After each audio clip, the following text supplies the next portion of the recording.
Her Amethyst Pendant. A Guardians of Camelot portal fantasy novel. Written by Sarah Biglow. Narrated by Danielle Cohen.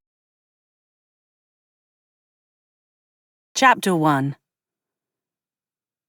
Early morning sunlight glittered off the lake's surface as I sat on the bank, my gaze searching for signs of my companion. For nearly 3 months, we'd been meeting like this, sharing the quiet stillness and getting to know one another. Finally, a large shadow blotted out the light as Taran descended from the clouds, landing softly on the grass beside me. I watched as the scales and bulk of his dragon form melted back into dark skin and toned muscle, until the man I'd first met in this very spot stood before me. His casual comfort with nudity still amazed me. At least I'd gotten used to it to the point where I didn't gawk at him with embarrassment warming my cheeks. "You're late," I noted. He offered a mock bow and flashed a broad smile. "My deepest apologies, Your Highness. Please allow me to make it up to you." "Oh, sod off," I replied with a laugh. He approached the water's edge and gestured to the unbroken surface. "You still owe me that swim." "I haven't forgotten, but it's got to be freezing." He waded waist deep before turning around in challenge. "It feels fine to me," says the man who can literally make water evaporate on command, I muttered. He took a step closer, extending a hand for me to take. "Come on, I promise you won't freeze." I couldn't deny a part of me wanted to dive in just to be close to him. Even after all of these stolen mornings together, it wasn't like we were in a place where that sort of intimacy was on the table. He fixed me with a pleading look that tugged at more than just my heart. Damn it. Fine. I kicked off my shoes and socks and stood, undoing the button and zipper on my pants. "But you aren't getting all of this." I gestured to the rest of my body. The pleading look turned serious. "I would never ask you to do something that made you uncomfortable." Fuck, why did he have to be so chivalrous? With that, I shimmied out of my jeans and pulled my shirt over my head. I stood there in my bra and underwear, shivering in the brisk November air. From the water, Taran's hands began to glow a pale yellow. He lowered them into the water, and I watched as the surface broke with bubbles and wisps of steam drifted into the air. "Come on in," he called. When I didn't immediately rush into the water, he splashed me. Warm water, the temperature I would expect from a bath, hit my bare legs. He smirked as he prepared for another volley. Only I didn't give him the chance this time. I marched in, feeling my toes dig into the soft lake bed beneath us. I made it into the water up to my hips before he lunged forward and wrapped his arms around my waist. Tiny water droplets clung to his eyelashes, making his brown irises sparkle even more. "You really are unlike any man I've ever met," I whispered. "I will take that for the compliment I hope it to be," he said. I fell silent as I took in his appearance up close. I longed to trace the sharpness of his jawline with my finger, or, heaven help me, kiss him. Are dragons this realm's sex magnets? "You went away for a moment. Where did you go?" His voice pulled me back to reality. "Sorry, just wondering, are all dragons so attractive?" "You think I'm attractive?" "Oh, please, have you looked in a mirror? I mean, are you all this damned hot, or is it just a you thing?" The words fell out of my mouth before I could stop them. "You've met other dragons. What do you think?"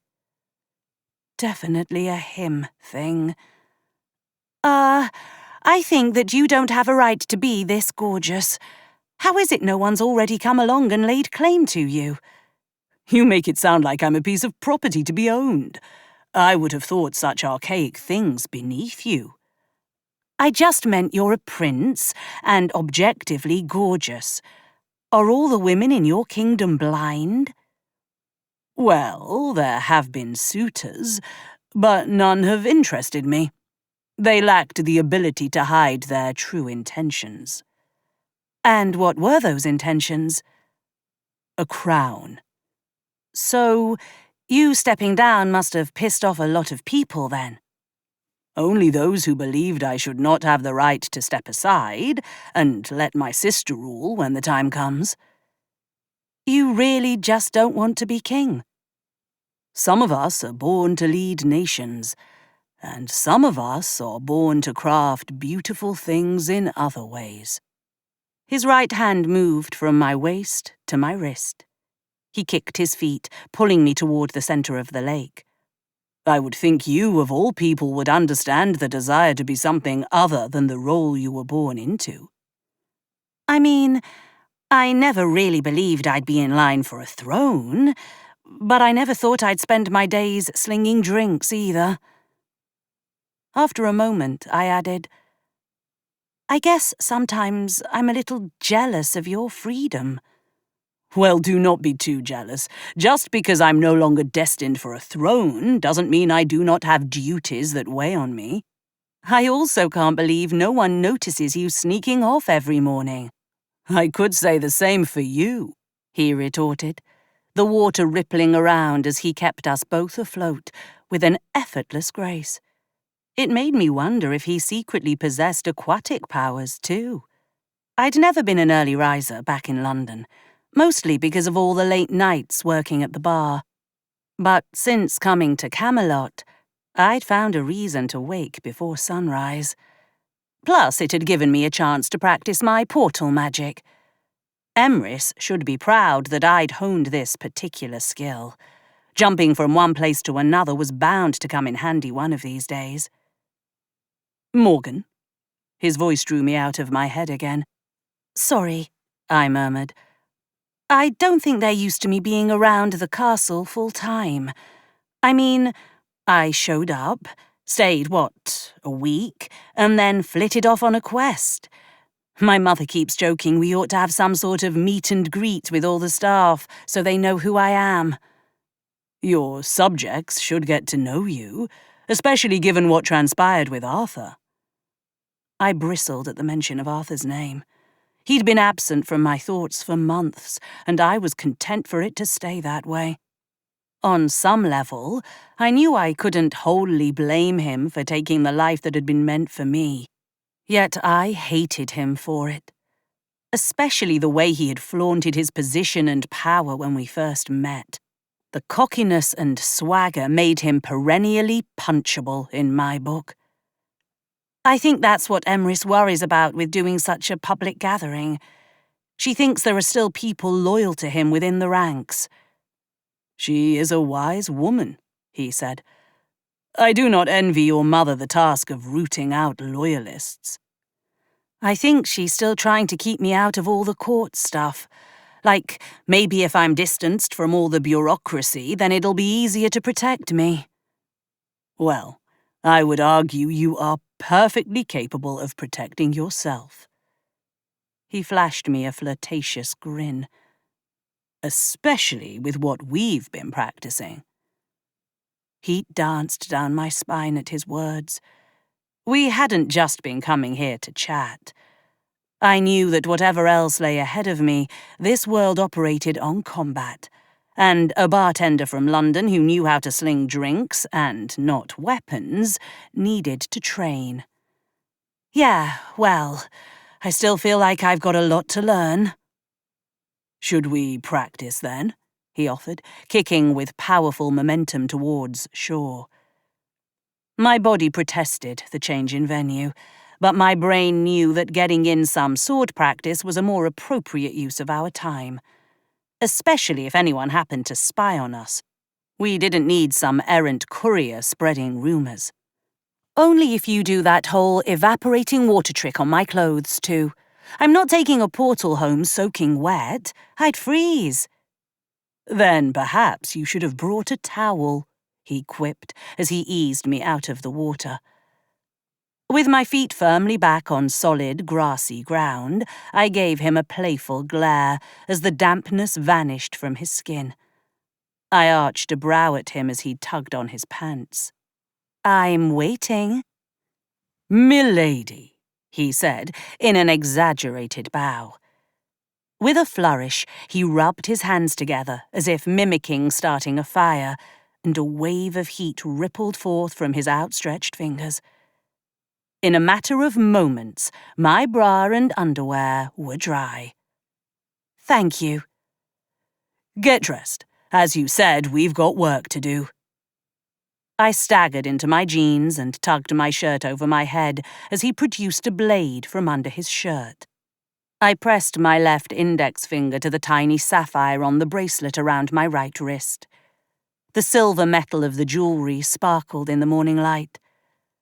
With a rush that I still hadn't gotten used to after all these months, the bracelet morphed, the form changing until it became an elegant sword with a large sapphire in its hilt.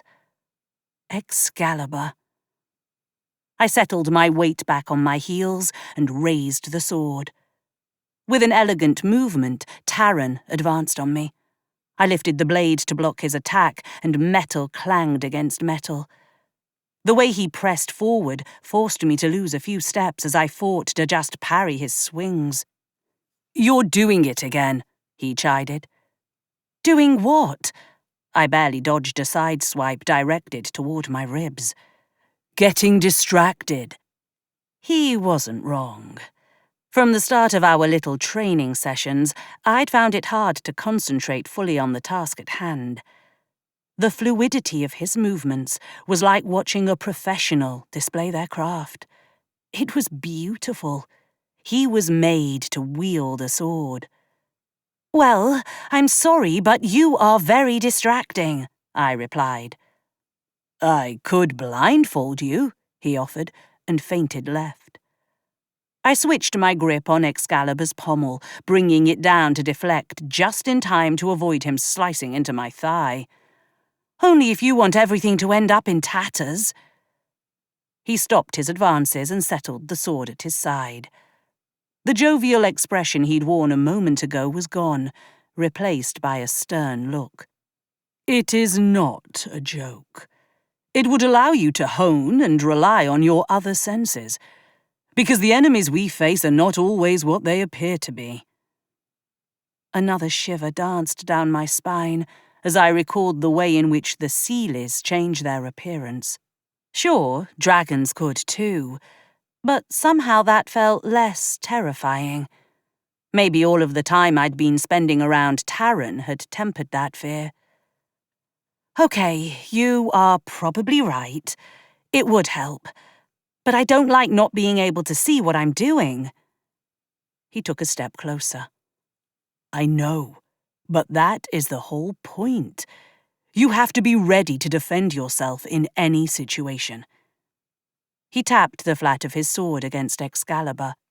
Now, I'm not going to ruin a perfectly good shirt, so close your eyes. I wanted to protest, but I couldn't deny his reasoning. I gave a soft huff anyway, and raised Excalibur into a fighting stance and shut my eyes. I'm ready. Nothing happened at first, other than I felt panic rising in my chest at the realization I didn't know what was going on around me. It burned like acid in my throat, and my hands turned clammy as nausea took over. You can do this, Morgan. The words sounded in my head, but the voice sounded eerily like Aunt Nim. I took comfort in the thought she was still watching over me and guiding me. Exhaling to calm the anxiety, I tried to focus on what I could hear, smell, and feel. My ears picked up on the sound of grass crunching beneath Taran's feet. It was subtle but there, moving around my right-hand side. I gripped Excalibur's pommel in both hands and prepared to swing to my right. I let out a grunt as my blade sliced through empty air. "You were close," Taran encouraged. His voice floated from my left now. I pivoted a little to face where it sounded like he was coming from, though maybe my hearing wasn't the best thing to rely on. I tried to take a deep breath, letting his scent fill my nose. In that moment, I realized he always seemed to smell a bit of musk and ash. It was in the air all around me, probably because he had the same scent in both dragon and human form. But it was stronger when I turned my head to the left. I felt the ground shift beneath my feet and brought the blade up. Metal struck metal, and I opened my eyes. Somehow, I'd managed to block his attack, and he was grinning at me. "Good." "It felt like luck," I said. "For your first try, it was wonderful. We'll keep practicing, and tomorrow I'll actually bring a blindfold." "You really don't have to sound so excited about depriving me of my sight," I quipped. "I think we've done enough for now," he said, readying to stow his sword. I'd spent the morning on the offensive. Time to try a little defense. I lunged forward, and Taran barely brought the sword up to meet my attack. "I said we were done." His tone turned sharp, and orange flared around his irises. "Shit, I didn't mean to piss you off," I said, taking a step back and allowing Excalibur to fall to my side. His face softened a little. "I am happy to train with you, Morgan. But you forget, the blade you wield has power. It can do real damage, even if you don't intend it." I looked down at the sword in my hand. The sapphire in the hilt glinted in the morning sunlight, and I shivered. I'd felt the sword's power before. At times, it felt as though the weapon had a sentience and guided me when I felt lost. He was right. It could do serious damage if I wasn't careful. "You're right. I wasn't thinking. You know what? Why don't you bring another sword and I'll use that instead tomorrow, just to keep the danger to a minimum?" "You have a connection with this blade, Morgan, and you need to nurture it. I was simply not expecting your attack." Before I could respond, my phone, which lay on the grass, buzzed with an incoming call from Julaine. I scooped it up and answered. "Jules, you're up early." "Morgan, where are you? I went to your room and you're not there. You know today is important." "Relax, I just went for a walk. I'll be back in a few minutes," I replied. Though, as I finished my sentence, I heard a strange sound over the line. Whatever Julaine was about to say next was swallowed by a high-pitched whining sound. And then the line went dead. Chapter 2. I stared at my phone as my mind tried to work out what had just happened. The high-pitched whining still buzzed in my ears as Julaine's words registered in my brain. Today, my mother would sign the peace treaty between Camelot and the Seelies. Thanks to Shanae and her diplomatic team's efforts, we'd reached an agreement with King Uther. We could avoid descending into war over the whole trying to murder me as a baby and install a false heir fiasco. It had completely slipped my mind, even though it was all anyone had been talking about for weeks. I glanced at Taran as he stowed his sword. Of course, I'd had other things on my mind at the time. He looked back at me with concern crinkling the skin around his eyes and mouth. "Everything all right?" Well, I totally forgot I'm due back at the castle for a big family thing." I trusted Taran, but I wasn't sure I should be divulging my kingdom's inner workings to him. He might be an ally, but you couldn't be too careful. You look a bit shaken for that to be the whole truth, he countered. I'm sure it's nothing. I glanced down at my phone and hit redial. The same high-pitched sound came from the line. Was it this world's version of a busy signal or something? Think my phone's on the fritz again. His brow furrowed, and he dug into his belongings, producing a phone I'd never seen before. It was sleeker than mine and smaller. He tapped the screen a few times before holding it out to me. Try using this. I entered Julane's number and dialed again, with the same result. I tried Gethin next. Still that horrible noise. So it wasn't just my phone. An uneasy feeling settled over me, gripping my stomach tight and twisting. Something was off here. I should probably get going. I could take you back if you want. I was not a fan of heights, and yet I knew I'd be safe in Taryn's embrace. And while I relished the thought of him disrobing again in order to shift into his dragon form for the trip, I knew it wasn't a good idea. We'd been keeping these mornings together private, and I wanted to keep it that way, if possible.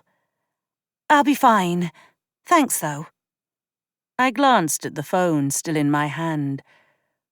But if you wanted to give me your mobile number, I'd take it. He smiled. That I can certainly do. I handed him my phone and he tapped away. When he handed the device back to me, I couldn't help but smile. He'd taken the liberty of identifying himself as Hot Dragon Prince. I snorted aloud in spite of myself. Bit full of yourself, aren't you?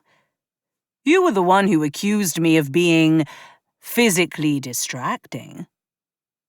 He wasn't wrong. Well, now I can get a hold of you in a pinch. Ah, so you will leave me unable to return the favor? I tapped his name on my phone's screen and placed the call. I expected to see it pop up on his screen as an incoming message, but that same damn noise filled the air. I ended the call quickly and frowned. I guess we'll have to do this the old-fashioned way. I pocketed my phone and navigated to the contacts list on his device. I added myself in and handed it over. Well, that's disappointing. Taryn gave me an exaggerated pout. And here I had hoped you would have followed my naming convention.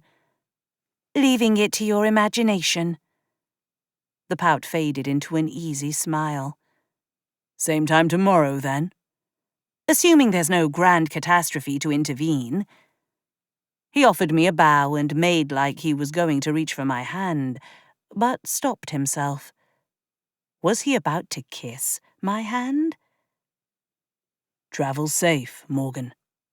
His voice was low, and I could swear there was a glint of orange around his irises when he straightened. I moved a few paces down the lakeshore before lifting my hands to trace a circle in the air. As I did so, the scent of my magic, lime, filled my nose. It was hard to believe I'd been here for 3 months. Camelot really was starting to feel more like home. The amount of control I'd been able to gain in that short time was remarkable. Some days I still couldn't quite believe I was the same woman who'd struggled to even sustain a spell long enough to boil a kettle for tea. Now, I was creating portals like it was nothing. The familiar slope of the castle grounds appeared within the circumference of my portal, and I glanced back one last time to see Taryn watching me intently. He wanted to be sure I made it back to the castle before he went on his way. I gave him a small wave before stepping through and leaving the lake behind. I'd made this trip more times than I could count since Jules had come to Camelot. Part of me felt a touch guilty for leaving her out of my morning excursions. But then, it wasn't like she had a reason to see Taryn naked. I stepped through the portal onto hard, paved ground just beyond the outer wall of the castle. It was secluded enough, and security patrols usually passed it by while I was gone, so there was little risk of getting caught. However, today the place was in chaos. Uniformed men and women darted around looking frazzled. One of them spotted me and made a beeline in my direction. I wanted to move, to get out of their way, but they backed me against a wall. "You shouldn't be out here," he said in a gruff tone. "I'm fairly certain I'm allowed to be wherever I want, thanks."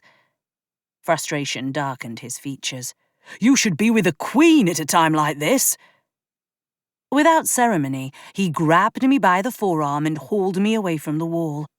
I tried to shake him off, but his hand clamped like a vice around my bicep, squeezing tighter the more I struggled. "Oi, let me go!" I snapped when he'd dragged me through the courtyard to the front doors of the castle. His jaw worked like he wanted to offer a snarky retort, but he kept silent. Better for his health that he did.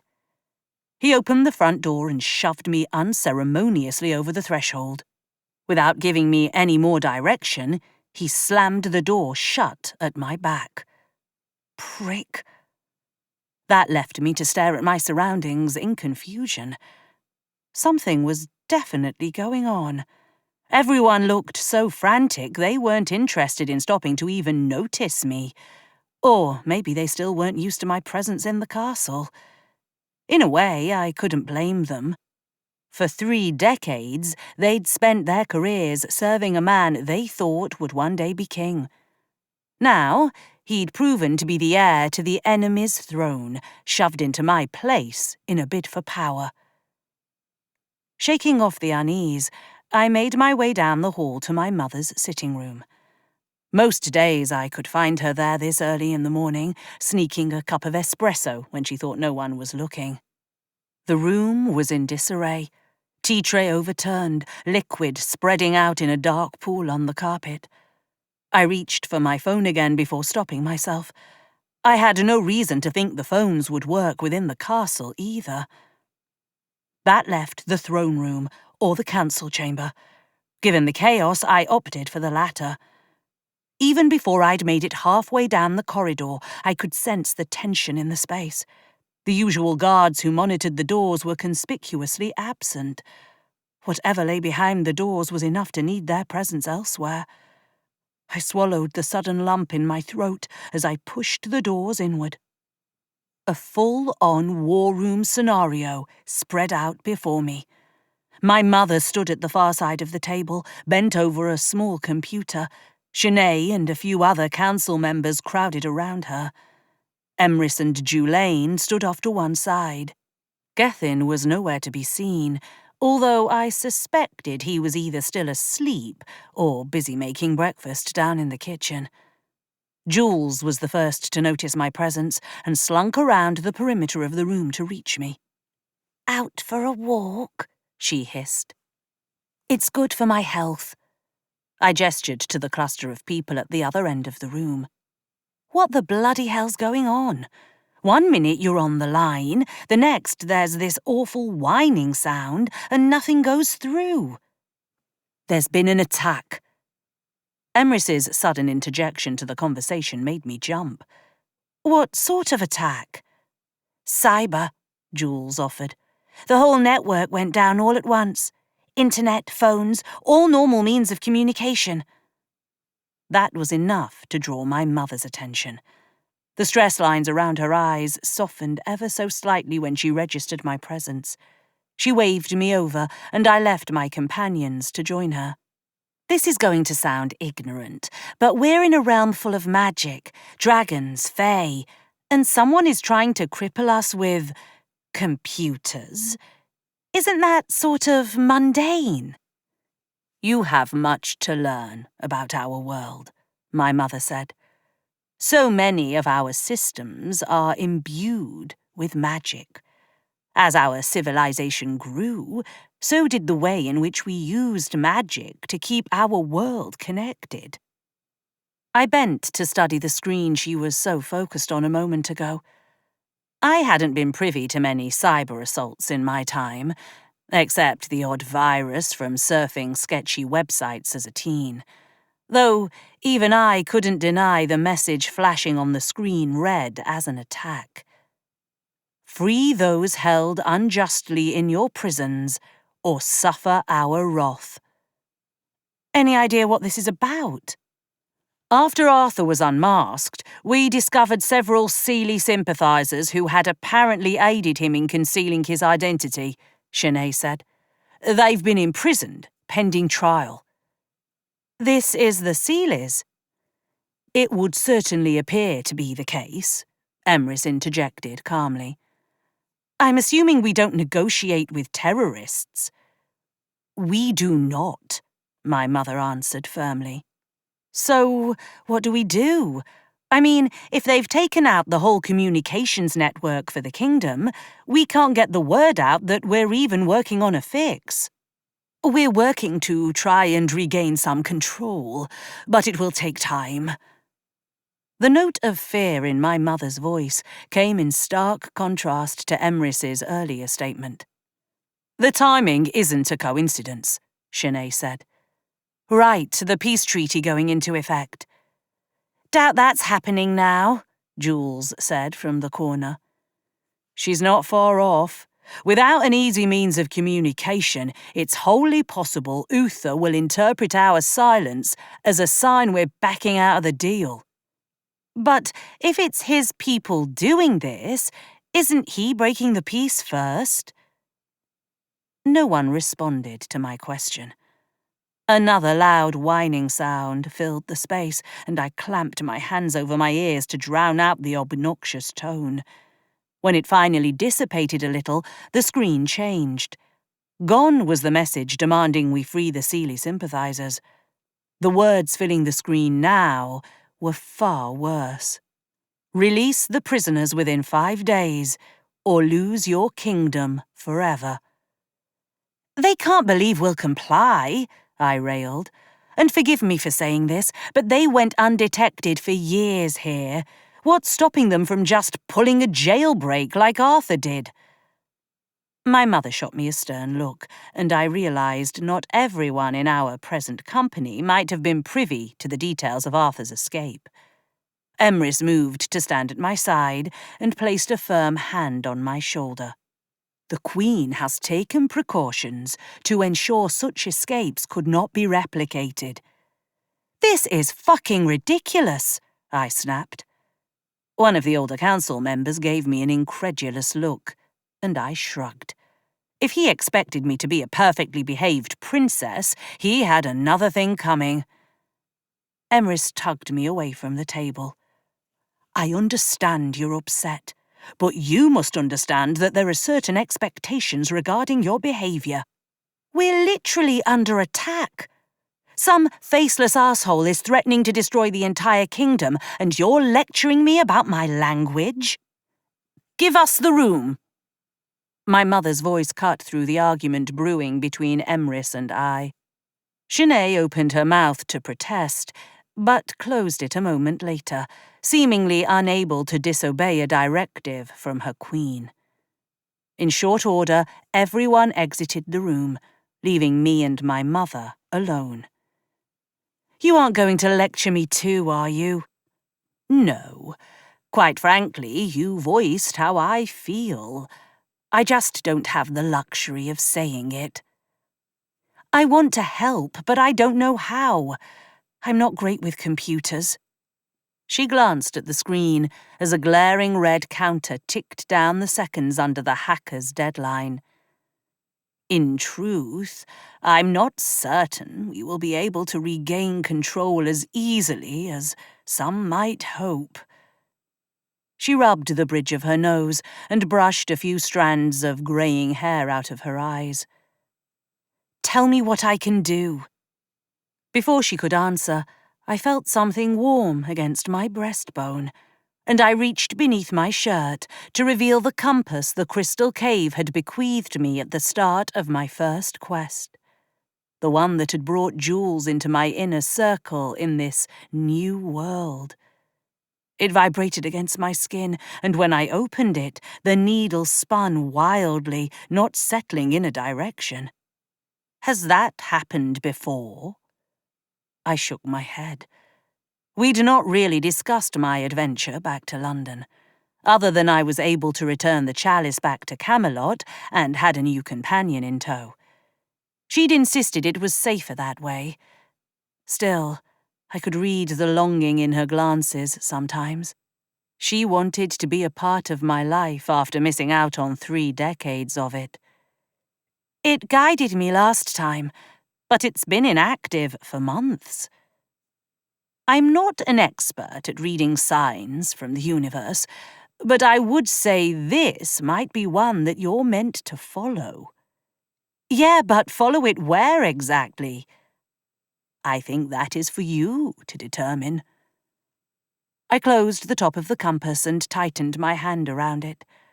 The connection of my fingers on the warm metal sent sudden shivers down my spine, and the room around me vanished, replaced by the confines of the crystal cave. I could almost make out a voice calling to me, beckoning me. It would appear a new journey was upon me. Chapter 3. Part of me didn't want to believe the universe meant for me to leave Camelot now, not when it was in such dire straits. After all, its defences and infrastructure were all but crippled from the cyber attack, and in 5 days' time, the Seelies would descend. Uther hadn't gotten his hands on my mother's crown through his scheme with Arthur, so now he was resorting to brute force. I know that look. My mother's voice pulled me out of my rumination. What look? I don't have a look, I protested. She smiled sadly. It's one I've had many times myself. You don't want to go, but you know you have no choice. Don't I? I mean, I could just pretend I didn't see what I saw. You need me here. She brushed a few strands of hair off my shoulder in a maternal gesture. Yes, I want you here with me. That way I know you are safe and protected. She glanced toward the closed door. But realistically, there is little you can do here. And while we haven't known each other long, I suspect if you're anything like me, idleness drives you mad. I hated that she had to quantify the length of our relationship. We should have had 3 decades to know one another. All that time to laugh at the fact that we shared the same looks. She also wasn't wrong that I hated sitting on my hands doing nothing. Won't it seem sudden, me just going off like this? The last time I'd gone off to find the chalice, no one in Camelot had been aware of where I'd gone. As much as I hate to admit it, with our systems inoperable right now, no one is going to be aware of much of anything, I'm afraid. But we won't be able to stay in touch. Her hand moved from my shoulder down past my elbow to settle on my wrist. She offered a light squeeze. Then we will have to trust that you will return safely. Let's say I do go. I have no idea what I'm supposed to find. Magic has a way of making things clear right when we need it most, and I wouldn't let you go if you weren't accompanied. As a teenager, if someone, even Nim, had said that to me, I'd have railed against the notion. I didn't need minding. But I had no intention of leaving the kingdom alone. If my trip back to London had taught me anything, it was that I couldn't do this on my own. I needed help. I promise to come back, and when I do, it will be with help. We will be waiting. She glanced at the screen again with its ominous countdown. but you need to hurry. I fear that those holding us hostage will not give us a moment's grace to meet their demands." "Then I better get going." I pulled her into an unceremonious hug, grateful no one else was around to see how fiercely I clung to her. After a beat, I relinquished my grip and moved to the door. I found Emrys and Jules waiting in the corridor a few paces away. Shanae and the other council members were conspicuously absent. "We need to go," I announced to my friend and my mentor as the door to the chamber shut behind me. "The kingdom's in a crisis. Where do you suggest we go?" Julaine countered. "Time for you to see the crystal cave," I whispered. My words raised Emrys's brow in a surprised expression. "What draws you back there?" I tapped the compass now hanging on the outside of my shirt. "I sort of had a vision. I think I'm meant to go there, but for what? I'm not sure." "We must tell Gethin." I turned to Jules. "Can you pack us a week's worth of clothes while I go fill him in? We'll meet you by the side gate in 10 minutes.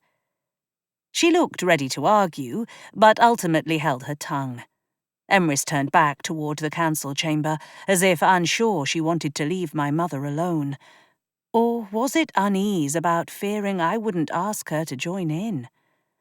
"My mother knows I have to leave, and she's already told me I'm not allowed to go solo."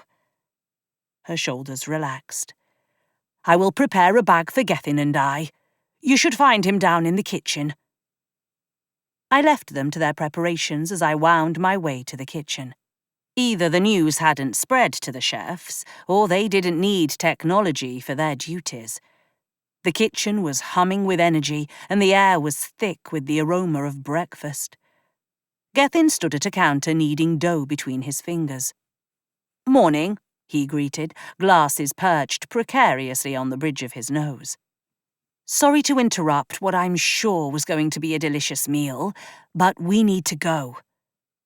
He stopped his work and turned to face me, managing to smear a bit of flour across one cheek as he adjusted his glasses. "What's going on?" "You might not have noticed, but the whole kingdom's under attack. Some Seelie hacker has taken control of the whole system and is threatening war. Anyway, I have this feeling that we need to, take a little trip to the woods for some answers." I caught one of the pastry chefs leaning in. No doubt they're hoping to catch some gossip to send around the castle. They backed off when I fixed them with a glare. Gethin looked poised to pepper me with questions. Instead, he wiped his hands on a rag, slid off his apron, and started for the door. "Mate, you've got a little something right there." I caught him before he could get far, and pointed at his face. He ran the back of his hand over his cheek in embarrassment, pink tinging his skin, before we headed toward the side entrance. He had the decency to wait until we were out of earshot to let loose with his questions. "How do we know what happened? Are we sure it's a legitimate threat?" "Looked pretty legitimate. Phones are down. Internet seems to be too. Every way we have to get the news out to people is cut off. We're blind and mute." "And why would a trip to the woods help?" I tapped the compass again. "I don't know yet, but I have a feeling we're going to find out." His eyes lit up as reality dawned on him. "Do you think we'll head back to London?" "Your guess is as good as mine. Come on, we need to meet Emrys and Jules. We've only got 5 days before the shit hits the fan." Slipping out of the castle was easier than I'd expected. Or maybe since I was in the company of the Queen's advisor, the guards assumed I wasn't going to get into mischief. Oh, if only they knew. I led the way off the castle grounds before raising my hand in the air. "Are you certain you can keep a portal steady?" Emrys looked genuinely concerned about my skill. "I've been practicing," I answered, and traced a circle in the air. The image of her cabin appeared neatly at the centre, and I motioned a hand for my companions to step through. Jules went first, 2 bags slung over her shoulders. Gethin followed, with Emrys bringing up the rear. I stepped through, letting the magic drop away the moment my feet were on the grass.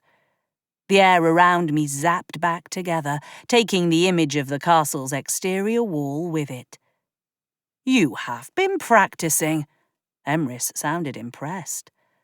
"I am capable of learning, thank you very much," I muttered, and started for the woods that concealed the cave. "Have you eaten?" Gethin called, stopping me in my tracks.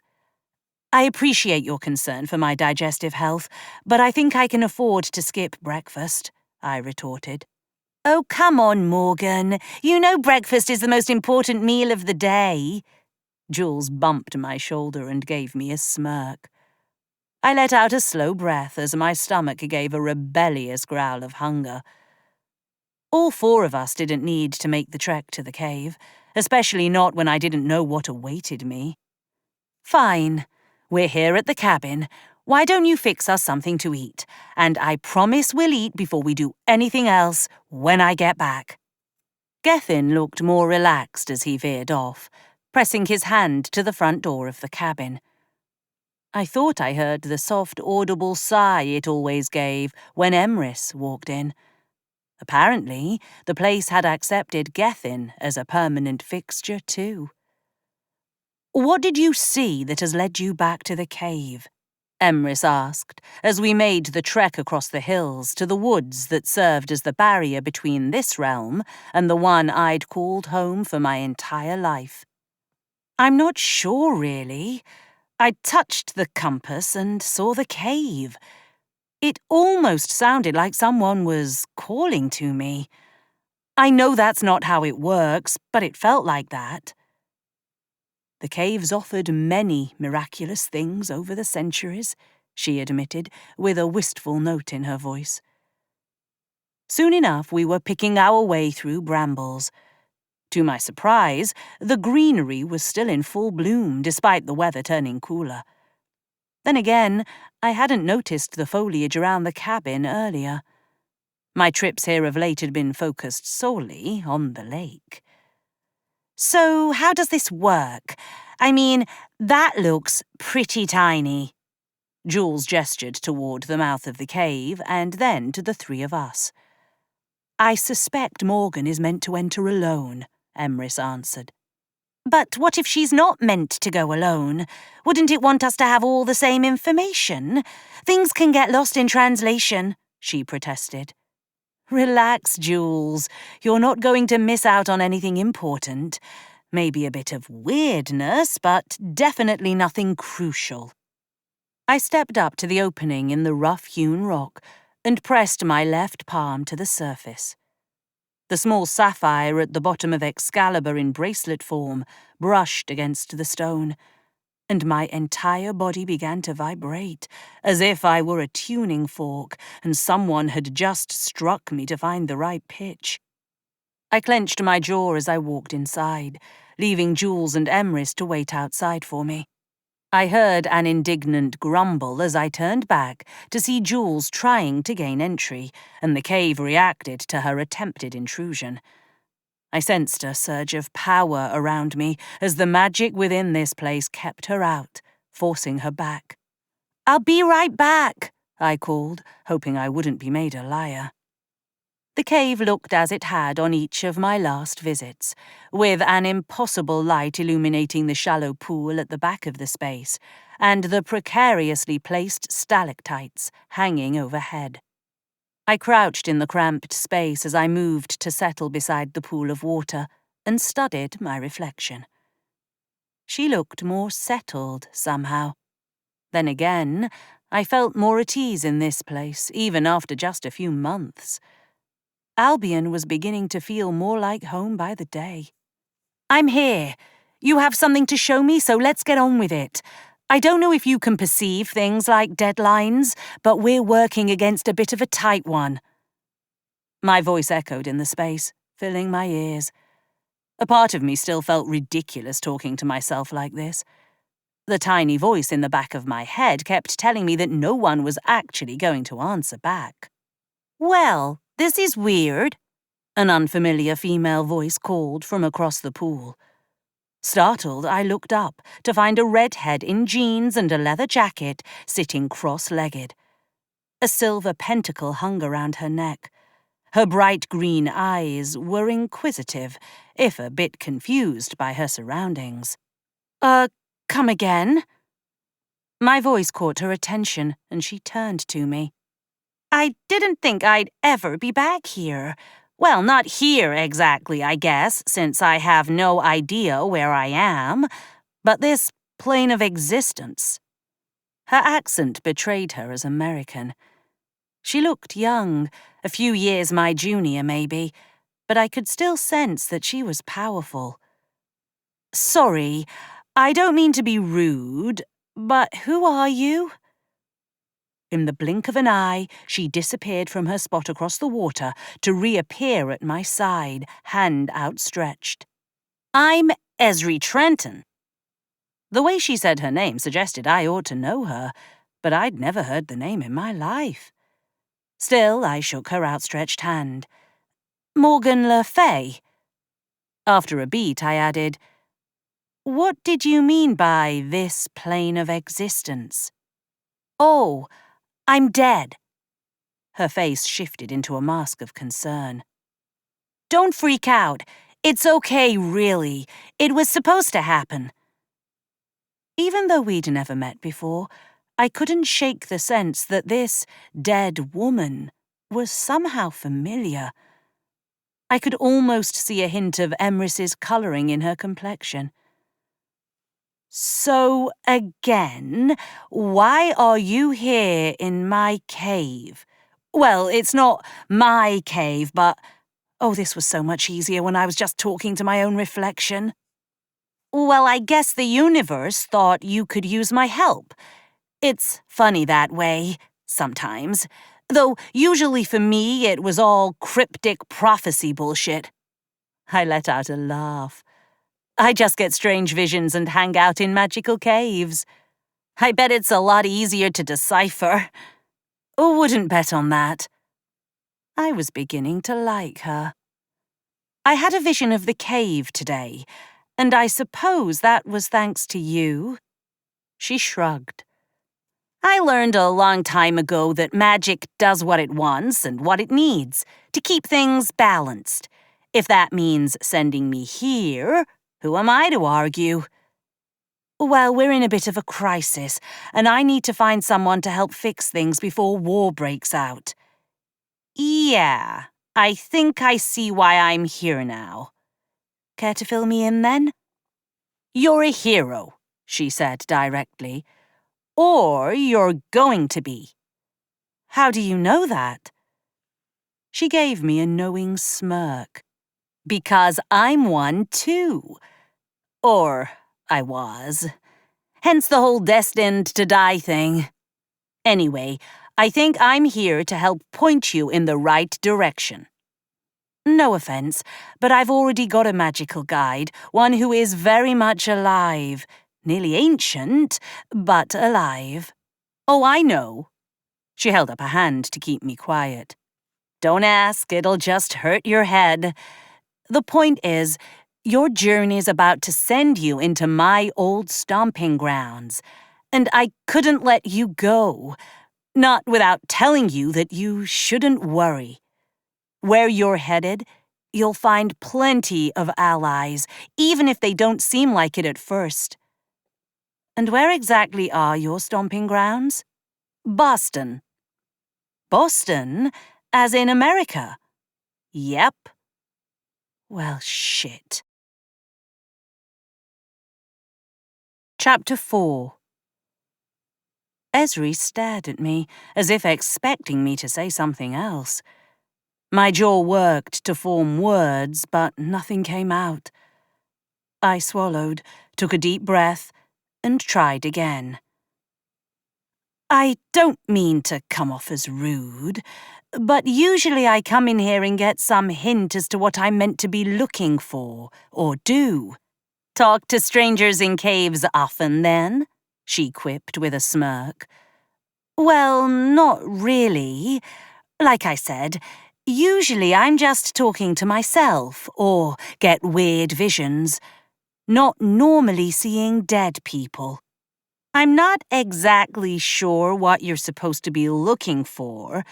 I could just sense that where you are meant to go is where I've been, and the people I left behind might be wrapped up in it. No inkling at all. Last time I ended up finding the actual Holy Grail. She stared at me, mouth slack and eyes wide. For real? I nodded. Hidden by some dragons who brought it through a portal to another world, with my, 8 times great-grandfather. Damn! She sounded genuinely impressed. And not to rush you or anything, but we've got a bit of a ticking clock. Some crazy lunatics have taken over our entire communications network, and they're threatening to start a war in 5 days if we don't give them what they want. Deadlines like that suck. Believe me, I've come up against a few myself. She got a wistful glint in her eye. Part of me wanted to dig for the details, but my gut told me now wasn't the time. The look faded and she turned back to me, her expression serious. When you've gotten these visions before, how did it happen? I tapped the compass around my neck. This usually gives me a hint. She made a grabbing gesture, and I leaned forward so she could reach it. The moment her fingers wrapped around the compass, the scent of lime flared around me, tinged with something sweet, like strawberry, and the cave fell away. Images of a cityscape flew by all around us, and a blur of faces skipped along, as if someone had put a video on fast forward. In the chaos, I thought I spotted something glittering and pale pinkish purple. It must have caught Ezri's attention too, because I could sense her trying to slow things down. The smell of berries grew stronger, and I could almost taste it on my tongue as the scene stopped rushing by, and I could get a clearer image of what looked to be a necklace. Who owned it or where I might find it was still a blur, but at least I had an idea of what I was meant to look for now. Ezri's fingers released her grip on the cool metal around my neck, and the scent of strawberry ebbed away. The citrus of my own magic hung heavy in the air as I tried to catch my breath. The cave walls came back, as if closing in around me, and I gasped for air. Easy. Ezri's voice was gentle, and I felt her hand on my shoulder, trying to steady me. I squeezed my eyes shut to block out my surroundings for a moment. Taking a deep breath, my heartbeat settled back into a normal rhythm, and the sudden panic from feeling like I was about to be closed in faded. Never had that happen before, I finally managed, and opened my eyes again. I didn't know if it would do anything. Definitely did something all right. I guess I'm meant to find some sort of necklace. Looked like it, yeah. Her brow furrowed for a moment before smoothing out again. I don't know if it's going to be the answer, but I've got a friend there who is pretty handy with computers and magic. You should at the very least look her up. Great. What's her name? Avery Fellows. It might sound weird at first, but tell her I sent you. I had an object and a name. It was more to go on than I had even a few minutes ago. I caught Ezri eyeing me pensively. You have something else to say? She shrugged. Magic always has a reason for doing what it does. We don't always see it in the moment, but it's there. I'm just trying to figure out why the universe thought we needed to have this little chat. You said it yourself. I'm heading to your city, and it seems to have wanted me to know who to look for to start digging. She bit her lower lip. Yeah, but it feels bigger than that. deeper somehow. Wish I knew. I'm sure it will all make sense eventually. You should go. Like you said, you've got that ticking clock. Good luck, Morgan. Thanks. I watched as the redhead stood and disappeared into the water without so much as a ripple, leaving me once more alone with my reflection in the cave. The crystals above me twinkled. I could swear they had that same pinkish-purple hue as the necklace I was meant to find. Rising as much as I could in the cramped quarters, I shuffled back to the cave's entrance. Emrys and Jules were still waiting for me. I let out a sigh when I could straighten to my full height and relished the open space around me. "So, did you find out anything?" Jules asked the moment she spotted me. "I did. It's going to take some planning, but we're headed across the pond." "I'm afraid I do not follow." Emrys couldn't hide her confusion. "We have to go to America," I clarified. Before either of them could say anything else, I started through the brush and back toward the cabin. "Come on. Brainstorming our plan of attack will go better with whatever Gethin's cooked up for us." Emrys's cabin smelled heavenly as we walked in. Gethin paced the distance from the entry to the kitchen to the bottom of the stairs. He stopped as the door eased shut behind us. I caught the tension in his shoulders visibly slacken when he registered we were back. "That was not a quick trip to the cave," he said, and practically shoved me toward the table, laden with crepes, fruit tarts, and scones. I spotted some poached eggs and sausages on a platter, too. "Sorry, it got a bit complicated." I settled in a seat and began loading up my plate. "Except you still haven't told us what you saw." Jules sounded like she needed a good meal, too, to temper her hunger. I looked at Emrys, who'd remained quiet since we started our walk back. "You ever spoken with a dead person in there before?" She smiled, and a hint of sadness tugged at the edges of her expression. "Not in a long time. But it's possible." "Yes." "Good, so I wasn't going mental then." "Did you talk to Nim?" Jules's voice grew softer as she spoke my aunt's name. "No, though as much as I miss her and wish I could talk to her again, it's probably a good thing it wasn't her. I'm not sure I'd have been able to bring myself to leave otherwise." "Who did you speak with?" Emrys joined us at the table. "A woman named Esri. She was American. Said that we were headed to her old stomping grounds, and she thought I should know that we've got potential allies there." "I'm not familiar with your world's geography. Is that close to where we went last time?" Gethin nudged his glasses up the bridge of his nose. "No, it's another continent." "I see now why you thought we ought to contemplate our next steps," Emrys noted around a bite of sausage. "Can't you just portal us there?" Jules eyed me over the top of her coffee mug. "Well, I could get us to London for sure, but America's a whole different place. I've only been there once, and not where we need to be." "Where would it put us?" Gethin leaned forward, chin propped on his hand. "New York." I turned to Jules. "But you've been there a lot more than I have. You spent an entire school term there, remember? You sent me postcards from all the places you visited. Wasn't one of them Boston?" Jules's face paled a bit. "That was so long ago, Morgan. I mean, sure, I went places, but I wasn't really focused on charting the terrain or anything. But if it's in your head, you could pull it out again. Come on, Jules." "I just don't feel comfortable. And it's not like I've been practicing portal making. With you and Emrys around, I think we've got that particular skill covered."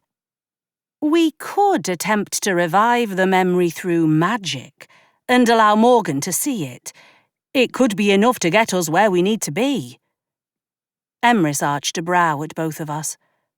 I believe that is something within both of your skill levels. If we'd still been in London and she'd never come to take me home, I wouldn't have been able to do a damn thing to get us across an ocean. I still marvelled about how much stronger my magic had become in such a short time. It wouldn't have been even 3 months ago when I arrived in Albion. I say we at least give it a go, I said, fixing Jules with what I hoped was a supportive look. What if it doesn't work? What if I can't remember it in enough detail? We could end up landing in a river or the middle of a building or something. I reached across the table and squeezed her hand. Then we'll find another way. But we need to try this first. Fine, we can try. She sounded almost defeated. I hated imposing on my friend, but I needed her now. Even if she was scared, which felt a little unlike my best friend. She was one of the most fierce and fearless people I knew. I let silence fall as we all focused on our breakfast. A short while later, I let Emrys and Gethin clear the dishes away as I led Jules upstairs to the room I briefly had called my own when I'd first arrived. I've done this before. It's best to get comfortable. I'm afraid I'm going to fail, she blurted. Jules, you are one of the strongest, most gifted witches I've ever met. You can do this. But what if I can't? I guided her to the bed. What's gotten into you? I've never seen you this unsure of yourself, especially when it comes to magic. I don't know. She studied her nails. I thought when we came here, it would just be magical, like Nim described. But I see how much you've grown here, and I guess I feel a little left out. We knew I'd be doing important things when I came here. I'd admit I hadn't expected to keep going off on quests with such alarming frequency, but at least I knew I had a place to return to. Maybe I'm just feeling a bit untethered from my magic, like how you were cut off from yours for so long. I hadn't stopped to consider that the predicament I'd lived with for 30 years might befall my best friend. I hadn't thought of that. I'd assumed that because you were meant to be in this with me, that the universe would make it so you'd be able to use your powers too. Do you hate me for feeling so weak? I could never hate you, Jules. I'm sorry I didn't see what you were going through. After a beat, I added, If you really aren't comfortable with this, we can find another way. She sucked in a big breath. No, we can try. I just don't want you to be disappointed if it doesn't work. I promise I won't be. I took her hands in mine and closed my eyes. Now, picture the last time you were in Boston. Every sight, smell, and sound you can recall. Hold it in your head, like a picture. Then I'll try to pull it out of you so I can see it. Jules settled back against the pillows, and I waited for her to give some sort of signal that she'd recalled the memory we needed. Her brows knit together, and her eyes darted back and forth beneath her eyelids as I waited. I think I've got it, she whispered. I tightened my grasp on her hands and poured a little of my own magic into the mix. The sharp taste of lime tickled the back of my tongue as I willed whatever she saw to fill the space around us. The walls flickered, briefly replaced by the cacophony of a city street. Tall buildings of glass and steel rose up, disappearing into the ceiling overhead. Nothing in these surroundings screamed Boston. But then again, I'd never been there myself, so I couldn't judge. Keep going, I urged, squeezing her hands tighter. I'm giving it everything I've got. I focused more power into the connection between us, silently begging the magic that bound all living things together to give us this win. The cityscape sputtered before solidifying, and an open green space sprawled out through the window overlooking the lake. "What is this place?" My voice came out strained as I did my best to focus on fueling the spell. "It's, downtown." I tried to commit the image to memory, but if I was honest, I didn't feel confident that I could get us there safely. It felt too public, and while there were tall stands of trees that lined the paths that wound their way through the greenery, I didn't trust that our group popping out of thin air wouldn't attract some level of attention. Besides, we didn't need any help being noticed. I was the first to break the connection, Julane's memory fading from the space around us. She opened her eyes and they sparkled with unshed tears. I pulled her wordlessly into a hug. "You did brilliant, but I don't think I'm good enough to get us there," I whispered against her hair, cascading over one shoulder in a loose plait. "So, what do we do now?" I pulled away and shook my head. "I don't know, but we'll figure it out together." "We better go down and tell them that we're going to need a plan B." She wasn't wrong. Setting off on this quest was proving to be more complicated than I'd expected. And I couldn't shake the dread settling around my chest at the promised threat of losing our entire kingdom. My people's very existence was riding on our success. Chapter 5. I half expected to find Gethin eavesdropping by the door, but he and Emrys were nowhere to be seen. I descended the stairs to find the eating area cleaned up and the kitchen empty. The front door was still closed. We would have heard them if they'd been on the second level. So that left one place to look: the training area. I led the way to the space that at first glance looked like the rest of the flora in the area. Tall trees stood with their branches reaching high toward the sky. Gethin stood at the far end of the space. Well, standing wasn't the right word. Hovering better described the fact that his feet didn't touch the dirt. "What's he doing?" Jules's voice carried to fill the space. I could swear the branches overhead bent down, as if listening to her words. Gethin's eyes shot open, and his feet hit the ground with a scuffing sound. "Did you get it figured out?" "Not exactly.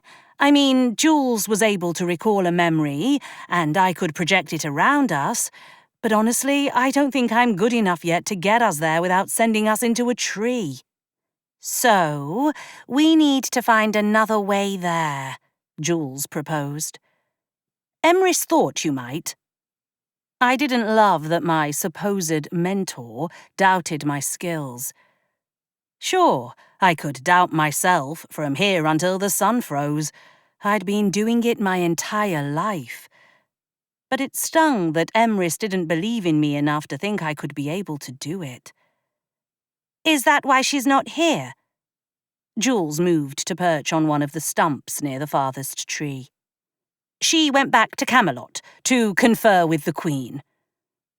Another pang of irritation tightened my chest. I knew I was being a jealous twat. She and my mother could have a relationship that didn't include or revolve around me. At the very least, she could have waited to see the outcome of our efforts first. "Are we supposed to stay here until she gets back, then?" I didn't move from where I stood opposite Gethin. "She didn't actually say." "Great, then she won't mind if I pop back for a chat," I said, and pivoted to head back inside. "Morgan, I'm sure she will come back," Gethin called. "Let her go," Jules replied. "Don't worry, I'll keep you company." I heard Gethin give an audible swallow as I sketched a circle in the air in front of me, picturing my mother's sitting room. The warmth of the space, coupled with the inviting armchairs, filled the opening, and I stepped through. Both my mother and Emrys looked surprised when I materialized, the portal snapping shut behind me. They sat side by side around a small table with a pen and paper between them. "I instructed Gethin to let you know I would return shortly," Emrys noted. "Didn't feel like waiting. And no offence. Actually, yeah, some offence. You didn't bother to wait to see if I could handle the spell before you got a backup plan. You have progressed so much since you came back.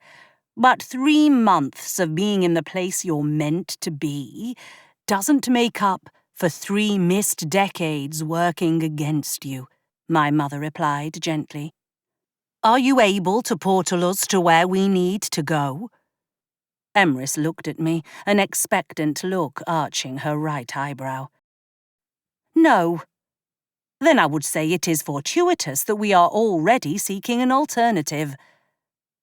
My mother waved her hand, and another chair skittered across the carpet to join them. "Sit." I sunk into the chair and studied the elegant script on the page that read, "Photo, date of birth, and residence." "You're talking about creating a fake ID." My mother grinned. I knew she'd understand. I looked at Emrys. "When we met, you mentioned not having time to forge documents. This is something you've considered before." "At that time, we did not have the luxury of a few hours to prepare what we would need to make them convincing. But we do now." "Indeed you do," my mother answered, and I caught a mischievous glint in her eye. "It is a little-known skill, and I would trust you to keep it that way, but I have a knack for copying art, shall we say?" I couldn't help myself. I let out a bemused snort. "The Queen is good at making forgeries." "In a sense," she answered. "I enjoyed art in my youth and have an eye for emulating style." "The problem is, we do not have something to compare," Emrys interjected. "Well, if we're going to America, we'll need passports. And lucky for you, I remembered to grab mine before we left, after Nim's death." "Then you should retrieve it. We will finish preparing what we can here," my mother said, making a shooing gesture in my direction. I left the sitting room behind, making the now familiar trek to my bedroom. The halls had quieted down some in our absence. I was grateful there weren't security personnel eyeing me, judging me for daring to be anywhere in the castle without an escort. I found my passport in the drawer of the night table beside the bed where I'd left it. I flipped through it, noting the lack of stamps. I'd barely travelled, save for that single trip to New York to visit Jules while she was studying abroad. "Guess you're about to get some serious use," I muttered, and tucked it in my pocket before retreating to the sitting room. "Right, so you ought to use my address. Or maybe Jules's," I said as I walked in. "Why?" My mother glanced at me as I set the passport on the table in front of her. "Because if you make up an address, you risk someone at the airport knowing something's off. They aren't going to question it if they've got a couple of people travelling with the same address." "She makes a good point," Emrys noted, opening the document and jotting down my address. "Not that I'm doubting your skills, but you can't just take a regular piece of paper and change it into something like this." My mother smiled and set a pocket-sized item on the table beside my passport. "Lucky for us all, we carry similar identification. We may not travel through the barrier often, but it would seem many things from your world have bled into ours. Far more than the other way around, that's for sure." "Right, well, should I just leave you to it and see you back at the cabin?" "It won't take long to complete the spell," my mother answered before Emrys could speak. I couldn't lie. I was eager to see my mother work this magic. In the time I'd known her, I'd never seen her do much magic at all. I could sense on a deeper level that she had it, like I could with Jules or Gethin, but she'd never felt the need to flaunt it. Until now. She opened my passport and laid it as flat as she could on the table. Next, she opened the identification from Camelot. I could see our coat of arms and motto emblazoned on the front in silver foil stamping, to reveal my mother's photo. It had to be at least a decade old. She had fewer strands of grey in her hair, and her face was a little thinner. "Would you be so kind as to take a photograph of Emrys with your phone?" "Why don't you have one of your own?" I eyed Emrys in confusion. "I haven't had reason to travel amongst the kingdoms in a long while. I suppose I'm outdated in that regard." I glanced around the room and pointed to a bare patch of wall. "That should be okay." It wasn't quite the boring grey-blue background they had in most official photo IDs, but it would have to do. Emrys dutifully stood and stared at me while I captured her image on my phone. My finger hovered over the prompt to forward the image, when I realised I had no way of sending it to my mother. "Just give it here," she prompted, and patted beside my open passport on the table. I set the phone down and watched as my mother pressed her right index finger to the screen and her left to the image on the ID. Slowly, my mother's features shifted, taking Emrys's younger appearance.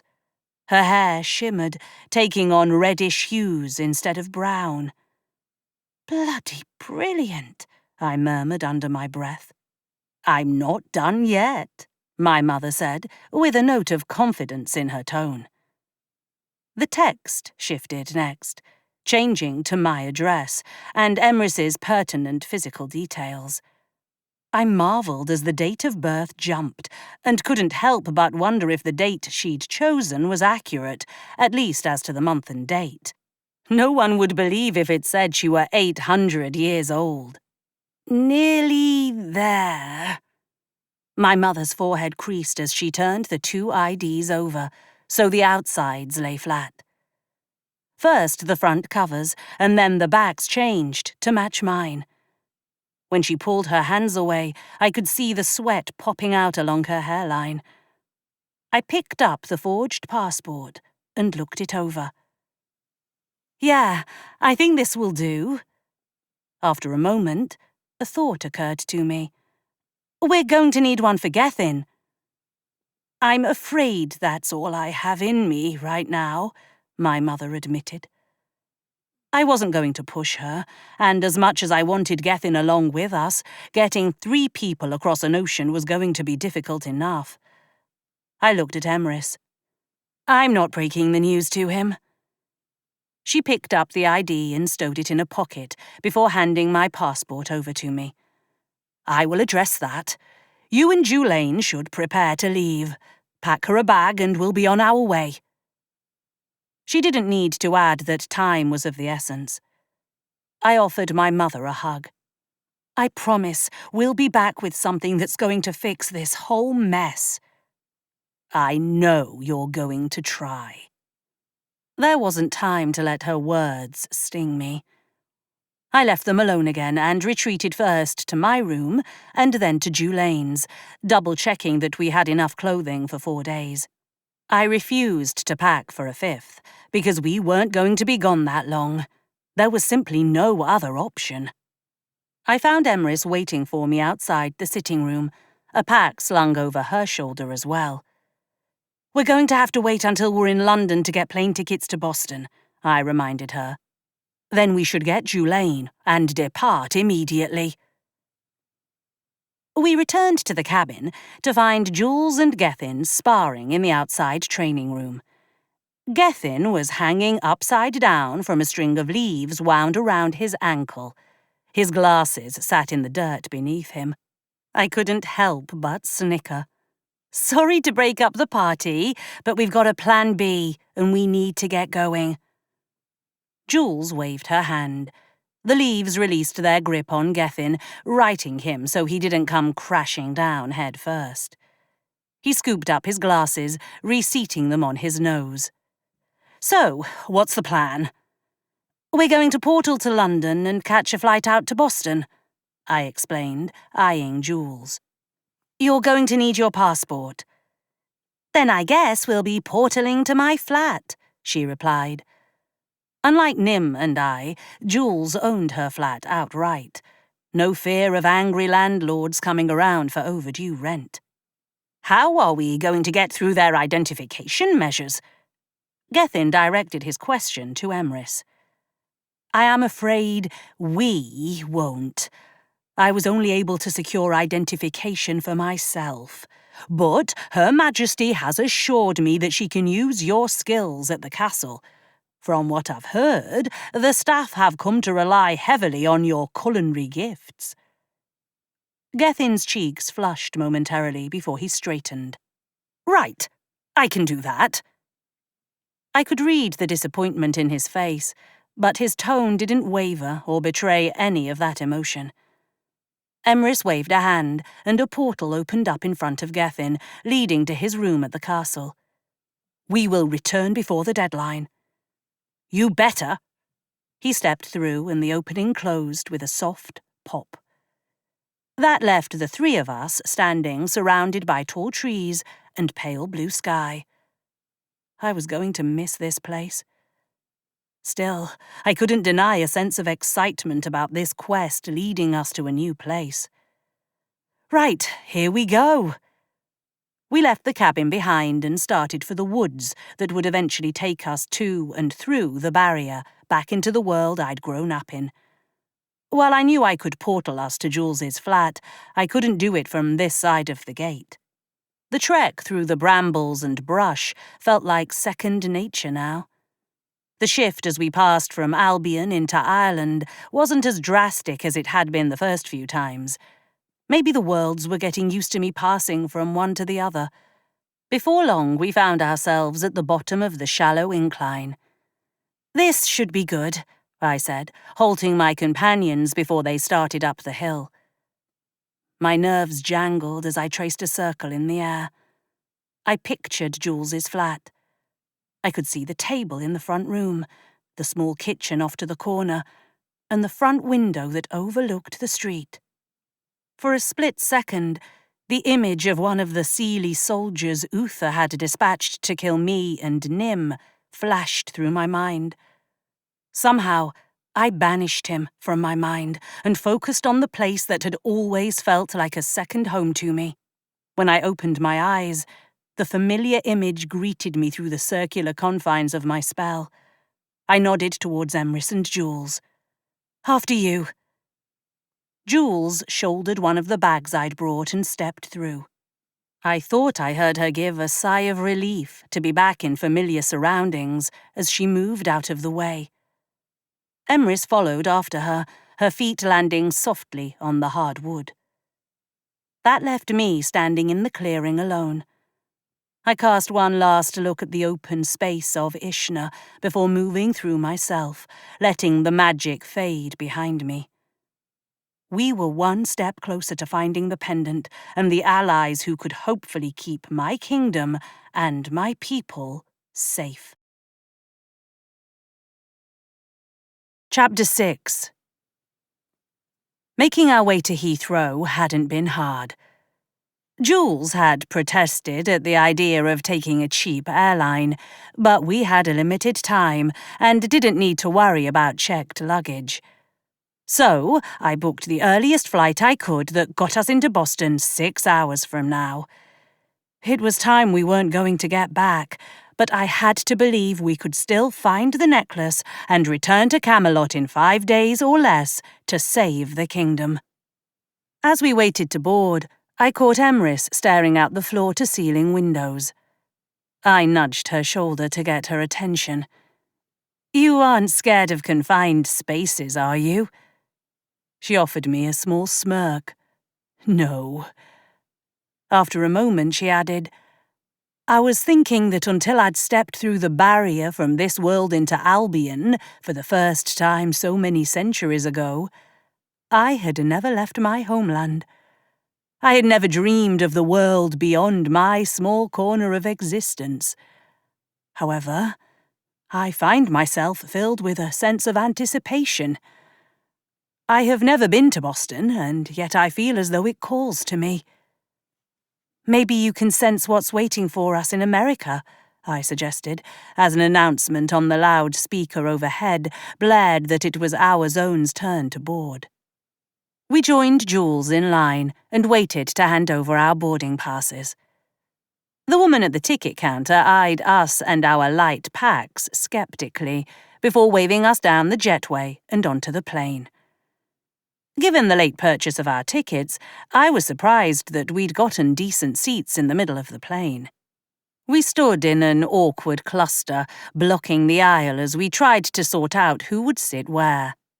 "Jules, you go to the window, I'll take the middle and Emrys can have the aisle," I insisted.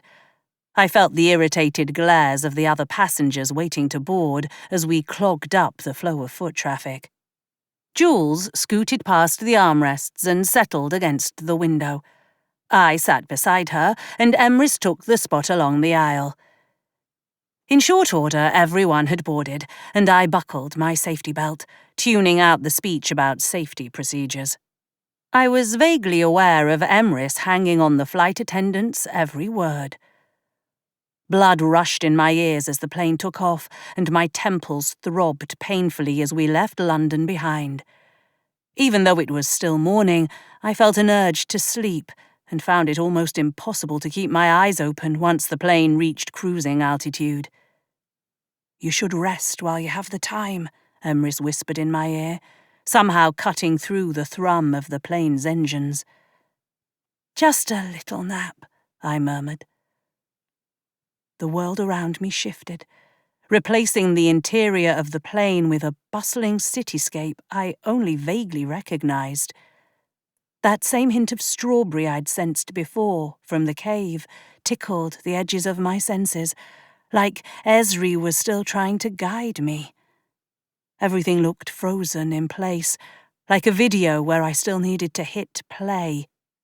As if by thinking it, the world around me started moving. Mercifully, it went at normal speed. I could make out tall glass-fronted buildings and heard the screech of what sounded like wheels on a track in the distance. The image jumped, and suddenly there were other buildings, stout brownstones, and that same span of green with the paths running through it. A gold-domed building sat behind me, with a set of stairs leading up to it. It meant nothing to me, and yet I could tell it was important. I felt drawn to the grassy area, and in the blink of an eye, I stood on one of the grassy expanses. I couldn't explain why, but a shiver danced down my spine as I stood there, taking in the cool, late autumn air. Footsteps sounded behind me, and I pivoted to see a woman moving away from me. Her blonde hair bounced against her shoulders as something like headphones hung around her neck. She turned just enough for me to discern glasses framing her face as she watched me in profile. Sunlight glinted off something small nestled against her breastbone. Before I could reach out to get her attention, she vanished. "Morgan, wake up!" Jules called. Her voice was too loud. I opened my eyes to find Jules leaning over me, concern etched into her normally angular facial features. I tried to straighten in the seat and found my right hand clasped tight around the compass. How long was I out? My mouth felt stuffed with cotton as I spoke. "We just landed," she answered. I sat up straighter, releasing my grip on the compass. "I slept the whole flight." "You looked rather peaceful, and we did not want to rouse you until we had no other choice," Emrys answered. I wanted to share the dream with them both. It was still vivid in my head, but a crowded plane was not the place for this conversation. I undid the safety belt buckle and tugged my pack from beneath the seat in front of me. Let's go. The sooner we get through customs, the better. By the time we'd disembarked and found our way to customs, the dream started to fade. I considered forcing another vision from the compass, but didn't need any officials taking notice. The line ahead of us inched forward. No time like the present. I dreamt about what I saw in the cave again, I said. The dead woman? Emrys prodded. No, although it felt like she was still there, guiding me somehow. But I saw the city, and a different woman. I think she might have had the necklace we're after. And did you get a feeling like this woman would just hand it over so we can get back through the barrier fast? Jules pressed. She was gone too quickly, but I think we need to figure out where I saw her. Next, a burly man behind the counter called, and I moved to stand in front of him. He studied the customs form Jules must have filled out for me while I slept, along with my passport. How long are you planning to be here, Miss, LaFay? Only a few days. Just a brief tourist trip, showing some friends the city, I answered. He glanced behind me, then stamped my passport and gestured for me to head through a corridor that ended up depositing me in baggage claim. A few minutes later, Emrys and Jules joined me. We stood there looking like the lost tourists we very clearly were. Did you see any other landmarks that might signal our destination? Emrys asked, starting to walk towards an information booth. There were a bunch of brownstone buildings, and this one that had a gold-domed roof. It looked important. Sounds like the State House, the woman in the information kiosk interjected pleasantly. Right, the State House, I said, trying to act like I'd simply forgotten the words. You wouldn't happen to know how we could get there? Sure. She pulled out a metro map and unfolded it. You're going to want to catch the Silver Line towards South Station. Then it's just 2 stops on the Red Line, and that'll put you at Park Street Station. The State House is just on the other side of the Common. I plastered a smile on my face, and I accepted the map, acting like any of those words meant a bloody thing to me. Thanks so much. She pointed toward a machine farther down the baggage claim. You can buy passes there. She then leaned in the other direction and gestured at a set of automatic double doors. The bus picks you up out there. Thanks, I said, leading our trio towards the machine she'd indicated. Anyone remember to change over their currency? Jules asked. Damn it, I groaned as I stared down at the £5 note I'd pulled from my bag. It accepts cards, the woman at the kiosk called. Jules nudged me out of the way and proceeded to make the purchase on her credit card. She handed us flimsy printed cards as the machine spat them at her, and we were off again. The sun was almost directly overhead by the time we stepped out of the station at Park Street. I looked around, trying to gauge our surroundings from the cave vision and the dream from the plane. I hadn't seen anything like what sprawled before us, and yet there was an odd sense of familiarity about the place. Is that the State House? Emrys pointed to the glitter of gold up an incline. Only one way to find out. I led the way along a straight path that brought us to a set of stairs. I bounded up them 2 at a time and stopped.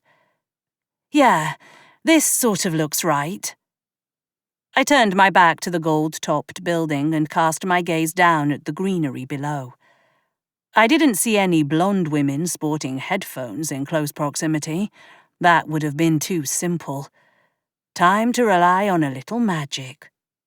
I pressed my left hand to the compass hanging around my neck and poured a little intent out, grateful to feel the power course through me with ease.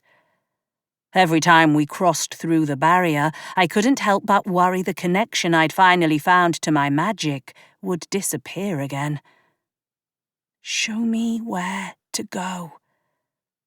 The citrus scent of my magic filled the air around me, and the compass warmed beneath my palm. I felt a strange sensation begin to vibrate up my arm, settling uncomfortably in my elbow. I looked down at the tiny sapphire in the bracelet around my wrist as it sparkled in the sunlight. It was as if Excalibur was trying to lend support. If we'd been anywhere else, I would have considered unsheathing the blade and letting it act as a divining rod, much as it had done the day Arthur had pulled his prison break. But we were in public, in a foreign city where we didn't know how much people knew about magic. We couldn't risk landing me behind bars for brandishing a weapon. The sword seemed to sense my apprehension, and the thrumming in my elbow faded. Blowing out a breath, I refocused on the compass, and a vaguely green aura filled the air ahead, leading us back down the steps and into the common. "This way," I announced, and descended the stairs. Emrys and Jules fell into step beside me as I followed the near-invisible trail of magic along one of the paved paths that led into the heart of the space. I kept glancing at the pedestrians passing by, but none of them remotely resembled the bespectacled woman from my dream. Still, the more we walked, the warmer the compass grew against my fingers. "We must be getting closer," I said as I pulled my hand away. The metal was too hot to touch with my bare skin now, and I was grateful that my shirt provided some protection from the heat. A shout filled the air around us, drowning out the ambient noise of conversations and the nearby flow of traffic. "Get off me!" a distinctly feminine voice demanded from up ahead. Without thinking, I took off at a run. The air around me parted, as if to give me a straighter path to the commotion. I stopped to find a woman wearing glasses, struggling with a masked man. He had his hands wrapped around her throat, and I could see the colour beginning to drain from her cheeks. "Oi, let her go, you perv!" I howled. Power coalesced in my right palm, forming a solid mass, and I lobbed it overhand at the man's back. It collided between his shoulder blades with enough force to make him loosen his grip. The woman, for her part, slammed her knee between his legs. He let out a pained grunt as his hands pulled away from her body. I thought I caught the glitter of something in the sunlight as he went down, but couldn't be certain what I'd seen. The man recovered faster than I'd have expected. The woman had started to back away, rubbing at her throat, when he straightened, and I caught the glint of a switchblade in his hand. The way he waved it from side to side turned my stomach. This man had come prepared to do real damage.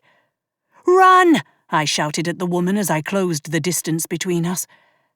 Except she didn't move as he made a lunge for her. Somehow, he narrowly avoided cutting her. "Why isn't she getting the fuck out of here?" Her attacker shuffled back a pace or two and prepared to strike again. I flung caution to the wind and charged forward, throwing my weight into him as I tackled him to the ground. In hindsight, I should have thought this plan through. He thrashed beneath me, and I struggled to stay on top of him, pinning him down. We'd landed on solid pavement, and I could feel the coarse surface through my jeans as I scrambled to maintain dominance. Out of the corner of my eye, I spotted a patch of grass. My magic leapt to attention as a thought formed. From what I could see, the man beneath me was purely mortal, and that meant if I could restrain him with a bit of nature, he had less chance of breaking the spell. I stretched out my hand, urging the roots to grow and extend toward me. "Morgan!" Emrys's voice strained behind me. I was about to turn and ask what happened when a piercing hot sensation ripped through my abdomen. In a split second, the man shoved me off and I tumbled onto my back, the sky filling my vision as my head connected painfully with the pavement. I bit my tongue and my mouth filled with the taste of blood. I still couldn't quite process what had happened until I saw the man scramble away, taking off out of my field of vision. "Oh my God!" the woman rasped, her face appearing above me. It greyed at the edges. I coughed as blood dripped down my throat, and I did my best to avoid spitting it out all over my shirt. I wanted to roll onto my side to clear my throat, but my body refused to obey my mind's commands. "Try not to move. I'm going to get help." The woman disappeared from view, replaced instantly by Emrys. Worry clouded her features, and I could see unshed tears threatening to fall. In all the time I'd known her, I'd never seen her get emotional. Not even when I'd suffered multiple broken bones in my bout against Arthur. That was foolish, she chided, her voice cracking. I had just enough control over my body to move my hand, to feel the shaft of the switchblade protruding from my stomach, before I passed out. Chapter 7. I couldn't say how long I'd been unconscious. But when the world did come back to me, all I could feel was throbbing pain and nausea. My head ached, and my tongue stuck to the roof of my mouth with congealed blood. I was vaguely aware of movement around me. "You said you were getting help!" Jules's voice sounded distant and panicked. "I did. Trust me, your friend is going to be in good hands." Part of me wanted to join in the conversation, but I couldn't rouse myself enough to even open my eyes. So instead, I laid there, not moving as each breath made my belly sear with pain. Something akin to a moan must have escaped me, because I picked up on the rustling of fabric. "Hold fast, Morgan. Help is coming." The touch of a hand accompanied Emrys's words. Sirens wailed in the distance, growing louder and more insistent. I fought to at least open my eyes, but the world around me was blinding. I squeezed them shut again just as fast. Even with the brief glimpse, I could only make out blurred faces standing over me. The noise of the sirens was nearly deafening now, accompanied by the crunch of tires on pavement. Air brakes squealed, and then footsteps followed. "Avery, what the hell happened?" a male voice demanded. "This guy came out of nowhere, and she fought him off." I detected an unmistakable sense of familiarity between the two speakers. With more determination this time, I cracked one eyelid to see a new, blurry face hovering over me. "Hi there. My name's JT. I'm going to help you." An undecipherable groan passed my lips in response. He didn't seem to mind. He shined a small penlight in my partially open eye. I raised my hand to block the painful intrusion. "He's just trying to make sure you aren't concussed," Jules said, reaching to keep my hand out of his way. "I know it's uncomfortable. I'm sorry." JT's voice was soothing. Maybe it was the blood loss, but I relaxed and even managed to open my other eye without wanting to pass out again. I tolerated the light, and as he leaned back, my vision cleared. "Can you tell me your name?" He reached for my left wrist, gripping it just below where the sapphire sat nestled against my pulse point. Before I had a chance to answer him, a rush of power erupted from my left hand. The bracelet shifted, Excalibur materializing in its full form.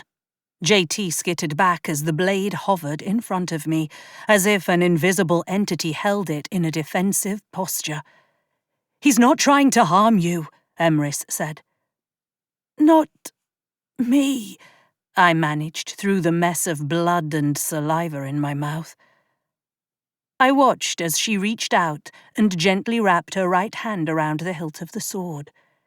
It flared a vibrant blue before settling down. It recognized the Pendragon blood in her. While it didn't revert back to the bracelet form, it wasn't actively trying to skewer the man attempting to save my life.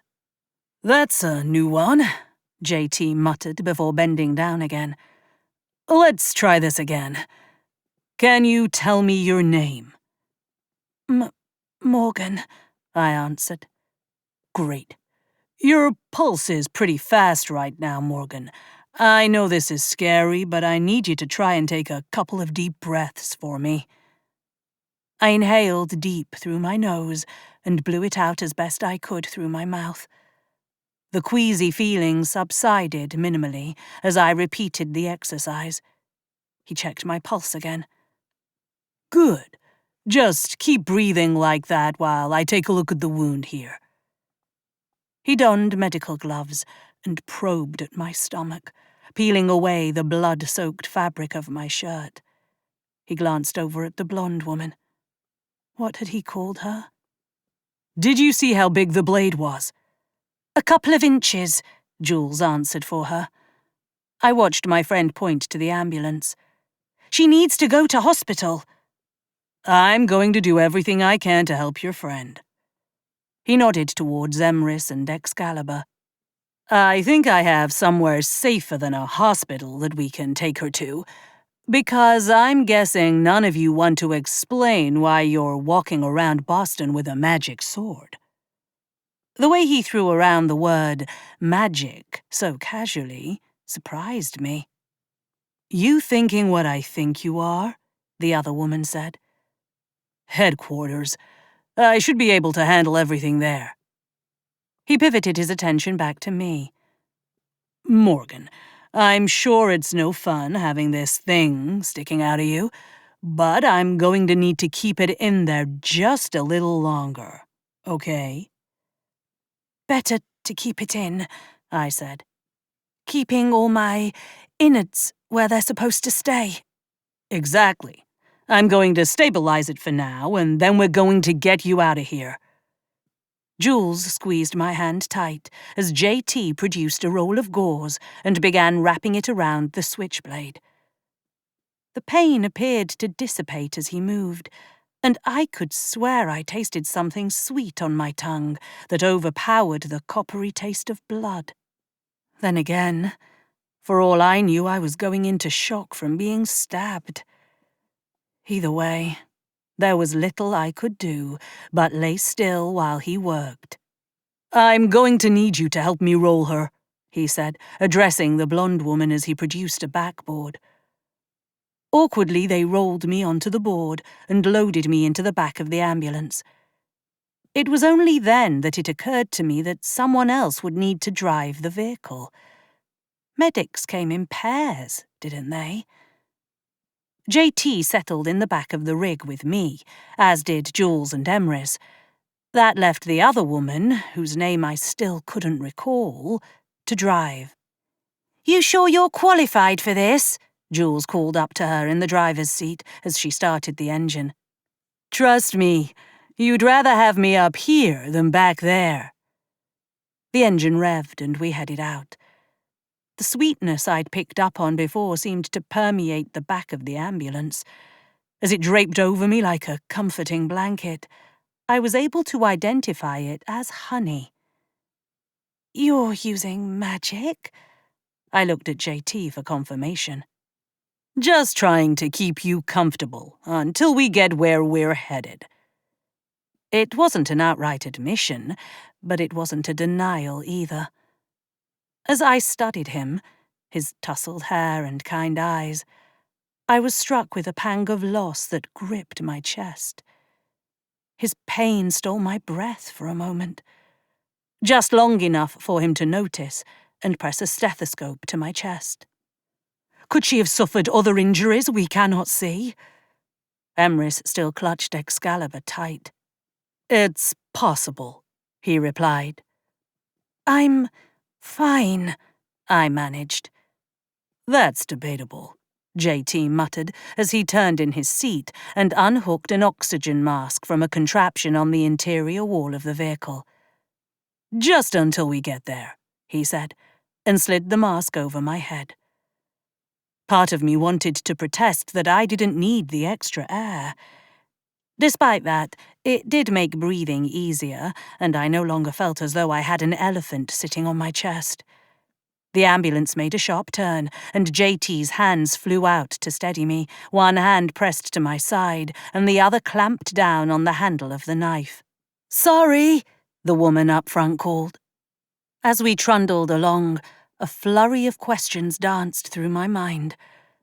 Could the blonde woman have been the one I had seen in my dream? And why did so much of this place feel familiar? How had I sensed JT's loss, and what was that all about? For the time being, there was little chance I would get answers to any of my questions. The honey-tinged magic that had enveloped me was tugging me towards sleep. I'd slept on the plane, but it wasn't what I'd call restful. Wait, wasn't there some medical concern about repeatedly passing out from an injury like this? Or was that a concussion? "Hang in there, Morgan. I've got you." JT's voice was soft, and the way he spoke carried with it a hint of permission to rest. And so, I slipped into the darkness of unconsciousness again. When I regained consciousness the second time, I was in far less pain. Something soft and non-moving supported my body. I opened my eyes, finding myself in a small bedroom with blankets tucked up to my chin. I raised my hand to feel a plush pillow beneath my head. Emrys stood sentinel by the window, sword propped against her leg. Jules sat in a chair in the corner slumped over. JT and the other woman were absent. "How long?" I rasped, drawing Emrys from her reverie. "A couple of hours." We've lost nearly 8 hours already. Maybe more," I groaned. She was at the bedside in an instant, her hand pressed to my bicep. "You did what you believed was right. You defended someone in need." "But, for all I know, it was way off base, and I made the wrong choice." "I watched you, Morgan. You have learned to rely on your magic, and it has not led you astray yet. I trust that we are where we are meant to be." After a beat, she added with a wry, sad smile. "Besides, quests are not meant to be completed so easily." "Whoever thought quests were a good idea should be shot," I grumbled. Just then the door opened and JT walked in. He looked paler, the skin around his eyes and mouth a bit drawn, as if he'd overexerted himself. "You're looking better," he commented. "Sorry to say, you're not." The words slipped before I could stop them. He laughed. "Yeah, it took more out of me than I thought to heal your wound. Not my first knife wound, though. Not sure whether to be grateful for that or not." The way he looked down at his hands drew my focus. He spun a simple band around his left ring finger as he spoke. For a split second, an image filled my mind that I had no right to know. JT standing with a red-headed woman in a room, pledging their wedding vows. I could swear the woman looked exactly like Esri. What had she said to me in the cave? I was coming to her old stomping grounds, and there were people I could trust. This is going to sound a bit mad, but can I ask you something? "Sure." I pointed to his hand. "Were you married in, like, a courthouse?" He stopped fiddling with the band. "What made you ask that?" "I just saw... Never mind. It's probably just the blood loss." "No, tell me what you saw." "You getting married to a red-headed woman." "Morgan, what are you doing?" Emrys pressed tighter on my arm.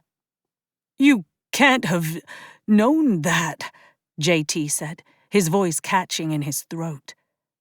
You're right. I have no way of knowing that. We're strangers, and yet, when I set out on my journey here, a woman told me I'd find people I could trust.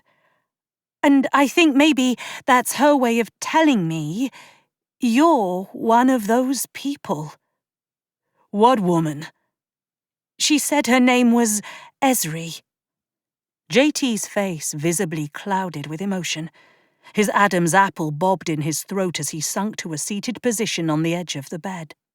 There is no way you could have talked to Esri. She died, I finished for him. Yeah, she mentioned that too. I mean, there was a time after her death that she came back to say her goodbyes, but that was 2 years ago. She said something about the universe having a way of sorting things out. Sounds like her. Although she spent a long time hating the universe for what it took from her. She seemed pretty chill about the whole thing. In the end, I think she accepted what the universe required of her. But for a while, she cut herself off from the rest of us. I miss her every day. Our time together wasn't long enough. If it makes you feel better, I'm pretty sure I felt her earlier, before I found your friend being mugged by that knife-wielding prat. Sometimes I catch a hint of her power, or things that remind me of her. Strawberries. That's what I picked up most. The scent of her magic. She had a real knack for picking up on the scent of a person's magic. She could follow it pretty well by the end, too. It wasn't a skill I'd ever considered, and I certainly wasn't in a position to be able to use it. Was I? I couldn't recall ever being able to sense another person's magic by the scent it gave off before. And yet, I'd definitely picked up on the hint of Ezra's power in this city. And JT's magic in the ambulance, too. Was this somehow linked to Esri guiding me? Mind telling me where we are? JT nodded and cleared his throat. This is Authority Headquarters. The Council is a 13-member magical governing body that keeps the practice of magic under control, and good magic safe. So magic isn't openly practiced here? Oh, it is, but we try our best not to let mundane people in on the secret unless we have to. We police our own and teach the younger generations how to harness and use their power. Sounds like back in London, I murmured. I wouldn't be surprised to know other places have similar setups. Esri was on the council before she died. For a long time it had been a hereditary thing, but due to some unforeseen circumstances, that changed a few years ago. I pushed myself into a seated position, grateful that my stomach muscles didn't refuse to cooperate. I'm sorry I brought all of this up for you. I appreciate you saving my life, though. I'm a healer. It's what I do. Avery did the right thing by calling me. Avery. Today's going to be the day for weird questions, but what is her last name? Fellows. She married Ezra's cousin Desmond. Why? Is she still here? Probably. Why? Because when I had my, conversation with Esri, she specifically told me to seek out someone called Avery Fellows. She thought they might be able to help with a problem we need to fix. Morgan, perhaps you should simply rest. Emrys fixed me with a warning glare. She wasn't quite ready to trust JT or Avery with the reason for our arrival in the States. Still, Esri had pointed me in this direction, If Emrys trusted that I was leading us towards a way to save Camelot, I was willing to extend a little trust their way. "We don't have time to rest," I said, throwing off the blankets. "I would agree with your friend. You just suffered a serious injury. Your body needs time to heal," JT urged. "Funny thing about being the chosen one, you don't really get the chance to rest. Now, where can I find Avery?" "I'm right here." The blonde woman stood just outside the room, looking as pale as JT. "I think I know why you're here." She held up a broken gold chain. "That man, he stole my pendant, and I think you're supposed to help me get it back." Chapter 8. The relief that flooded my body was enough to sap what little energy I had. I slumped against the doorframe and felt 2 pairs of hands reach out to steady me. I looked over my shoulder to find Jules on one side and JT on the other. "Come on, Avery can explain while you rest," JT pleaded. "Well, I'm not going to argue with the doctor." Avery stepped into the room and closed the door behind him. I let JT settle me back in the bed and took a few slow breaths. "So, I know why I think I was supposed to find you. But why do you think I'm meant to help you?" I looked at the woman standing at the foot of the bed, her glasses perched on the end of her nose. "This is going to sound strange, but my husband warned me something like this was coming. That I was meant to be somewhere besides Boston." "Why's that weird?" Jules pressed. "Because Des has been dead longer than Ezri," JT answered. He fixed Avery with an anxious glance. "How long has this been going on?" She shrugged. "Not that long. A month or so. It started a little before Thanksgiving. It was like he wanted me to know that it was okay, that I shouldn't feel guilty for leaving the city. I think he just wants me to know I've got a place somewhere out in the world." "Ezri did mention you were the person to hunt down, to fix our particular magical problem," I continued. It caught the other woman by surprise. "Ezri?" Yeah. I sort of had a conversation with her in a magical cave."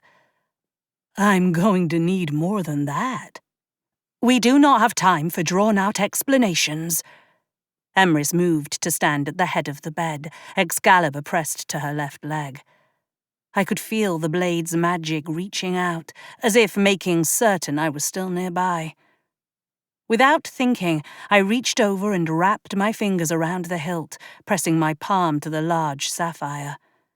Energy thrummed from the sword up my arm and settled in my core, easing the residual discomfort from being stabbed.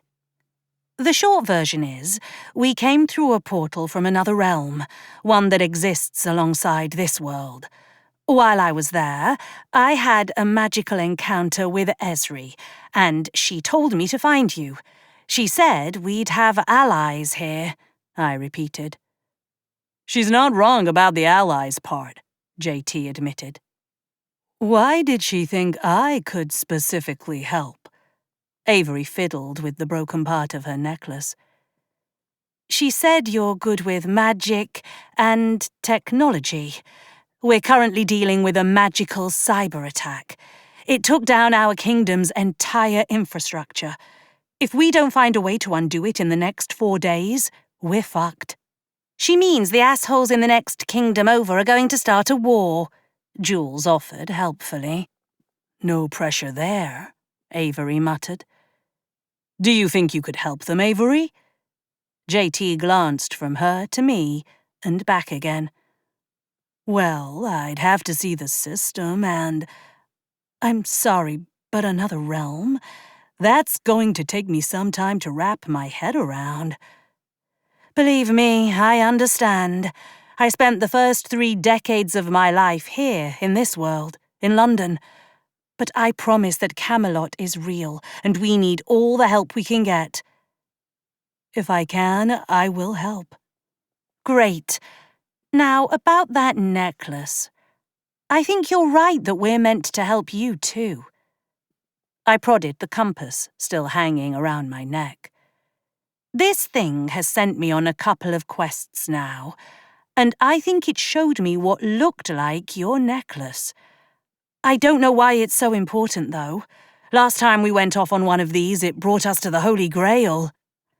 I don't think it's that epic, but it is a family heirloom, Avery answered.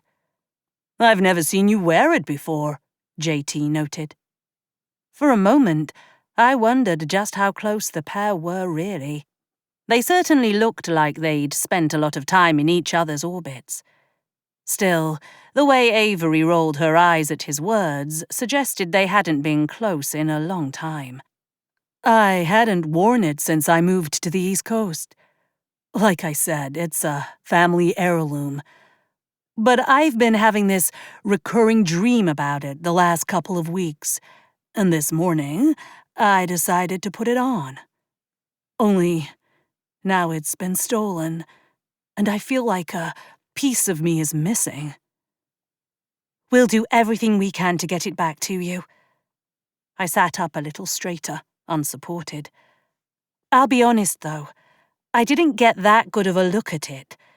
Is it something that might fetch a lot of money at a pawn shop? It's a single amethyst stone, set in 18-karat gold. I can't imagine it would be worth that much. Is it imbued with magic? Emrys interjected. I don't know. I never asked. Given what we'd encountered the last time we'd gone off on a quest, my gut told me that Avery's pendant had some sort of magical affinity.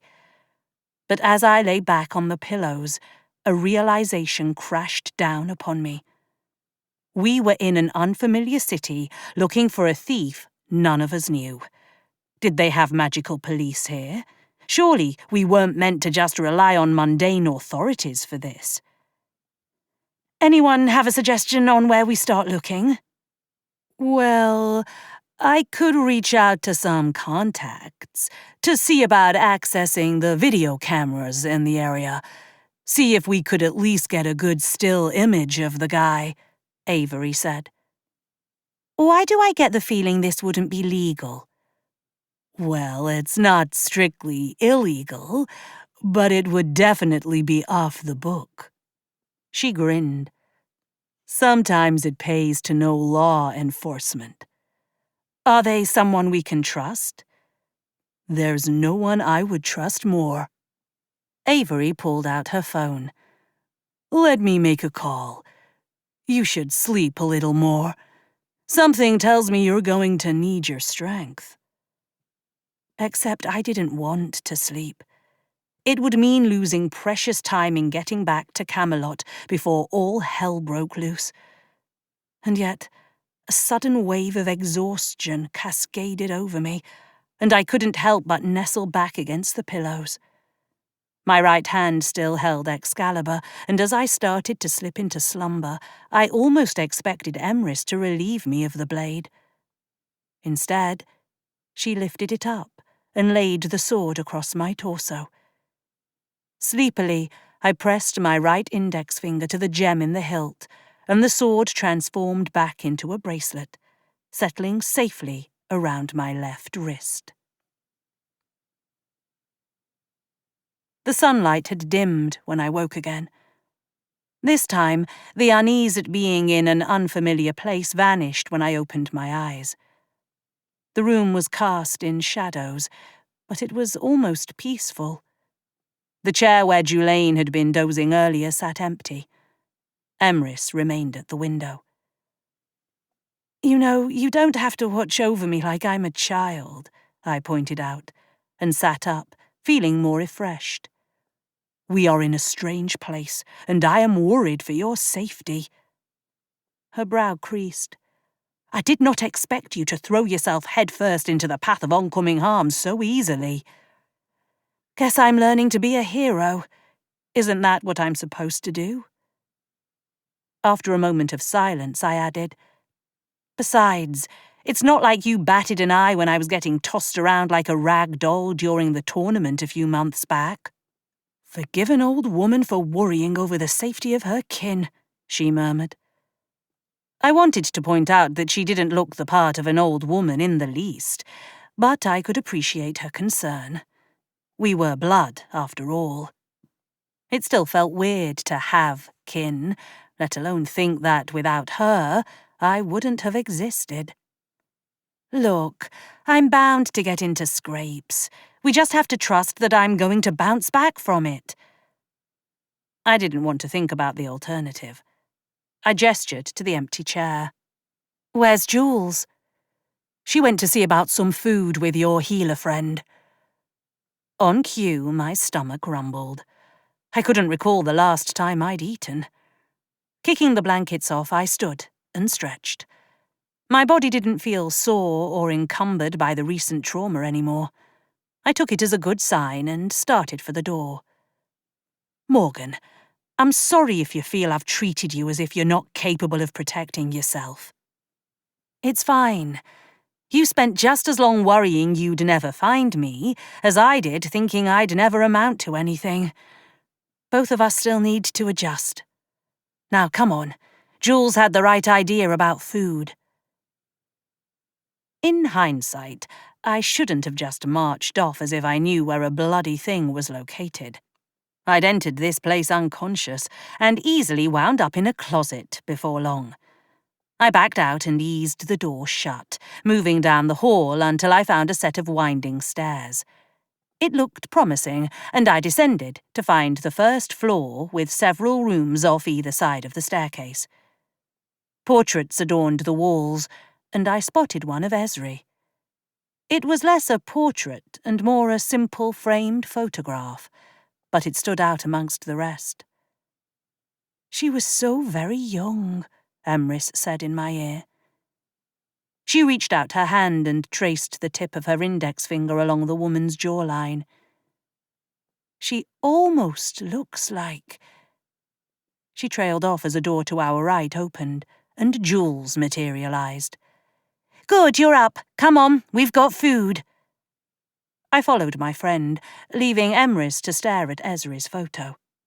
I found JT seated, in what appeared to be an industrial kitchen, at a long table with platters of sandwiches laid out. A pitcher of water sat next to the food, and I picked up on the scent of coffee beans percolating.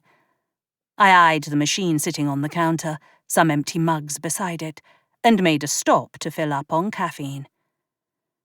Avery have any luck with her mysterious contacts? I set the mug down and slid onto one of the benches attached to the table. She left about an hour ago and isn't back yet, JT replied, pushing a tray toward me. You should eat. I snickered. Why do I get the feeling you've done this before? Because my wife was nothing if not laser-focused when she was on a case. Things like eating and taking care of herself tended to be the first things to go. Sounds like she and I have a lot in common. I'm starting to see that.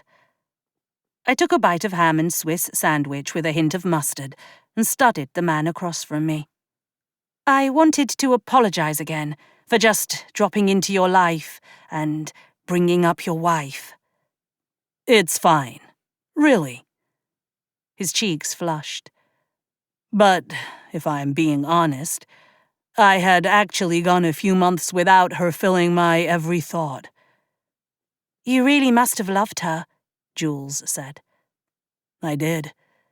Even when she cut me off for a decade, I never lost hope that we'd find our way back to each other. And we did. For 9 months, we were happy. And then the universe demanded her life to restore balance, and the rest of us were left behind to pick up the pieces. Magic's a bitch, I declared after picking up a second sandwich. Sometimes I would agree with you on that, he sighed, just as the kitchen door opened and Avery appeared. Despite the circumstances under which we found ourselves, she looked pleased. Oh, good, you're up. How are you feeling?" I raised the partially eaten sandwich at her. "Better, thanks. Any luck on your end?" I managed to convince an old friend to give me access to the footage. We should have it within the hour. "And what about finding the Pratt once you get a good image?" Jules pressed. "I mean, don't you need facial recognition or something for that? No offense, but you don't look like you'd be able to magic that one out of thin air." "You're not wrong. I can't just pull it out of my ass. Luckily, that same friend is giving us a small window to use their database for anything we need to find." She retrieved a coffee cup from beside the coffee pot and filled it, coming to sit beside me. Not that I haven't found ways to get into those types of databases without help. "You're more of a grey hat, eh?" I couldn't hide the surprise in my tone. "Yeah, I mean, I've been more legit since Esri, but sometimes a girl's gotta get a little creative to solve problems." "I'm not saying you aren't going to be able to find this guy, but I don't see how that's supposed to fix our problem," Jules noted. "Jules, don't be such a bitch," I chided. "No, she has a point. Everything I'm doing now is just tech skills. Honestly, I'm not sure how I'm going to help you back in your home. But I can tell you that I've used magic to manipulate data and videos to uncover dark magic. If there is anything like that keeping you cut off, I'll find it." "Well, let's just hope that whatever we're up against is something you can solve," I said. The room grew quiet, save for the sounds of chewing and the occasional clank of cups on the table. It felt almost like we were back in Camelot, sharing a meal with members of the council. I could almost picture Shanae seated beside JT. I wouldn't exactly call us friends, but she'd proven to be someone I could count on. At the very least, I knew she had Camelot's best interest in mind. And she'd worked tirelessly to secure what should have been peace with Uther and his people. Anyone who had the balls to sit in a room with that bastard and not throttle him deserved my respect. As I downed the last of my coffee, I watched as JT stood and left the room. I tracked his movement with my eyes before turning my focus on the women still in the room with me. Much like I could picture Shanae seated here with us, I could see Avery at the table in the castle, looking right at home. Maybe that's why we'd been led to her. I knew I was going to need allies in the coming fight against Arthur and his father. I'd seen as much in the Crystal Cave. Maybe Avery was destined to be one of those at my side. "I'd say you're going to owe me for this, but I think it's time that I do you some favors," a dark-skinned woman with a tight bun at the nape of her neck said, filling the doorway. Somehow I could tell she wasn't magical in the slightest, and yet her presence exuded so much power I couldn't help but give her my attention. "Morgan, meet Special Agent Jackie DeWitt," Avery introduced. "She's not a witch, but she's the next best thing." Chapter 9. Agent DeWitt stayed where she stood, blocking the doorway as she appraised the rest of our contingent. It was then that I realized Emrys was still missing in action. Jules arched a dark brow. "You know coppers?" "Careful, Jules. You actually sound impressed," I teased, nudging her shoulder. "You didn't tell me we had overseas company," Agent DeWitt said, as she finally moved closer to where we sat. I couldn't explain how or why, but I got the sense she expected someone else to be there. She held out her hand expectantly. "You are Morgan Le Fay." I gripped her outstretched hand in a firm handshake. "Crown Princess," Jules added, making me cringe. Technically true, but I still couldn't get used to hearing it aloud. Thank God most of the time there wasn't a need for such formalities within Camelot's castle walls. "Royalty?" Agent DeWitt gave me an approving nod. It's complicated, I muttered, and pulled my hand back. I cleared my throat. And this is my best mate, Jules. In short order, they exchanged pleasantries, and Agent DeWitt looked at Avery. Your message said something about you being robbed. That's why you needed me to pull the footage. Yeah, it seems like Morgan and her friends are here on a mission of sorts, too, Avery began. Quest, really, Jules corrected. Whatever you want to call it. They're looking for someone to help them protect their home, and I think I'm meant to be that person. First, though, they're going to help me get my family heirloom back. I wanted to explain that I had a hunch her pendant was more than a mere family relic. The chalice, or grail, had been extremely valuable because of its magical lineage, but without seeing the pendant up close in person, I couldn't be sure. And what led you to this conclusion? Agent DeWitt continued, her tone taking on the cadence of a practiced interrogator. Esri, Avery answered simply. The other woman's expression shifted immediately, changing to a look of sad resignation, similar to the one I'd seen on JT's face when I first brought up my dearly departed tour guide. I stood, the plate on the table clattering loud enough to draw the focus to myself. Not that I'm ungrateful for her assistance, but is literally everyone in this bloody city linked to this woman? Agent DeWitt cast a disapproving glare my way. How do you know my partner? I blinked. Partner? Before I joined the FBI, Esri was my partner on the Boston police force. I'd say that's a yes to your question, Morgan, Jules stage whispered. Her ghost appeared to Morgan in a cave or something, and sent her on this quest. JT's voice came from behind Agent DeWitt. I see. Silence fell over the kitchen while she processed the information.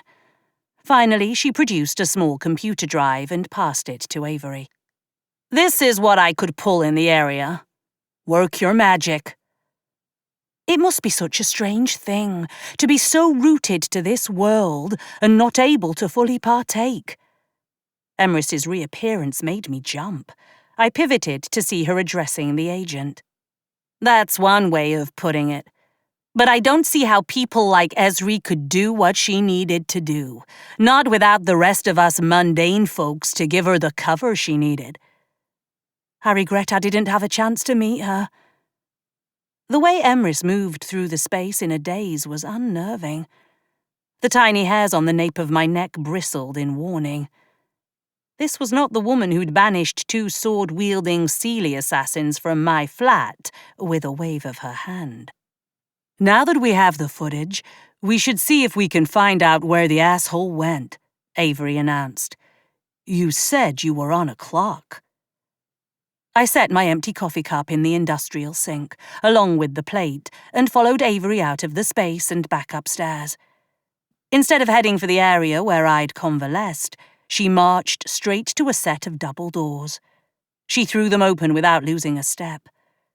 13 chairs sat in a semicircle in the middle of the room. The weight of the magic that had come through this space was palpable, pressing against my body with its own mass. This is the council meeting room, she explained, before taking a right through a doorway and heading down a short corridor to a smaller room with computer screens and keyboards. And this is where I work. Bit hidden away, isn't it? I remarked. She shrugged as she plugged the drive in with a cord sitting on the desk and fiddled with the mouse. Honestly, for a lot of my life I felt more comfortable like this. I'm good with computers. I understand them. People aren't always my strong suit. A wistful look passed over her pale features. Des would always say that he brought me out of my shell. He'd be proud you didn't retreat after everything happened, Agent DeWitt said from the doorway behind me. Jules, JT, and Emrys remained in the council chamber. As it was, there was barely enough space for the three of us. I focused my attention on the screen that lit up as Avery accessed the FBI drive. I spotted the footage labelled as BPD. It would seem Agent DeWitt still had sway in her old department. Interesting. You ready for this? Avery looked at me over the top of her glasses. For a split second, I couldn't understand why she was concerned whether I was ready to watch her being mugged. Then, phantom pains danced through my stomach muscles, and I swallowed a lump in my throat. Yeah. Play it. If Agent DeWitt's curiosity piqued at our exchange, she didn't telegraph it. She stood silent and stoic on Avery's other side as the blonde woman hit play. A large expanse of the park where we'd found Avery appeared on the screen. People walked by, going about their lives, unaware of the violence about to erupt in their midst. I spotted myself, Jules, and Emrys moving into frame just as the assailant approached Avery. He grabbed her, and I saw myself intervene. Somehow, I'd missed him snag the pendant off the chain before I tackled him to the ground. I winced as his knife found its way into my stomach. For his part, the mugger looked surprised I'd actually gotten in the way of his blade. In the following chaos, he scrambled to his feet and took off, mask disappearing into his pocket. I blinked, and he was gone. My eyes tracked the common around me as the other women crowded in, using their phones to call in reinforcements. But as my mind processed what I'd seen, I realized something didn't add up. Where did he go? There wasn't a crowd he could slip away into. Something's wrong, I blurted unhelpfully. He pulled a disappearing act. Not the first time we've seen that, Agent DeWitt replied. Out of the corner of my eye, I caught her retrieve her phone. Hold off on calling Kayla, Avery said, as if sensing Agent DeWitt's intent. Like she's told us before, they don't all know each other. Let's see what I might be able to do to clear this up. Give me a minute. I watched as she reached out her hand and pressed her fingertips to the screen. The image flickered, rewinding almost of its own volition to the point where my attacker was on his feet, but had not yet vanished. Avery's brow furrowed a bit as the images passed frame by frame at half speed. It appeared almost as if the man glitched with each step he took. I tracked his every stuttering movement away from us until he vanished pixel by pixel. Yeah, I don't think that made it better, I noted. Sometimes you have to get inside the tech to really see what's going on, Avery answered, breaking contact with the monitor. I had no idea what the bloody hell that even meant. We're not about to jump into some weird Matrix-level shit, are we? She smiled to herself. I suppose in a way we are. Or I am, anyway. Whatever you plan on doing, I want in.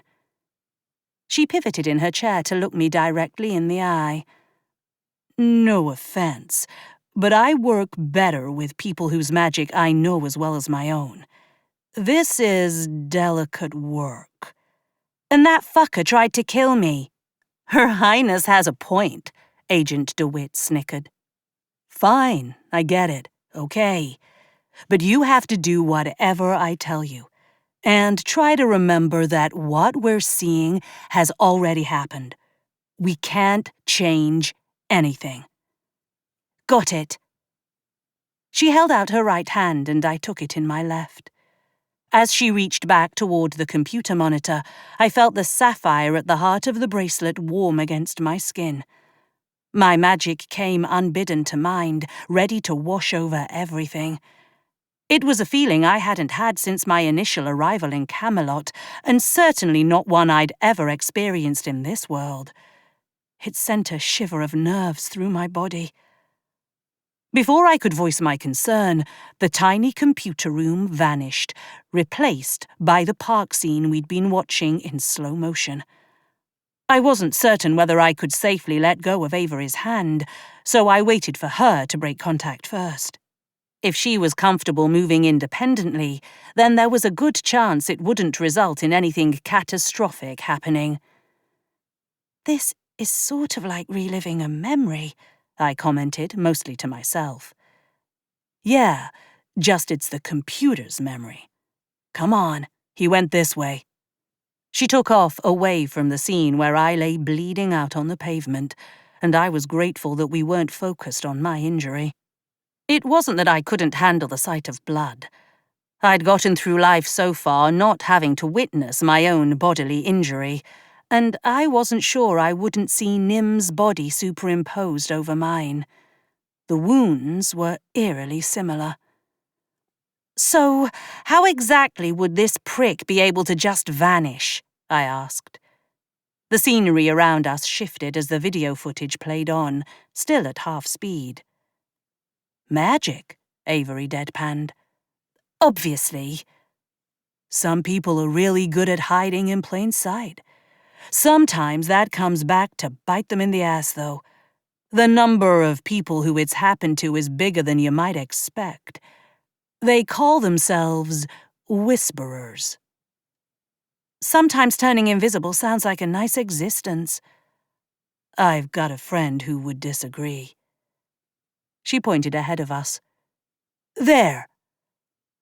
The video resumed playing full speed. We watched our mugger and would-be killer shimmer and turn incorporeal.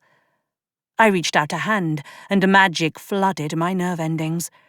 Without intending it, I'd dismantled his spell, and he stood there mid-motion, his back toward us.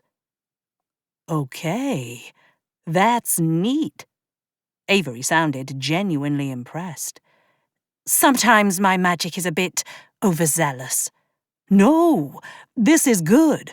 We can get a better image for facial recognition. We should have a really good shot at finding this guy now." "You realize he's probably pawned the pendant by now," I pointed out, as she waved her hands in front of the man's face, as if capturing his image on a tablet or phone. "Knowing who he is will tell us where he might have gone. And there's only so many places you can fence stolen objects, magical or otherwise, in this city." That assumed he stayed local. I didn't voice my doubts, since it wouldn't have been helpful. Avery gave a satisfied nod and returned to my side. She held her hand, palm up, and waggled her fingers in a "hold on" gesture. I did as she indicated, and the video surroundings popped out of view. Once again, we were in the tiny room off the council meeting chamber. My vision swam at the sudden shift in orientation, and I gripped the edge of the desk in front of me. Beside me, I heard Avery's fingers moving over the keyboard. I was only vaguely aware of what she was doing as she tapped away. Images flew past rapid fire on the screen. Once my head stopped spinning, I realized she'd somehow managed to actually bring back the clear image of the man's face from our deep dive inside the video. Facial recognition finally produced a hit. "Layden Danson," she said, reading aloud from what turned out to be an arrest record for petty theft.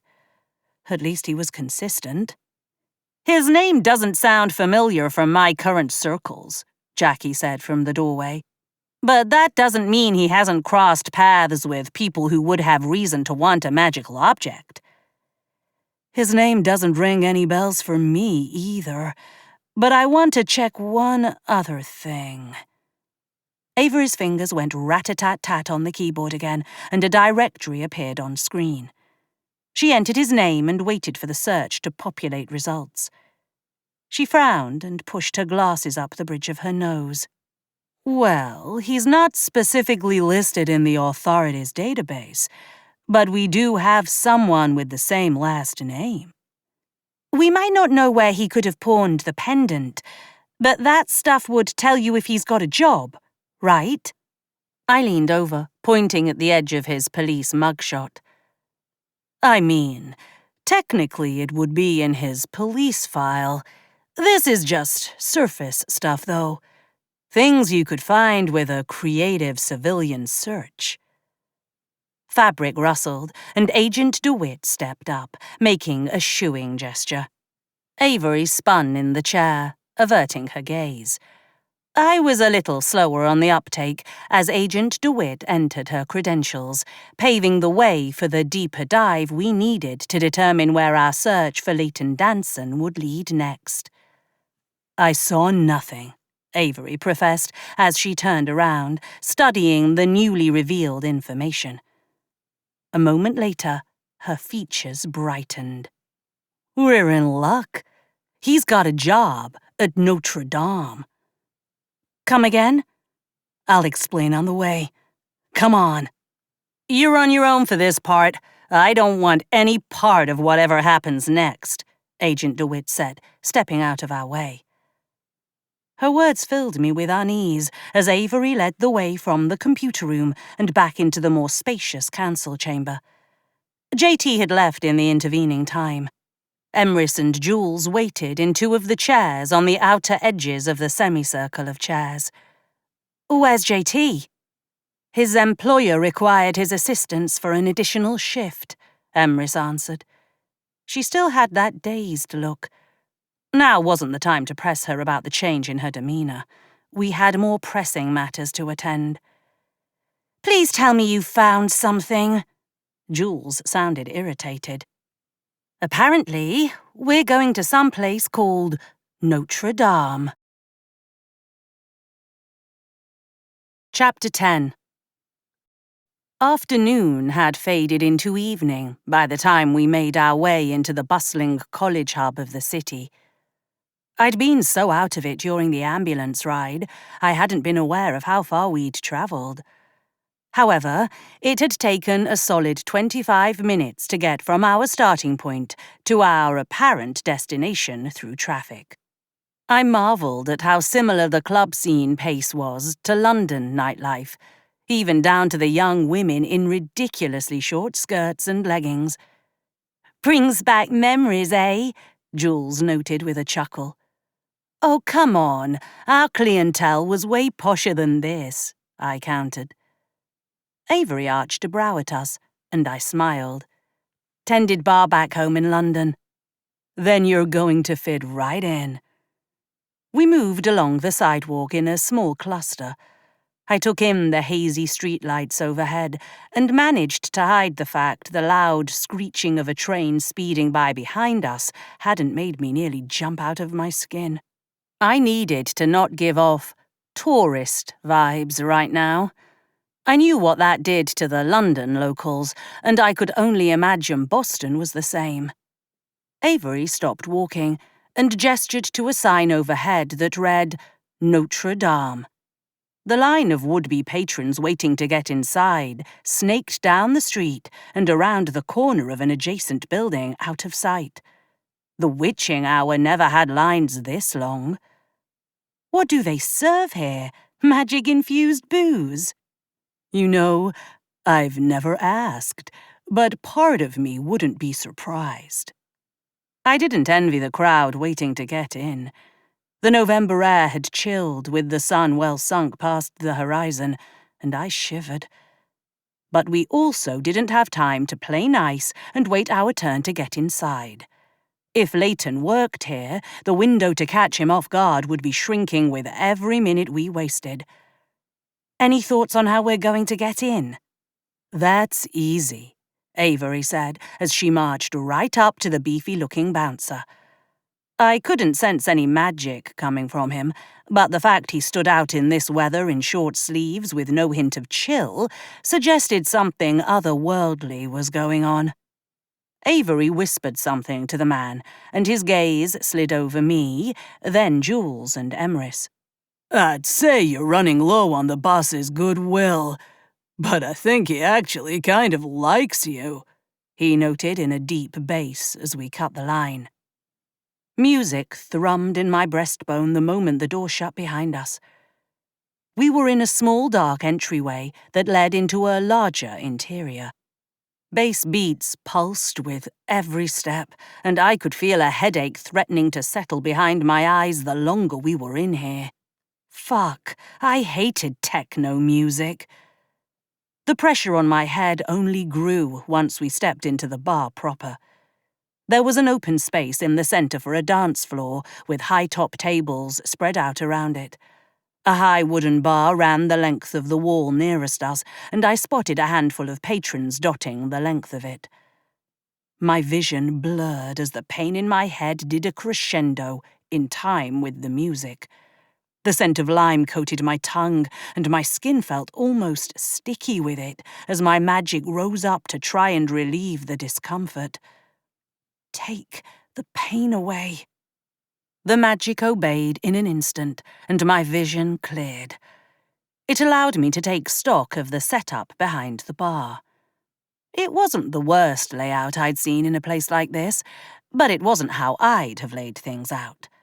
My fingers twitched at the thought of slipping behind the bar and reordering things. "She's not here," a handsome man said from down the other end of the bar. I hadn't realized I'd been staring at him until he spoke. I could almost see the bulk of something more around his shoulders and torso as he moved to sling a towel over one shoulder. Avery closed the distance, clearly comfortable with the man. I hung back a pace or two to assess him.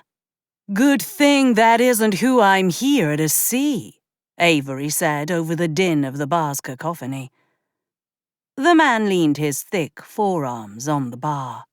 "What sort of shady shit are you bringing into my bar now?" "You're really going to let him talk to you like that?" The words left my mouth, full of righteous indignation and fire, before I'd even registered the thought. "Who the hell are you?" His Boston accent was thick as he glared at me. "Morgan Le Fay. Who the fuck are you?" I countered. "The owner of this establishment, and if you keep mouthing off, I'll be the one throwing your ass out." "Okay, why don't we all just calm down?" Avery's tone was conciliatory, even though her face betrayed clear unease at the situation. The skin around her eyes and lips puckered, and worry lines wrinkled the skin above her nose. "We're here looking for one of your employees, so if there is shady shit going on, it's on them, not us." The bartender looked skeptical in the dim light. "What employee?" "Leighton Danson. His police file said he works here," I filled in. "Worked, past tense. Fired that kid weeks ago. Couldn't show up on time and had the memory of a damn goldfish." "So we just wasted all that time for nothing," I railed. Power flooded me as my emotions escalated. Unlike when we'd returned to London in search of the chalice, this quest, for lack of a better term, felt more consequential. My entire kingdom, people who would one day count on me, was at risk. Magic coalesced around me like a protective shell, hardening into a translucent barrier. I felt the electrical currents in the air from the lighting and the sound systems bumping against my spell, and sparks flew, cascading down around people's heads. Out of nowhere, I spotted something glowing on the rafters overhead.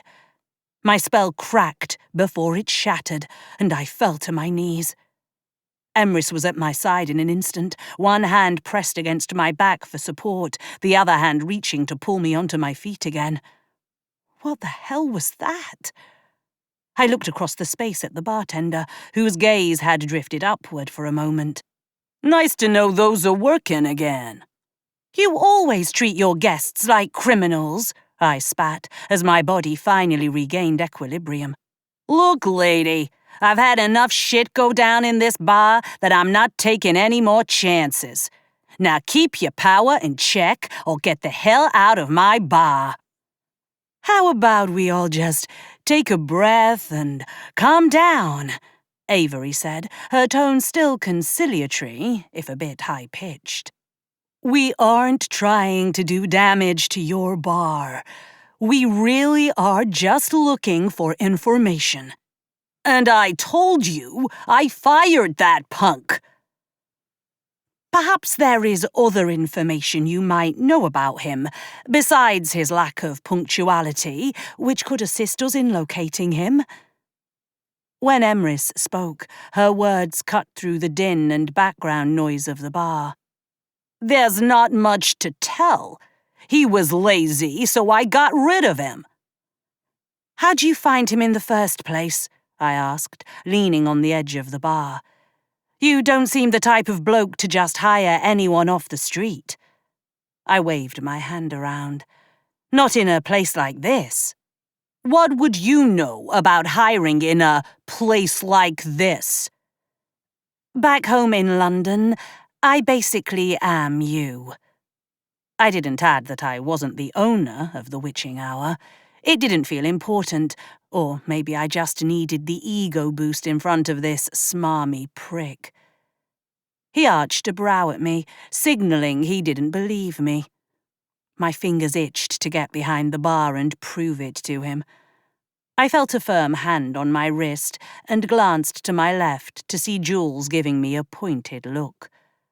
Her icy blue eyes flicked to the man across the bar. "As much as I'd love to see Morgan wipe the floor with you, we really don't have time for a pissing contest. Just tell us how Leighton came into your employ, and we'll be out of your hair." He glared at us, and for a brief moment I could feel the magic around us slip. It was as though he was keeping up some sort of illusion, not that I had any idea why. The jewel at the heart of my bracelet thrummed against my pulse point, and in an instant I knew what Excalibur wanted me to do. It longed to undo whatever spell he was working and reveal the truth. Not right now. I didn't like or trust this man, but it did seem bad form to tear down his spells in his own establishment. And, for all I knew, he had a perfectly good reason for keeping them up. He rubbed at his jaw as he considered the request. "He was recommended by one of the other servers, Serena. I think they might have dated in the past." "Where can we find her?" He pointed across the bar to a wiry brunette in a tight t-shirt and jeans. She was handing out bottles of beer to a small cluster of what looked like college guys. One made a grab for her ass. The same sensation I'd felt when the cymbals overhead had knocked me down danced along my forearms. I could almost make out a tiny strand of magic worming its way across the space in mid-air to keep his hand off the girl's backside. No doubt, he'd think it was just a drunken miss. From behind the bar, Jonathan gave me a grunt. I turned back and spotted a different set of symbols alight in the rafters. "People like you aren't the only ones I'm warding against." Maybe I didn't detest him quite as much now. Jonathan let out a whistle, and Serena's head whipped around, making eye contact with him. She marched over and set her empty tray down on the bar. She acted like she didn't see our quartet standing half a foot away. "He missed," she said, assuming he wanted to talk about the prat with the grabby hands. "I made sure he did. No one gets away with shit like that in my bar." She gave him a genuine smile. "One of the reasons I like working here." He nodded in our direction. "They've got some questions for you about Leighton." Color drained her cheeks. "I thought you said you fired him." "I did, but you knew him better than most everyone. How about you take a break, answer a few questions?" "I already took my break." He waved her off. "I'll cover it. Call it hazard pay." She glanced in our direction again, her eyes settling on Avery, and the tension eased from her shoulders a degree. The familiar face seemed to work in our favor. Serena disappeared for a moment, returning a minute later with a jacket. She motioned for us to follow her out the back. We ended up in a back alley that ran parallel to the street we'd entered on. It wasn't that unlike the layout behind the witching hour. I never thought I'd be nostalgic for the place, yet in that moment I missed the familiarity and the routine. Serena tugged her jacket closer around her torso. "What do you want to know?" "You said you and Leighton weren't together anymore. What happened?" Avery looked all business. Serena shrugged. "People break up. I mean, he wasn't the brightest bulb in the pack, if you know what I mean. He had a penchant for taking advice from the wrong people, getting involved in things he shouldn't." "We know he's been arrested before," I offered. "He'd been doing better about that since we met, but the last few weeks before Jonathan canned him, he'd been acting kind of off." "Off how?" Avery pushed her glasses up the bridge of her nose. "If I didn't know better, I'd say he was cheating on me, but he was not that clever. But he'd mentioned something about some new guys he'd been hanging with." "What sort of guys?" I took a step closer, and to her credit, Serena didn't back down. "I don't know. He was kind of into online gaming, like multiplayer stuff. It wasn't really my thing, so I never asked too many questions. But it could have been there. I just know that once he started hanging with this new crowd, he got secretive." Avery's demeanor shifted, and a hardness came over her features. "You didn't happen to notice if he'd gotten any new tattoos recently?" "Leighton? No way. He's terrified of needles. He'd never get one." "You're sure?" "Dead sure. Not even on a dare." "Do you know if the address in his police record is current?" "Yeah, we never lived together or anything." The image of Leighton vanishing into thin air on the surveillance footage flashed before me. This might sound a bit mad, but could he do things like... "What? Magic?" My mouth hung open a little. "Yeah. Yeah, you don't get hired in a place like this without being in the know. He wasn't great at it, but he could do magic." "Did he ever just want to disappear?" Avery pressed.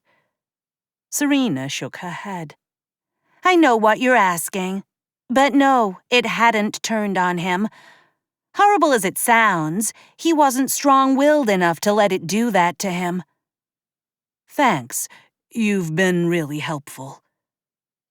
Avery pivoted on her heel and marched around the outside of the building, leaving Jules, Emrys, and I no choice but to follow. Serena ducked back inside, and I waited for the rear exit to close with a slam before I spoke. "What was with the tattoo question?"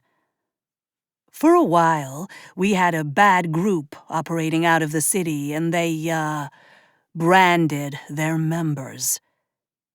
"You talk as if they no longer exist," Emrys pointed out as we emerged back on the main thoroughfare. "They don't. Or at least they haven't. There was a thing a few months ago where some low-level players tried to make a comeback, but they didn't get very far." "But you think something similar might be happening now?" I moved to block her path forward. "Maybe. And moving online would be a smart way to do it."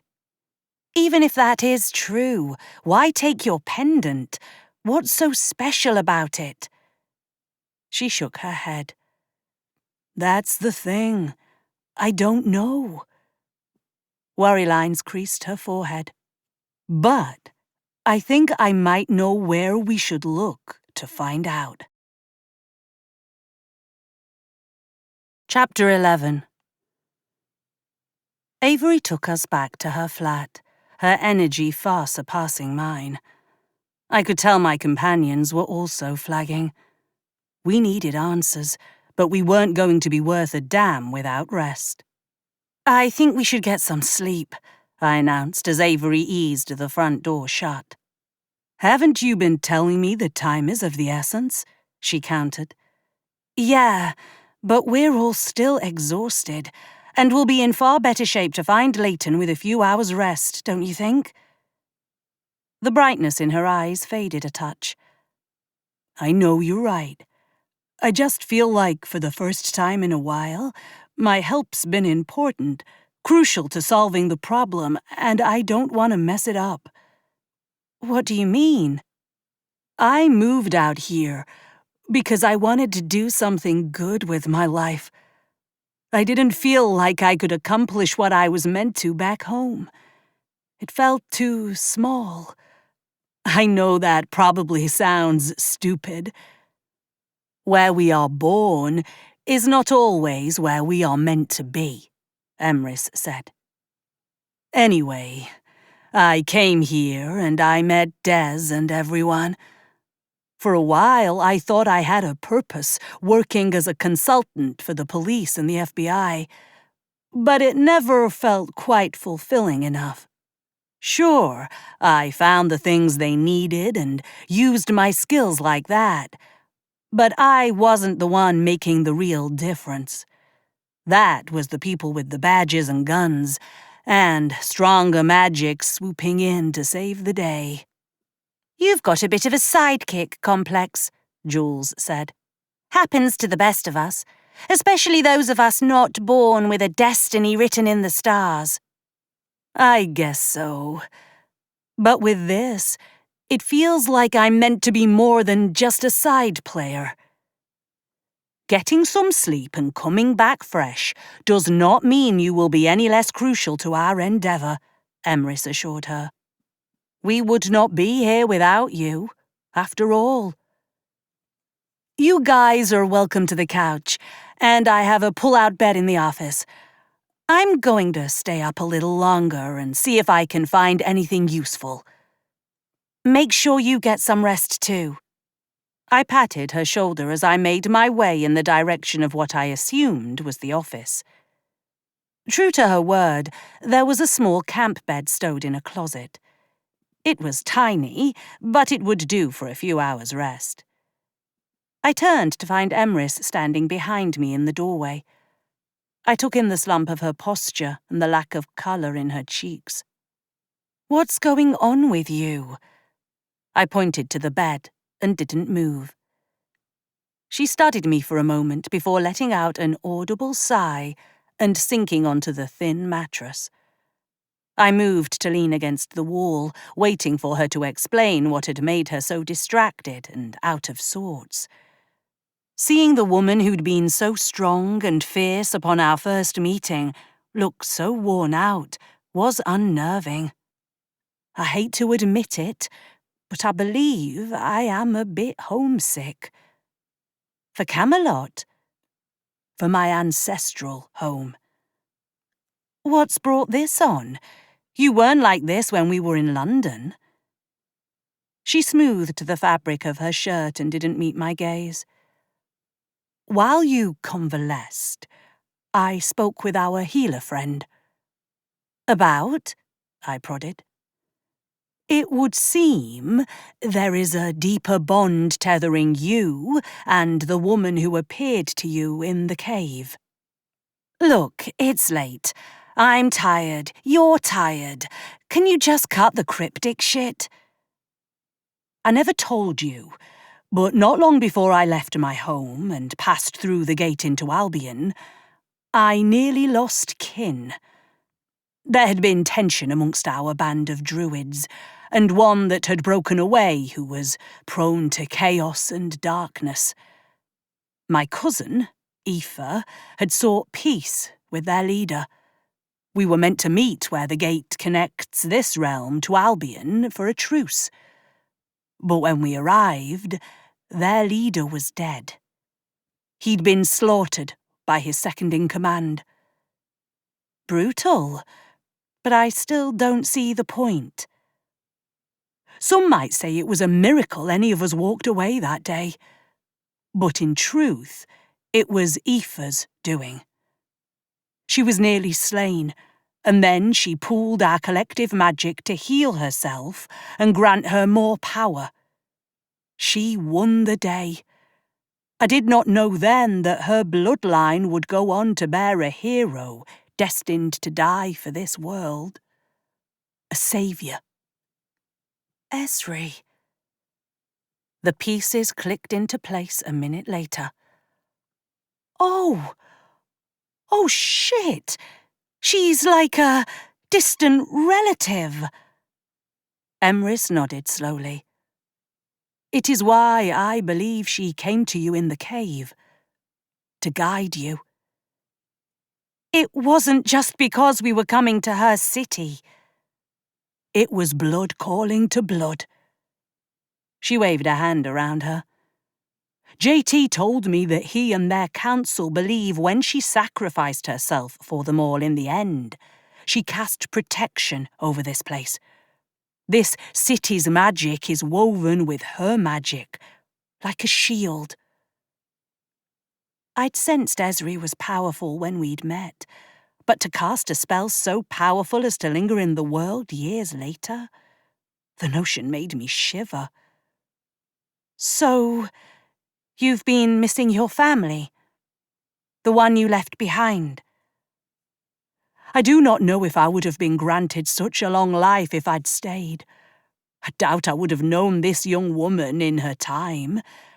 Yet, I can't help but wonder what it would have been like to see Aoife's line grow and change. If I had been there, would the world have demanded such a steep sacrifice of her descendants? I can't pretend to understand what makes the universe go round, but I have to believe you were where you were meant to be. I pushed away from the wall and knelt before her, taking her hands in mine.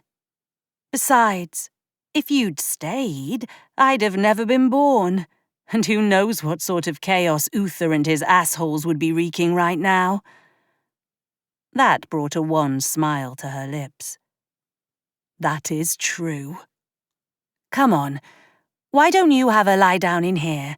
I'll go fight Jules for the couch. She let one of my hands go and cupped my cheek. You may not know it, but sometimes you remind me so much of your mother. I don't know about that. I'll see you in a few hours. I left her in the office and retraced my steps back to the small living room. Jules had already settled on the floor under a blanket with a couple of throw pillows.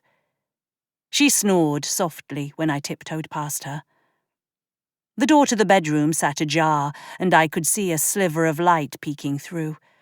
The sound of someone rummaging through boxes filtered out of the room, but I stayed put. Avery was a big girl, and she could handle being sleep-deprived, or not. I tossed and turned for the next few hours, drifting in and out of a light doze. Murky images of people in peasant garb filled my dreams. They were faceless and nameless. In my half-awake state, I couldn't make sense of them. The location looked familiar, almost like my brain was taking me back to the barrier between realms. When I finally sat up, hair matted to my forehead in a cold sweat, sunlight shone through the window in thick bands across the floor. Jules no longer occupied the floor, and the door to the bedroom was firmly closed. Wiping the grit from my eyes and hastily pulling my hair into a messy bun at the nape of my neck, I went in search of the loo and noticed the office empty. It wasn't difficult to find, and mercifully it was free. That did beg the question, where had Emrys and Jules gone? For a split second as I stood washing my hands, I feared someone had kidnapped them in the brief time I'd managed to sleep. "Who's hungry?" Jules called from the direction of the front door. I stuck my head out of the bathroom to find her and Emrys coming back inside laden with boxes of doughnuts and a carry-out box of coffee. I gave her a quizzical look as I moved into the small living space and relieved her of one of the boxes. "You just vanished. I don't like you two just disappearing on me." We did not travel far. Julaine didn't think it wise, Emrys explained. And I wasn't the one who put a tether spell on us so that we wouldn't get lost, Jules said with a bemused look. We are in an unfamiliar place. I thought it best we didn't get separated if we could help it. At least we haven't been arrested yet, I said, and opened one of the boxes, taking out a glazed confection. Do I want to know? Avery appeared from the bedroom. She'd changed clothes and looked as if she'd actually gotten some rest. Oh, we were basically stealing from the ruins of an old church. Some assholes showed up and tried to stop us. We didn't quite get away in time, though, I explained around a bite of donut. Yeah, there's definitely more to that story, Avery said, and went in search of coffee mugs. Well, we could tell her about the dragons, Jules said in a conspiratorial tone.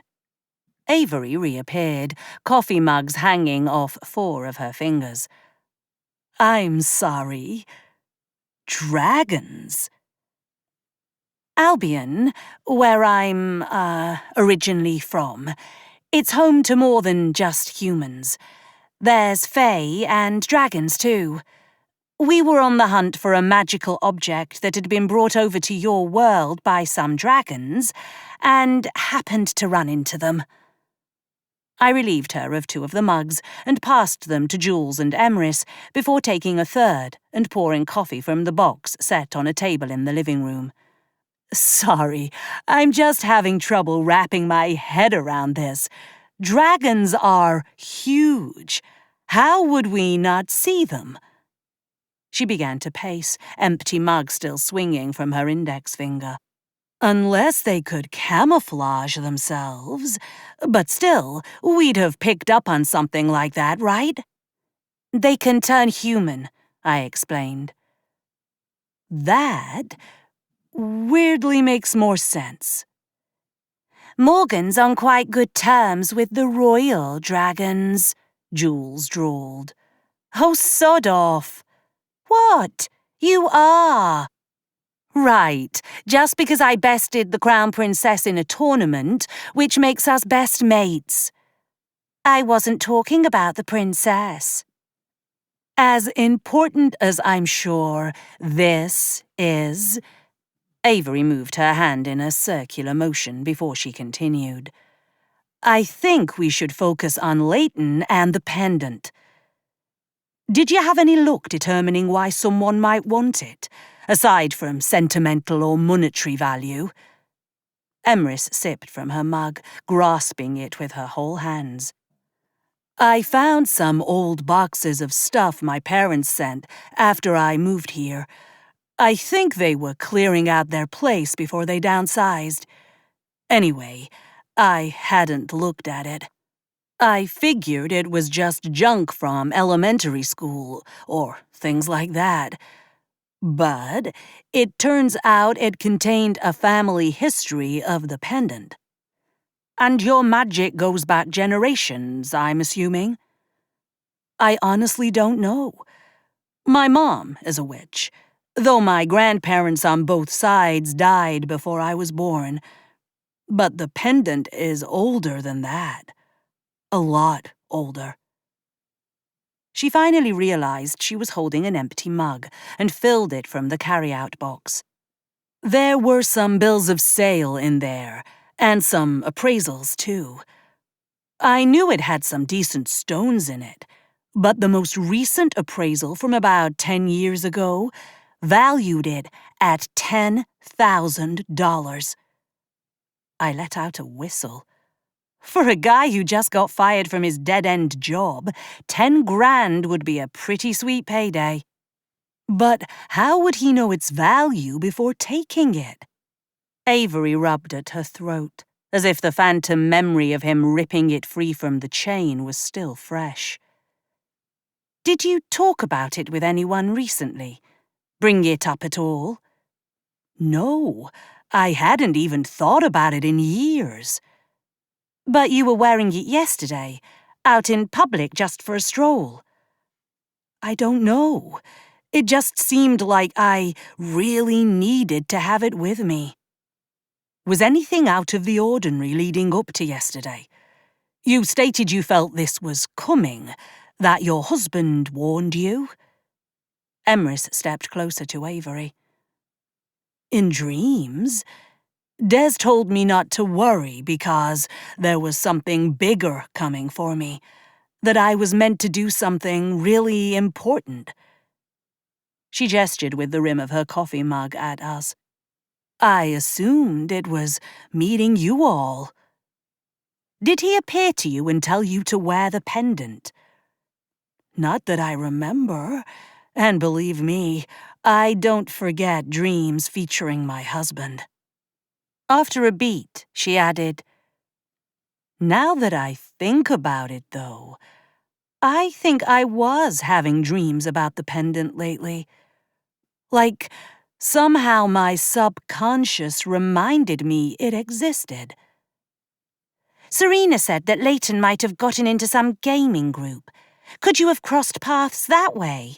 Maybe you were talking loot in a game or something, Jules suggested. I have been doing a bit more gaming lately.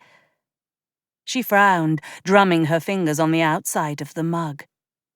You think someone could have gotten to me through a game?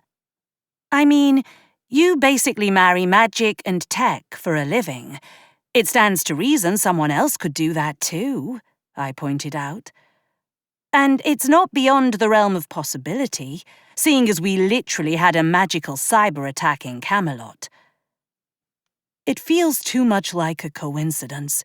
Your network going down there, and the possibility of me getting magically hacked here. Perhaps it's not a coincidence. Since Nim's attack, the barrier hasn't kept others from crossing into this realm. I didn't need reminders of the Seelies who'd tried to steal the chalice from us, or the soldiers who'd taken Nim from me. Still, if the Seelies were after the pendant, why leave witnesses? They hadn't been shy about leaving a trail of bloodshed behind them. Maybe they've been here longer than we realized, I said softly. What do you mean? Emrys eyed me warily. We know that others have come through a long time ago, even hundreds of years. Seelies are just as good at living a really long time as dragons. So, why couldn't they hide out? Maybe they weren't sent by Uther originally, but for all we know, news of my return reached them, and they're trying to help their king. That would make more sense if the pendant could do something that helped the Seelies, Jules noted. Yeah, you're going to want to see the boxes I found. I think it might explain exactly why someone would want it, and why they'd be willing to use hired guns to do their dirty work. Chapter 12. Fortified with coffee and baked goods, we crowded around the small two-person table in the kitchen.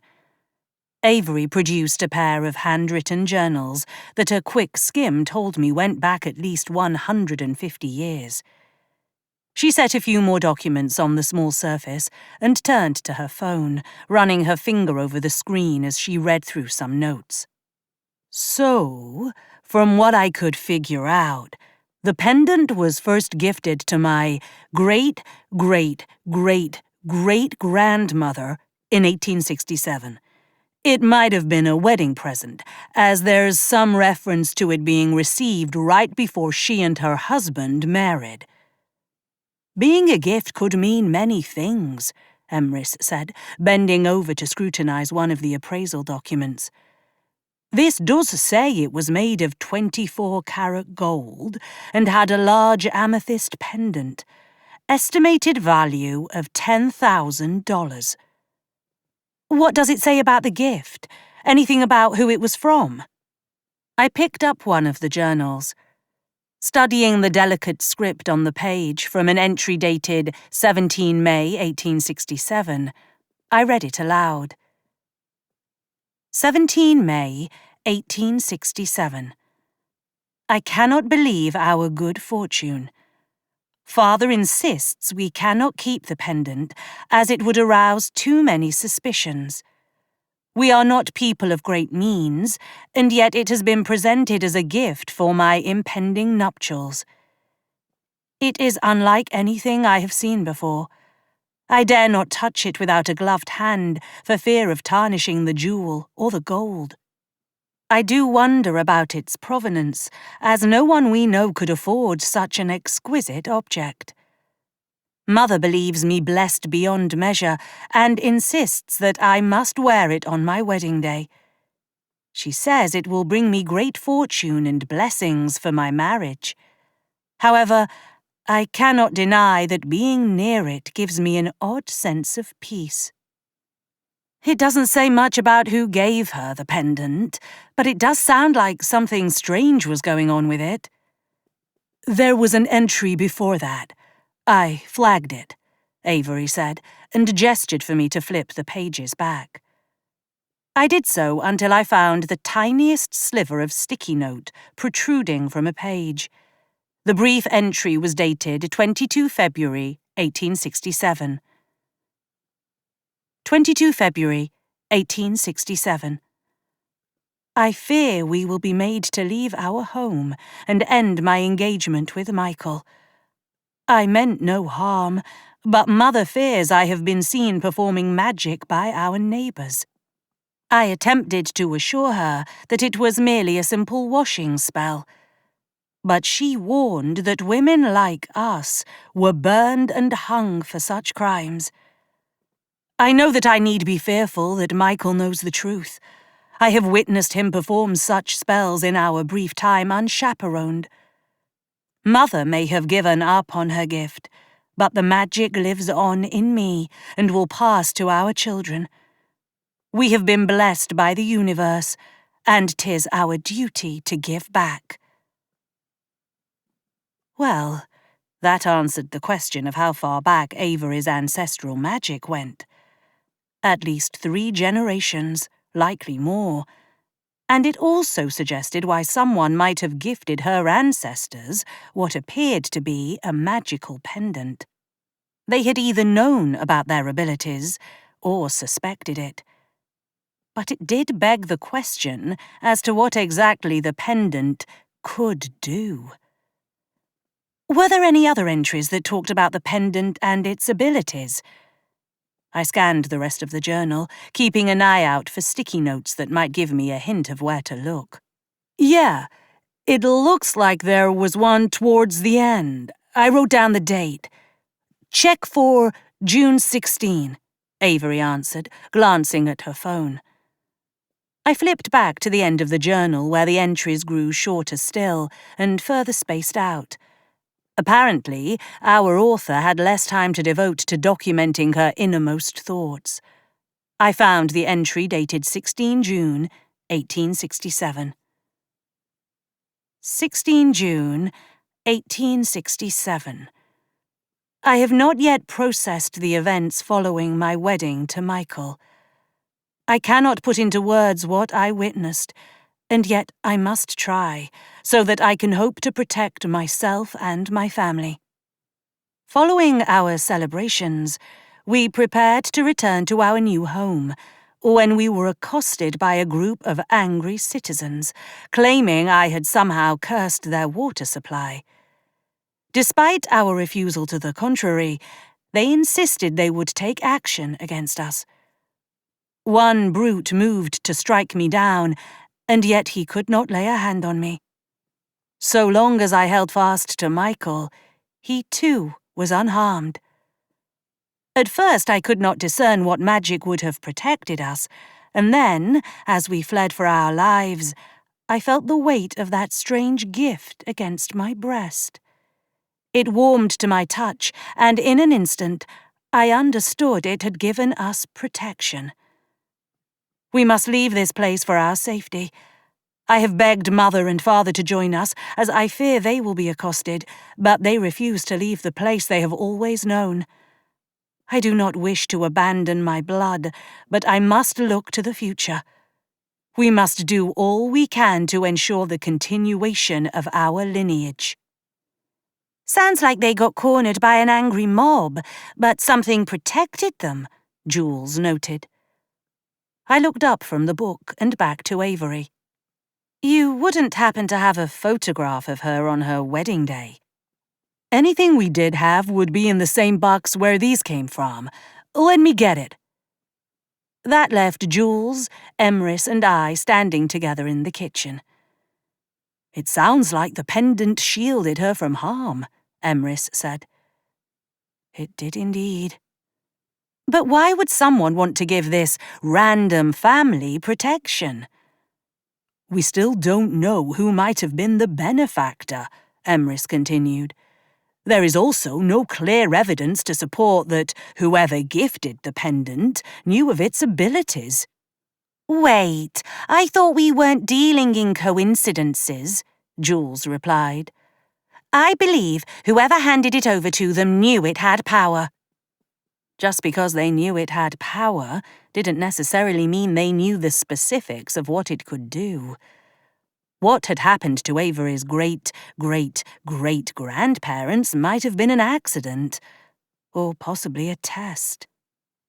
I wish we could have had a proper look at the pendant before it was snatched, I sighed. What do you think you could have gleaned from it? Emrys pressed. I don't know. Maybe nothing. But maybe if it really was a magical artifact, I don't know. Excalibur could have reacted with it somehow? At that moment, Avery returned carrying the box she'd mentioned. A couple of faded black and white images were balanced on the lid. She set it atop the table and handed the photos over. These were what I could find. A handwritten date on the backs suggested this was our author and her husband. The fact they stood outside a small church, and she wore a white dress, suggesting it was in fact their wedding day. Sitting neatly against the collar of her gown was the same pendant I'd seen in my visions that had led me to Avery. Either whoever gave this gift knew it might protect her, or they hoped it would. That tracks with the other entries I found from some of my more recent relatives. One was in San Francisco during the 1906 earthquake, and they nearly died. Except the debris somehow missed them when their house collapsed. And another relative who'd been involved in a horrific car accident. Somehow, they came away nearly unscathed.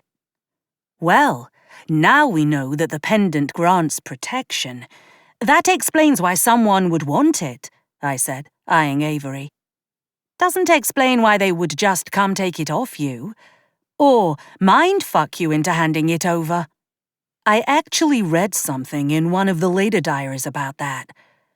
Avery set her phone down and grabbed the second diary. She flipped it open and handed it over. 21 November, 1950. On this, my 21st birthday, my mother presented me with a truly generous gift. The family pendant. I had often admired it whenever she or my grandmother wore it on holidays, but always at home, never in public. I suspected it was because they feared someone might see its value and try to take it. Oh, how I wish I'd followed that tradition now. I had just been to see Maureen and Lucille to celebrate, and I'd worn the pendant. They understandably gawked at it in wonder as it caught the light.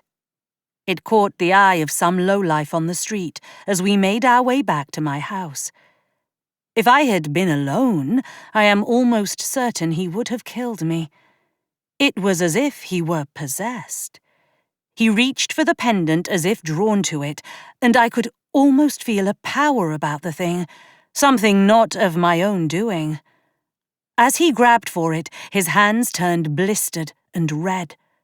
He howled in pain as if I'd tossed scalding water on him, and he ran. It's got a defense mechanism, then, I murmured, and set the book down.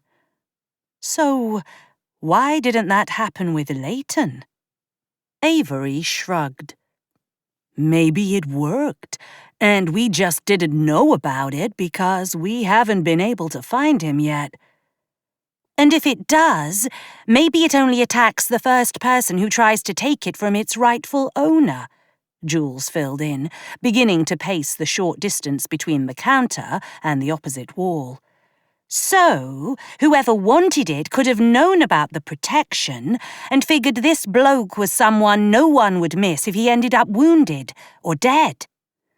Not that I want to do him any favors, but his life is worth more than that, Avery countered. All of this is speculation until we locate the man and ask him ourselves. Emrys's tone came across matter-of-fact and determined. We should go by his flat and see if he's laying low. I pointed to Avery's phone. Serena said the address in that police file was current. And what do you suggest we do if he is there? Avery didn't sound convinced we should be chasing the man down at his home. We make him tell us everything he knows, Jules interjected. Or at the very least we see if he's got the pendant with him. Maybe we can just resolve things peacefully.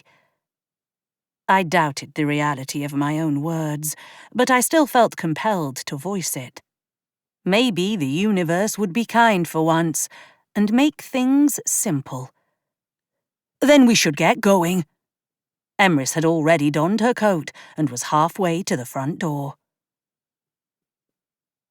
By some small miracle, Leighton's flat wasn't far from where Avery lived. It lent credence to the idea that he could have been spying on her or was targeted as someone conveniently located to her. As we approached the building, I fell into step beside Emrys. If the Seelies are behind this, and they can somehow make this protection spell work for them, we're fucked, aren't we? I wouldn't go quite that far, but it would certainly complicate a great many things, Emrys answered. Bloody hell, I'm getting really tired of those fuckers. We've not done a thing to them, so why do they think they can just come along and take what isn't theirs? Because Uther has always believed he deserves more than was given to him. He is power-hungry, and his need to conquer is unmatched in Albion. Without intending to do so, my hands balled into fists as I pictured the Seelie King's face in my mind's eye. I'd love to give him a slug or two to the jaw. It's a walk-up, Avery said, interrupting my brooding. I glanced at the row of tiny buttons labelled with flat numbers, and then took a step back to glance upward. I spotted open curtains on the second floor and pressed the button for 2B. The intercom rang twice before a woman answered. Yeah? Package delivery, I said in a horrible attempt at an American accent. I don't have any packages coming. Oh, so sorry about that, ma'am. Looks like it's for your neighbor in 2C. There was some grumbling on the other end of the connection before the woman said, Tori is always forgetting when she orders things. Yeah, okay, come on up. The door buzzed and Jules pulled it open, giving me an impressed smile. Avery and Emrys looked equally surprised, and I gave a sheepish grin. It works in films. It gave us the excuse we needed to get into the building and to Leighton's fourth-floor unit.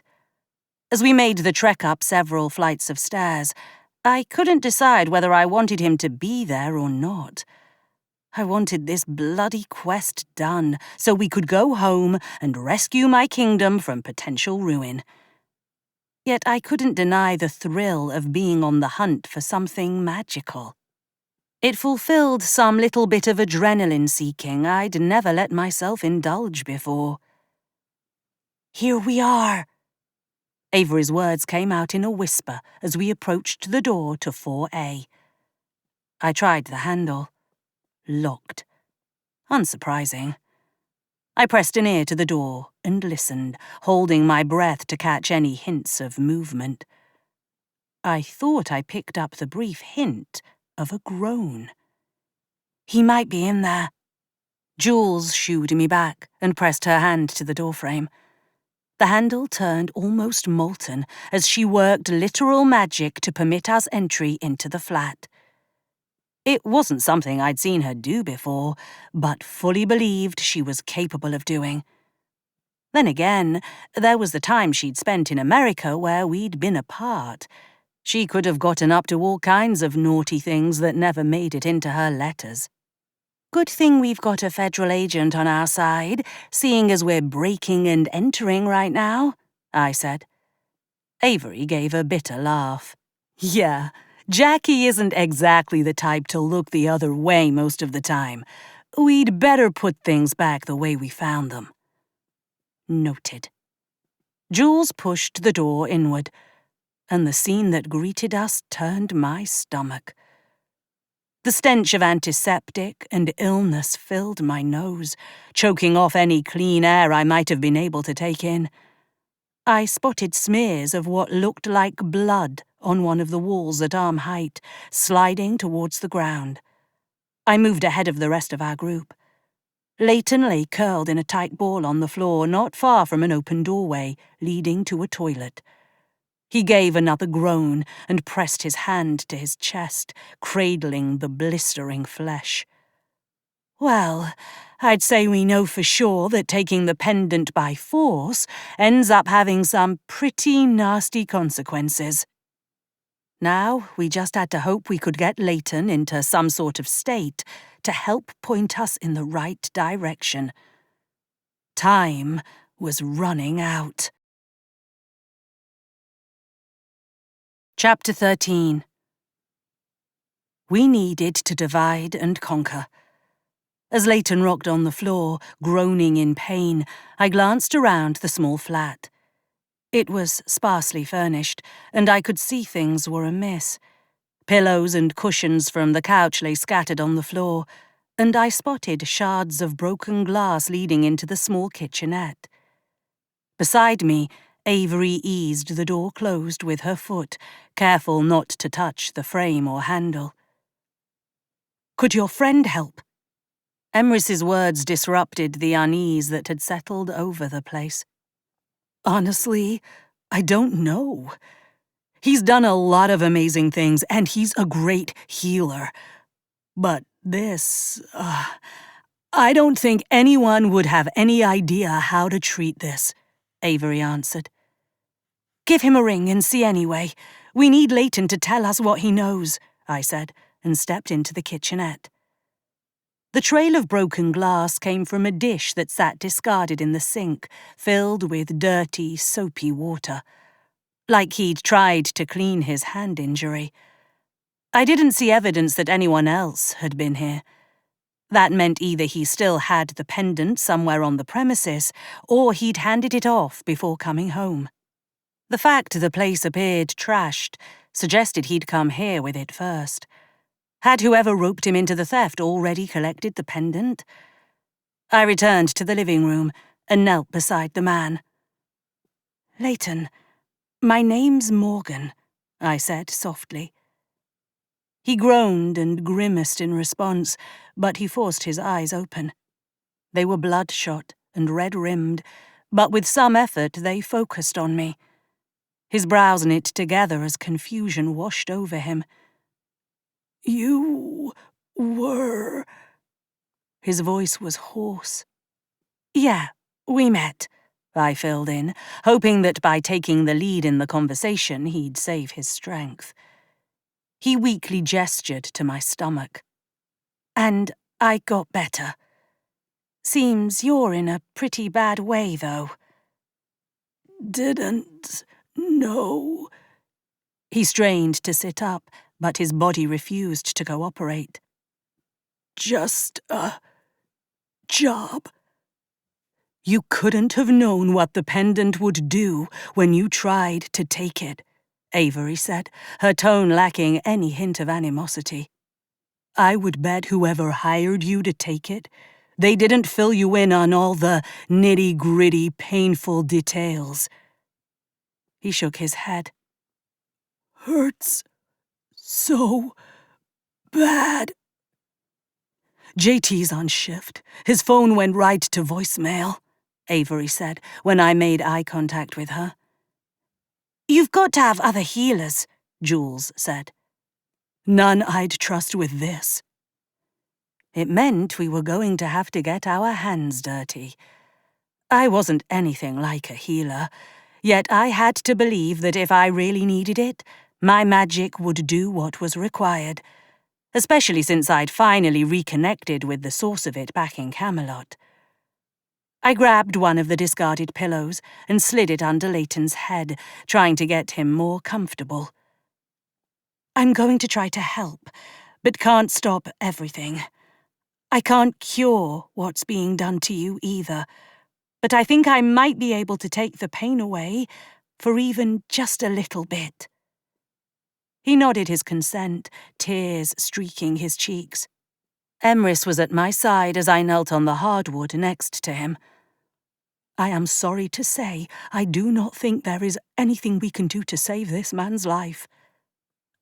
I know. The words caught in my throat. But that doesn't mean he's got to die alone and in agony. Don't want to die, Leighton croaked. Hush now. Just try to rest. It was the exact opposite of what I wanted. I really needed him to give me anything and everything he could about who he'd given the pendant to and where they were headed next. I took his uninjured hand and held it within my own.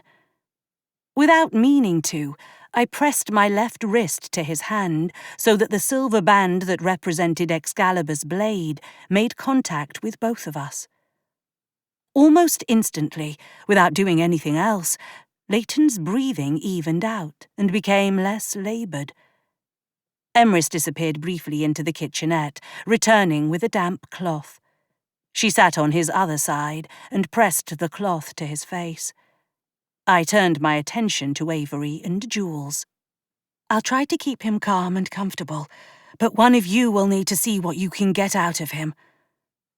Avery stood and gestured over her shoulder toward the bedroom. I'll see if he's got a laptop or phone, something we can use to trace who he's been in communication with. She darted from the room before I could argue. That left Jules to be our interrogator. Go easy on him. He nearly killed you, Morgan. You can't really expect me to go easy on him. I'm fine, Jules. All better, I promise. Now, just talk to him. I gave Leighton's hand a firm squeeze to reassure him that he wasn't alone, and to force myself to turn all of my attention to him. The taste of lime bubbled along my tongue as I reached across the space separating us, and pulled away the waves of pain coming off him with each breath. He let out an almost contented sigh, and his eyes fluttered closed. Leighton, I need to know if the pendant you took from Avery is still here, Jules said, crouching down in front of him.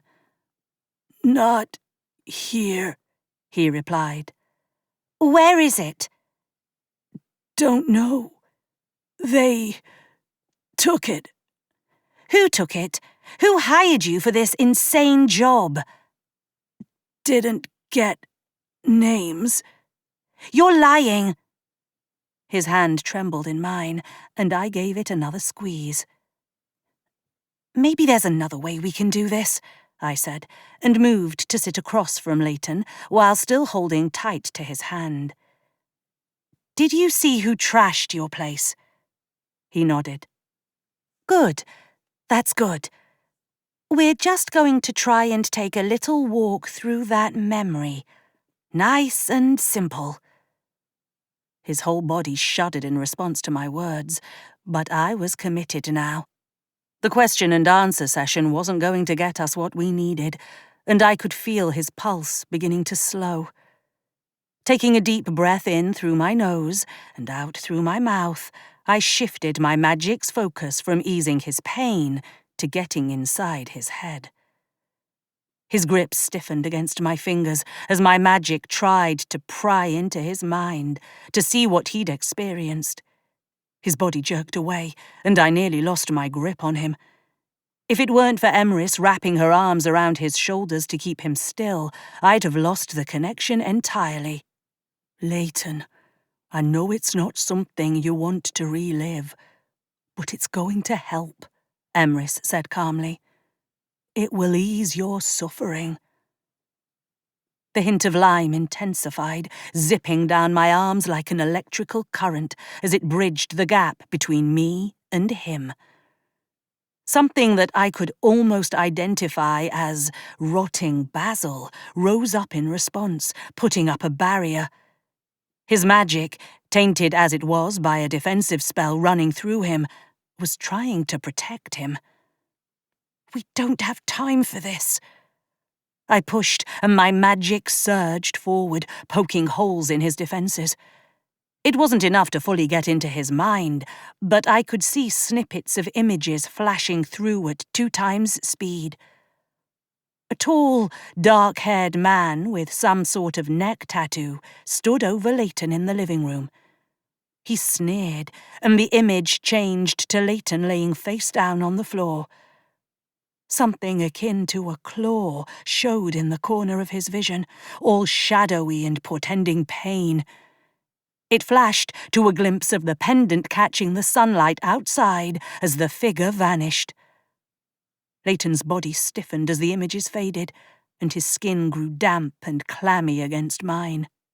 Emrys held tight to his torso, and I reached up, pressing my fingers to the side of his neck. He's got a really weak pulse. Should we phone an ambulance? Jules sounded unnerved. I doubt they'd get here in time, and we don't need to get mixed up with the law, remember? I answered. You aren't going to just let him die, she countered. I can't save him. What makes you think mundane medicine can counteract whatever is going on here? The floorboards creaked under Avery's weight as she reappeared in the doorway between the main living room and the bedroom. She held a thin laptop to her chest. I noticed an additional rectangular bulge in her pocket. I may have friends in law enforcement, but I don't think we want to be caught here, she said. What if we contact authorities anonymously? Report an injured man at this address, Emrys suggested. They may arrive too late, but he would not be alone. Leighton clawed at me with his injured hand, breath rattling in his chest. He was surprisingly strong for a man at death's door, and I had to fight to pry his oozing fingers from my wrist. There were no good options here as we watched Leighton struggle to breathe. We stay until it's over, I said quietly. That way, he won't be alone. We could report it after the fact. We'd tried to be careful not to touch things that might leave fingerprints. We just had to hope they wouldn't check his body for evidence. It would have to be enough. I pointed to the front door. You all can go if you want. Avery wavered on the spot, casting a look down at Leighton before moving toward the door. She ducked her head as she waved a hand, and the door opened. She stepped outside. I swallowed the bile rising in my throat at the thought of watching a man die, and stayed put. Jules pivoted on the spot. I'll go make sure she's all right. Thanks. Then it was just me, Emrys, and a dying man in the flat. She was quiet as she ran the damp cloth over his face again, making soft, shushing sounds. Given how long she'd lived, I had no doubt she'd been bedside at more than one death. I forced myself not to close my eyes. I feared that if I did, I'd relive Nim's death, and I was in no place to fall into that pool of grief right now. Not when my kingdom was counting on me. You have done him a kindness, Emrys said, and stood, taking the cloth with her. I looked at her and then down at the man beside me. His chest no longer rose or fell. I leaned in close but couldn't hear any sound of breathing. His pulse was gone. He didn't deserve this. Anger bubbled behind my breastbone, burning like acid. And we will make certain his death was not in vain. But we should go now. We have lingered here too long already. Leighton's body slumped back against the pillow as I let go, and led the way out into the hall. Avery was down on the landing below us. Jules stood a couple of steps above her. "He's gone," I announced. "Paramedics are on the way," Jules answered. "That's our cue to leave, then." I made it down to the third-floor landing and stood next to Avery. "You okay?" This is what it was like for Esri and Des, seeing death happen firsthand, dealing with the aftermath of the violence. Not what any of us signed up for, I know. But we need to leave. We can go back to your place or somewhere else, but we can't be here when they show up. Authority headquarters would be better for decrypting his technology. Then that's our next stop. Did you manage to get anything from him before he died? Jules bumped my shoulder as we descended to the first floor. Fragments. Not sure they'll do us any good, though. I wasn't willing to admit it, but the fresh morning air was a relief after the scent of death in Leighton's flat. The air was cool and crisp, smelling of gasoline and cheap coffee. It wasn't home, but it was urban enough to soothe my nerves a bit. Getting back to the authorities' base of operations meant a trip on public transit or a cab ride. Neither thrilled me. Ultimately, we crammed into Avery's VW Bug for the trek. "Sorry you're so squished back there," Avery said as she caught my reflection in the rearview mirror. "It's fine," I answered as Jules's elbow lodged in my ribcage. "This was Des's baby, and I haven't had the heart to sell it." I was about to reiterate that it was fine when the circular drive appeared before us. She pulled in and around to park at the front of the entryway. Jules and I spilled out of the vehicle's small confines, and I straightened with a groan as my spine realigned itself. "What do you think's going on back in Camelot?" Jules asked, as Avery led the way up the steps and inside. Honestly, I've been trying not to think about it. Afraid you'll spiral into worst-case scenarios. That's about the heart of it. We're cut off from them in a way, and that's almost worse than just their networks being down. And until recently, I never even considered it was a thing that could happen. "We'll get back and figure out how to save them. You're the chosen one, after all. It's pretty much in your job description, right?" "Guess it is." The space was quieter than the last time we'd been there, and that was difficult, since I was fairly certain I hadn't seen anyone not affiliated in some way with our group when we'd last been here. Avery stopped at the door that led to the council chamber meeting room and knocked. I picked up on the sound of chairs scraping against the floor, and the door opened. "Sorry, we're in session," a young woman stated. "I just need to get to the tech room," Avery replied. "Trust me, it's important." The woman glanced at the rest of us with a wary expression before opening the door wide enough to let us in. Most of the seats in the semicircle were filled this time, and I felt a dozen pairs of eyes tracking my movements as I walked through. It was only then that I realized my clothes likely smelled, and I had some suspicious stains on my sleeves. I'd left my pack of fresh clothes at Avery's place. However, cleaning up was the least of our worries right now, as I marched on through, trying to hold my head high as if there was nothing wrong with how I looked. Despite the cramped quarters, the four of us squeezed into the tech room. Avery plugged in Leighton's laptop and phone into waiting cords.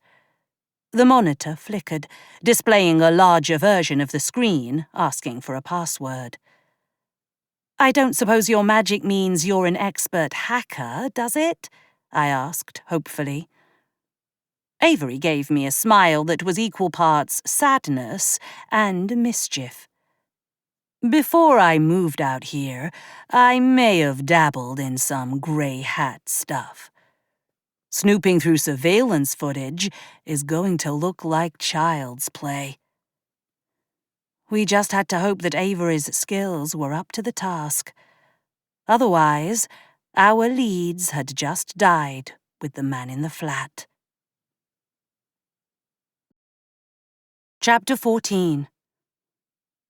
I wasn't sure what to expect when Avery turned her attention to the computer's lock screen.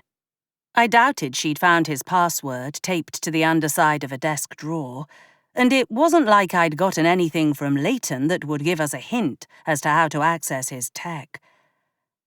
I don't want to put more pressure on you, but we do have a deadline, Jules said, when Avery had sat immobile for a good 5 minutes. Avery opened her eyes and looked over her shoulder.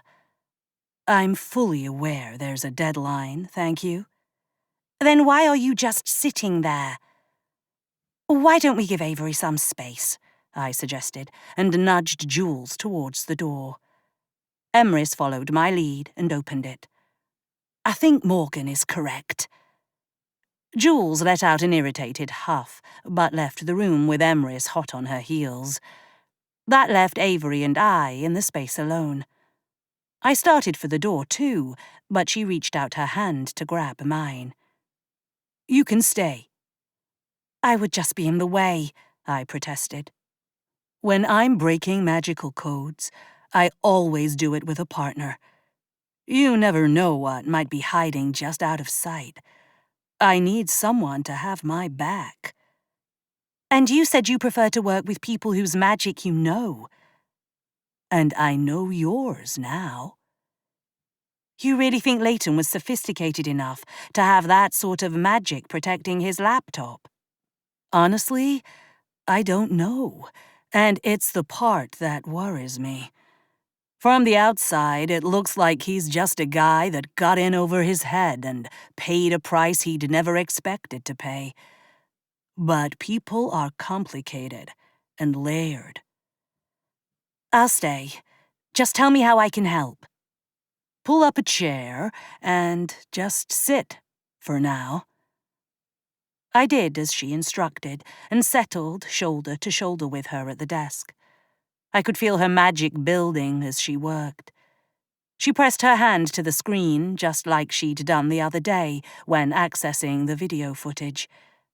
But this time, the screen remained black. Her brow furrowed, and she let out a soft, "Huh." I hesitated to interrupt her, but the sound of her curiosity was too much for me to ignore. Find something already? Just that you were right, and it wasn't as complicated as I thought. His password was pineapple. Seriously. She pulled her hand away from the screen, and the pixels resolved into the lock screen, asking for a password. She typed the word pineapple in and hit the enter key. The computer gave a pleasant chime as it unlocked and revealed Leighton's digital life laid out for us. His computer didn't have a ton of programs, although I did note it had a lot of processing power for a simple machine. He probably modified this to work more like a gaming computer, Avery said, mostly to herself. Let's see where he's been online lately. With a few keystrokes, she opened up a browser and pulled up a history of everywhere he'd been in the last couple of weeks. There was a forum of some sort for an online game I'd never heard of that came up more than a dozen times. I'm going to go out on a limb and say that's where they found him. She navigated to the page and easily found his private messages. Thanks to the password save, we didn't have to crack this one, and found 2 message threads with recent dates. She picked the older thread and started skimming.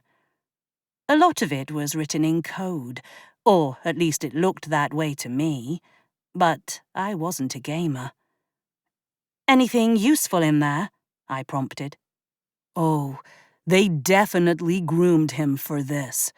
They promised him a bunch of in-game bonuses if he helped them out in the real world." "Any evidence they made good on those promises?" "Looking at his reserves in-game, no. There are no large transfers. My guess is that once they got what they wanted and found him in the state he was in, there wasn't a need to keep up the pretense." "What about that other thread?" "Looks like he made a friend. Something more normal. Lots of talk about the game itself and strategy. Looked like they were planning to team up for some mission soon." "So nothing helpful?" "Oh, I don't know about that." She scrolled up to the most recent messages from the other person, whose handle read Viper Wraith. It showed a series of unanswered messages from them to Leighton, asking why he hadn't been on in a few days. "Do you think Leighton told them about what he was planning to do?" My words came out in a rush.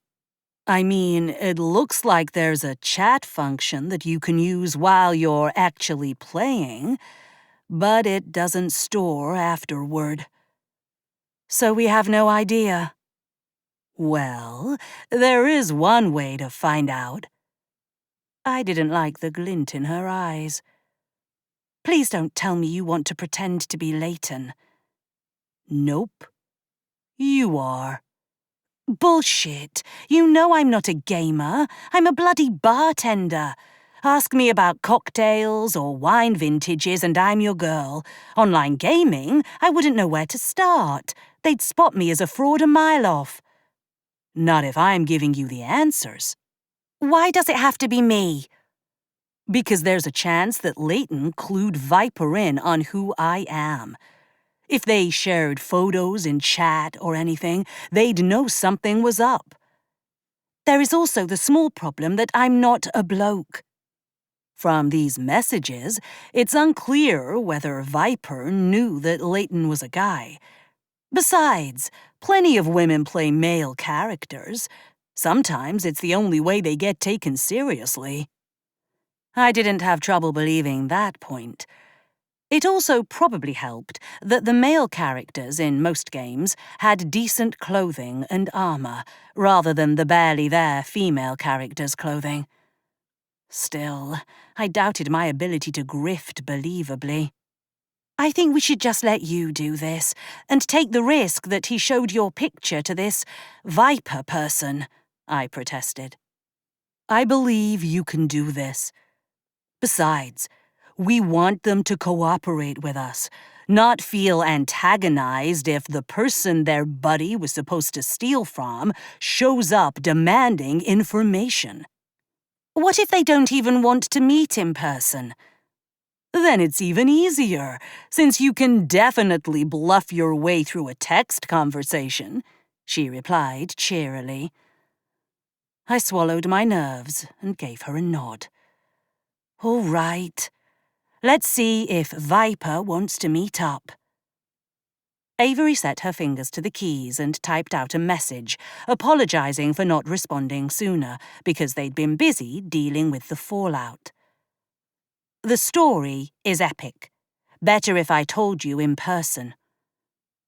The little circle around Viper's avatar turned from a pale blue to a bright green, signaling they were online and reading the messages. Tiny dots showed up at the bottom of the screen, signaling they were typing. "You sure you're ready for that?" "Think I finally am." There was another pause as Viper typed. "Name the place." Avery looked at me. "We want a place we can control." "Somewhere like the park would work. Lots of open space, more privacy." "But that gives them too many ways to get out, if they want to avoid us." "Where do you suggest?" "Notre Dame." "Oh, fuck no. That prick of a bartender would sooner have me arrested if I set foot back in his bar." "Relax.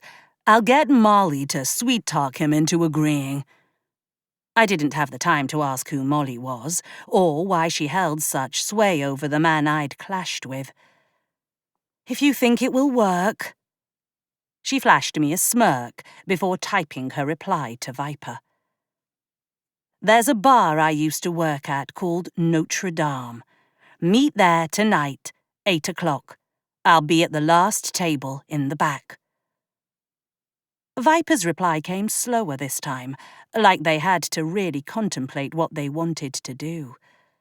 My palms grew sweaty as the screen remained devoid of a confirmation, or more questions. I'll be there. Now we just have to hope that whoever this Viper Wraith is, they can lead us to the bastards who hired Leighton. Avery pivoted in her seat and appraised me. Yeah, you're going to need a wardrobe change first. What's wrong with my clothes? I mean, generally, nothing. But they're very... I'm going to kick your ass. And that's great, but you walk into the bar looking like this, and they really will know you aren't a gamer. Is this the part where you tell me that you can make me over?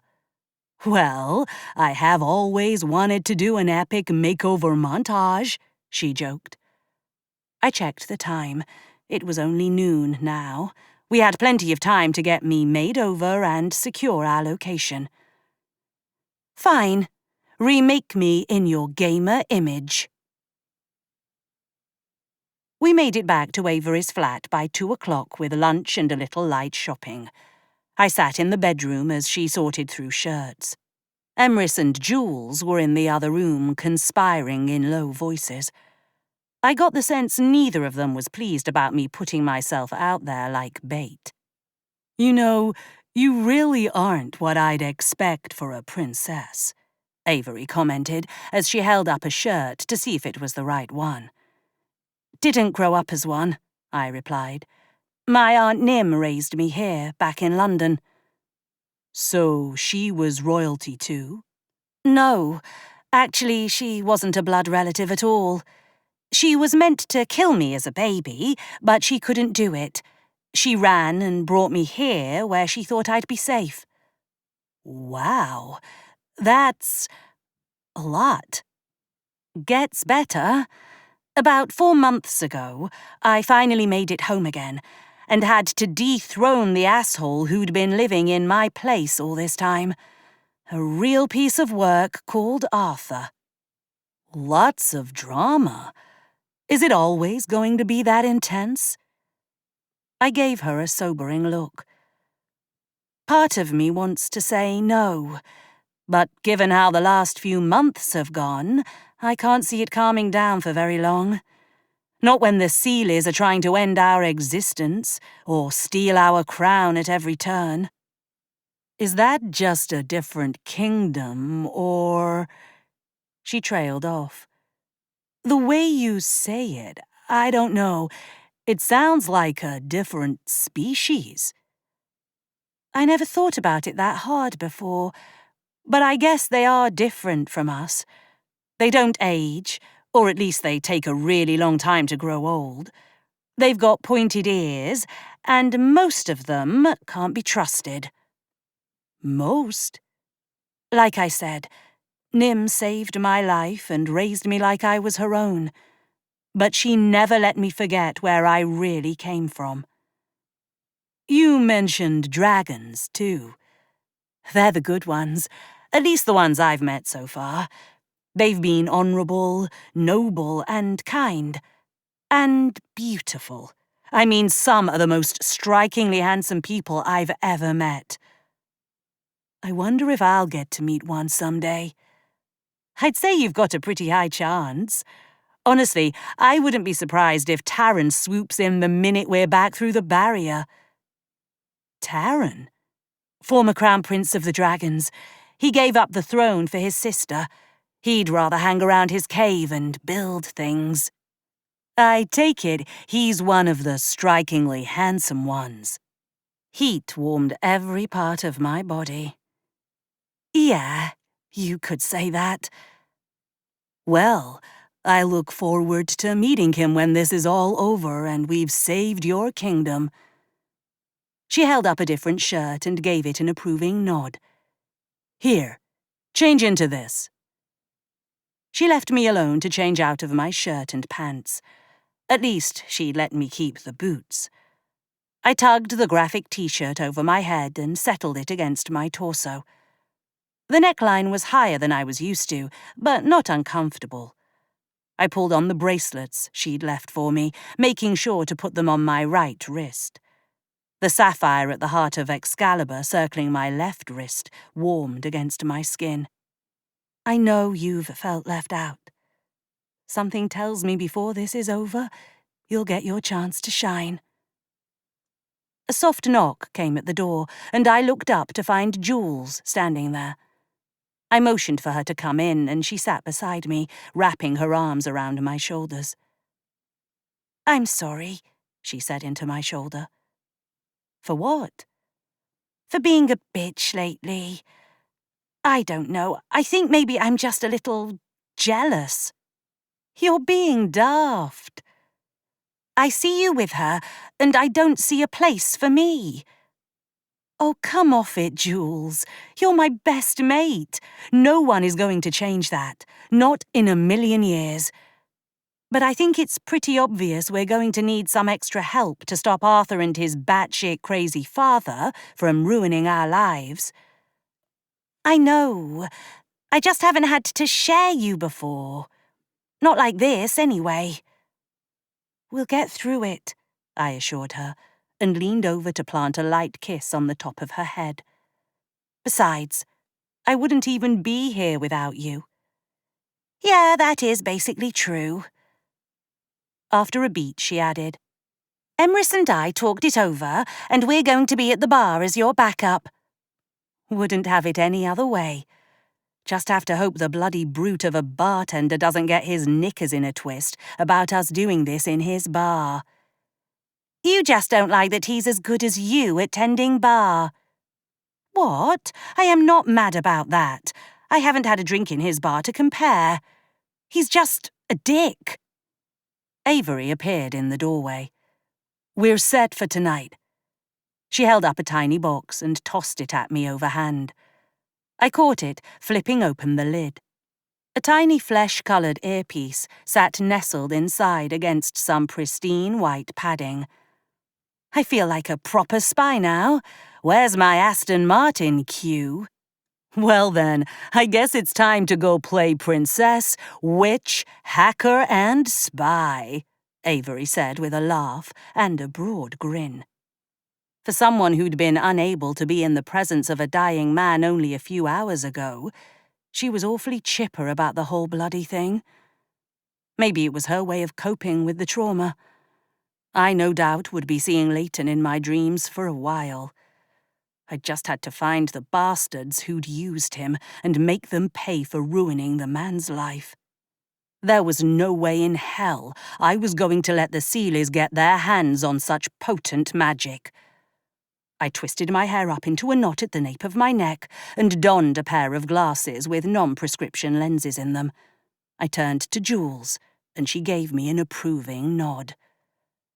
Time to go ensnare a viper. Chapter 15. The atmosphere of Notre Dame was less headache-inducing this time around. Maybe the music really was less intense, or I was just better prepared for the ambience. Or maybe I was no longer seen as a threat by the proprietor.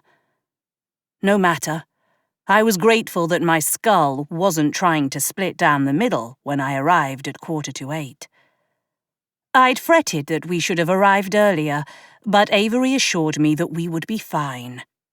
I walked up to the bar, drumming my fingers along the wooden surface, catching Emrys and Jules moving farther into the interior to find a high-top table to lounge at nearby.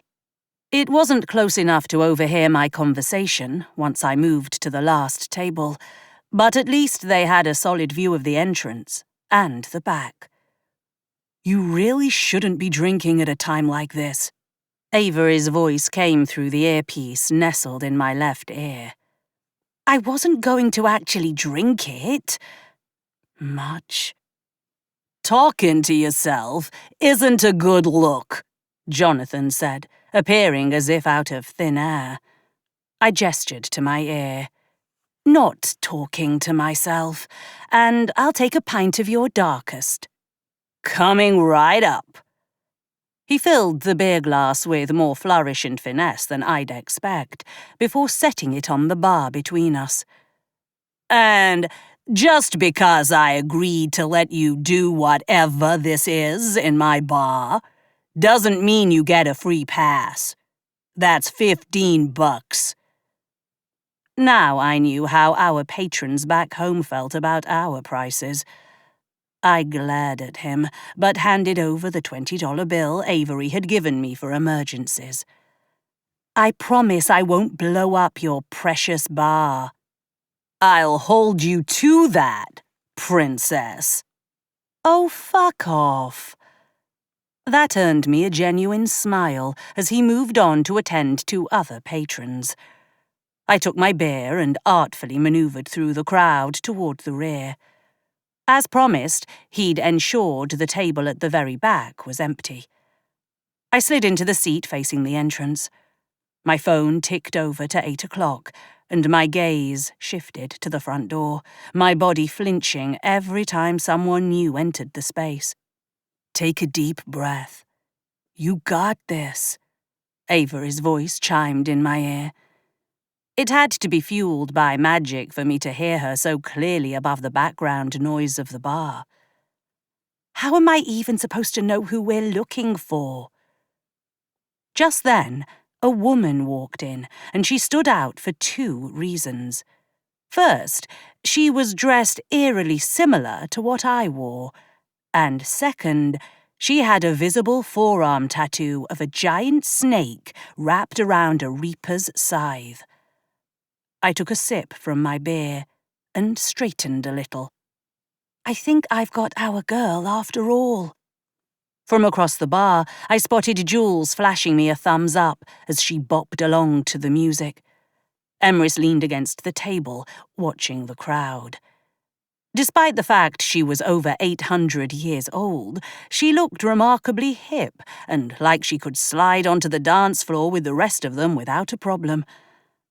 I turned my attention back to the woman with the tattoo as she scanned the crowd and moved slowly towards the back of the establishment.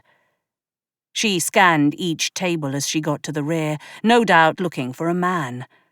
I noted a laptop bag slung over one shoulder as she approached. I fiddled with the glasses as they slipped down my nose and made a move to stand slowly, offering a shy wave. The woman's gaze narrowed in on my gesture and then widened in surprise. She stopped mid-stride for a beat before closing the distance between us at an even slower pace. "Viper," I called over the noise. "Kingmaker." For a split second, I had no idea what she was talking about. Then I remembered that was Leighton's handle in the game. Bit of a surprise, I know. "Yeah, I didn't know you were a girl." "Not a girl, I'm a woman," I corrected. "I just meant you aren't what I was expecting." She stood on the other side of the table and watched me. "I've been screwed before." "I get it."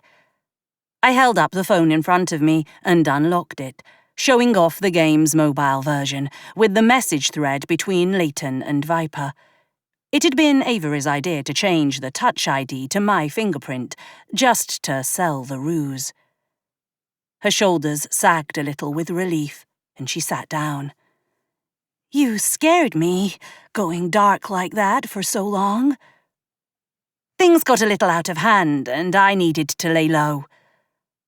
"I still can't believe you agreed to help those guys. It sounded stupid. You could have been arrested." "Oh, if only you knew." "Tell her that you regret what you did, and that you would like her help to make it right." Avery's voice came through the earpiece. "I've been thinking a lot about what I did, and I know it was wrong. I want to make it right. Wouldn't you want to do the same?" "How do you think you're going to do that?" "Maybe find the guys who hired me and demand what I took back." "King, I did some digging into the guys you were talking to, and there's something weird about them." She leaned in closer. "I don't think they even play the game." "How do you know? And even if they don't, so what?" "I think they used you and the game to do their dirty work." "Can you help me? You clearly did more research than I did. I was hurting and just took the first offer that came along. Say you could get this thing back that you took. How would you even know where to find the woman again?" "I'd know. It seems kind of dangerous. Maybe you should just cut your losses and walk away from this one. These guys feel dangerous, the kind that could really get you hurt. No chance to use healing points in the real world to make it better." My mouth went dry at her words. She understood the danger that Leighton had found himself in far better than he had. Had she tried to warn him off? Or was she trying to assuage her conscience now? That would be more believable if she was aware that she wasn't actually talking to the person she believed to be Kingmaker. "I can't do this," I muttered loud enough for Avery to pick up. "You've barely got her trust as it is, Morgan. You tell her the truth now, and we're done. We'll lose whatever information she's got," Avery argued. Across the table, Viper stared at me, clearly registering something was going on. I inhaled deeply through my nose and blew the breath out through my mouth. "You're right. It was dangerous. Those guys were the kind you don't come back from." She leaned back in her chair, her body language telegraphing that she was preparing to run. "What?" I pulled off the glasses. "I'm sorry, but I'm not the person you've been talking to in the game." "You have their phone." "That's true, but that's because he won't be needing it anymore." "What did you do?" "I tried to help him. And given what he did to me, some people might think I was mental for even offering a helping hand." "You aren't the person Kingmaker was supposed to go after. They sent me a picture, too. She was blonde." "Also true. I happened to be in the right place at the wrong time. Ended up on the other end of your mate's knife after he'd robbed her." "So, what is this? Some sort of extortion?" "No. When I said I wanted to get back what was stolen, I meant it. The people who hired your friend, they let him die. They used him to get around some pretty nasty defenses, and then they took it, not caring what happened to him. I'm trying to make his death mean something." "And you expect me to believe this?" "You should get over here," I addressed Avery. In the next moment, the woman across the table from me was on her feet. Only when she turned to leave, Jules and Emrys flanked her. "We don't want to hurt you. We think you cared for Leighton and would want to honor him," Emrys said gently, not raising a hand or her voice. Over Emrys's right shoulder, I spotted Avery weaving her way through the crowd. She looked uncomfortable that I'd forced her into this situation in the flesh, but I couldn't explain the value of the pendant as well as she could. Besides, Avery was the one who suffered the harm here. "This is Avery. She's the one your friend robbed," I introduced. "Yeah, you look like the picture." I am really sorry we tried to lead you on. It wasn't right, and that's on me. I put Morgan up to it, Avery said. You just wanted your stuff back, Viper replied. I don't know how much you really knew about Leighton, Avery continued. That was his real name? Yes, Leighton Danson. He actually used to work here. He, was targeted in the game. The people who hired him knew he had certain skills they could exploit. You mean because he had magic, she replied. You knew? I mean, he told me he did. I figured he was just making it up. Well, sorry to break it to you, but magic is very real and can be very deadly. It's what ended up killing him, I said. My admission earned me a horrified look from Avery. We didn't have time to beat around the bush. If a mundane had to learn the truth so we could finish what we came for, so be it. What is this thing he took from you anyway? A very powerful pendant with one hell of a protection spell, and in the wrong hands, it could do a lot of damage. Like the guys who recruited Leighton. Exactly. We want to stop them from hurting anyone else and take back what they took. But we don't really know where to look. They didn't leave much of a trail to follow, Avery interjected. Yeah, they were pretty clever, Viper agreed. I almost didn't find them myself. But you did? I couldn't hide the hopeful note in my voice. Well, I mean, I found the IP address. Mapping tells me it's somewhere downtown, but I can't get any closer than that. You'd need something like law enforcement level software for that sort of stuff. I looked at Avery. Might be time to call in that FBI friend of yours again. Viper paled at the mention of the FBI. Don't worry, she's on our side, and we won't say a word about anything questionable you might have had to do to track them down. This was not at all how I expected my night to go. We were friends online for years. I really thought we'd built some trust, you know? It wasn't even just a single game. We crossed platforms, sometimes just because the other was there. It was rare to find someone I had that kind of a connection with. She took a breath. I want to help. Are you sure? Jules and I spoke in unison, voicing a joint skepticism at her answer. He was my friend. Like you said, I owe it to him to make this right if I can. So, what's our next step? Jules eyed Avery. We need to trace that IP address. What else did you find out about these guys? I addressed Viper. You said they didn't play the game, but they had to have access to it somehow. That's kind of the weird thing. It was almost like they had admin-level access, like they could hop in and out at the creator level. Wouldn't be the first time game designers gave themselves back doors into things, Avery muttered. But that also means they'll be looking for intrusions. We'll have to be careful. I did see them pop up in a couple of private chats. I couldn't access them, though. They had some sketchy name like the Inferno, or something dramatic like that.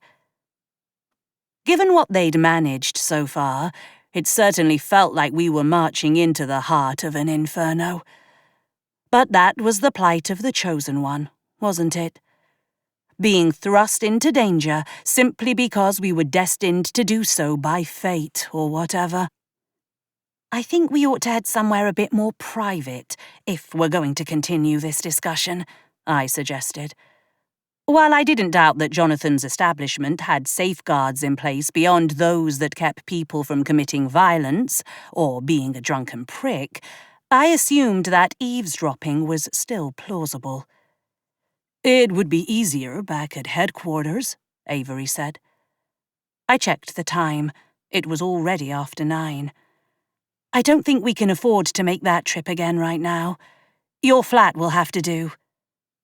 "I'll call Jackie on the way and fill her in." She looked at Viper, no doubt weighing our options. We needed the information she had, but we knew little about her, and just inviting her to Avery's flat seemed a foolish move. Finally, Avery let out a breath and addressed the woman. "Guess you're coming with us." Needing the fortification, I grabbed the beer and downed it in a few big gulps. Jules gave me a knowing smile as we left the bar behind and stepped into the cold November night. My head began to swim as we made the trip back to Avery's flat, and it had nothing to do with the alcohol. All this talk of technology, subterfuge, and hiding behind screens unnerved me. Maybe I was too used to people coming at me where I could actually defend myself. If I had one wish, it would be to have no more bloody people lurking behind screens. If they want to come at us, just do it to our faces, I announced from the passenger seat as Avery pulled into a parking space. "Really, of all the things you could wish for, that's it," Jules teased. "Not winning the lotto or having Nim back." She had a point with the second one. "Tonight, no. Let the bastards show their faces so we know what it is we're actually fighting. Otherwise, they're just cowards. And if I know anything about Seelies, it's that they hate being seen as weak." A car pulled up on the street half a foot from Viper, and she jumped, scurrying towards us as the driver's door opened. Agent DeWitt emerged. "This better be the last time you come to me looking to borrow resources. I shouldn't even be lending out." She gave Avery a pointed look. "Something tells me it will be. Thank you for having my back. It really means a lot. If it helps get criminals off the street, I'm all for it." She gave Viper a passing glance before gesturing inside. "You said it was urgent I get here, so let's not waste any more time talking about it." I admired the woman's determination, and her no-nonsense approach was starting to rub off on me too. Despite not knowing a bloody thing about what we were about to do, I marched inside like I had all the confidence in the world. Time to bring the fight to them. Chapter 16. "Staring at me isn't going to make this go any faster," Avery said as I hovered over her shoulder, trying to watch what she was doing. "I just don't want to miss anything," I said, starting to pace. "Trust me, there's not much to see right now." Avery looked across the living room to Agent DeWitt, who stood by one of the large windows with her phone pressed to her ear. "We're going to have a small window to get this done," she said, turning back to Avery and handing over the phone. "He'll walk you through what you need." Avery pressed the phone between her shoulder and ear and typed, her fingers flying across the keyboard at light speed. I wasn't even sure her hands touched the keys. The air in the flat was thick with tension as Viper, who'd volunteered her real first name as Fran, stood at the other end of the couch. She watched Avery's every move like a hawk. I couldn't tell if she was trying to memorize the keystrokes or if she still didn't quite believe we were about to gain access to the FBI's database to track down her friend's killers.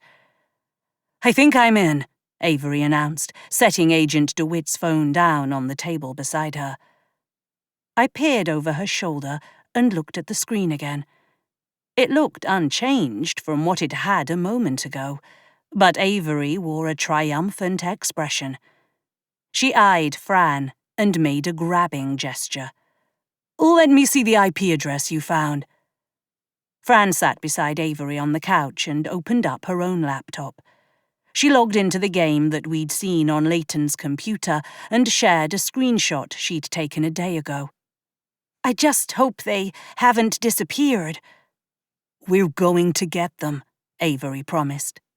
"Unless there's concrete evidence these guys actually facilitated anything, I'm not sure what law enforcement can do," Agent DeWitt said.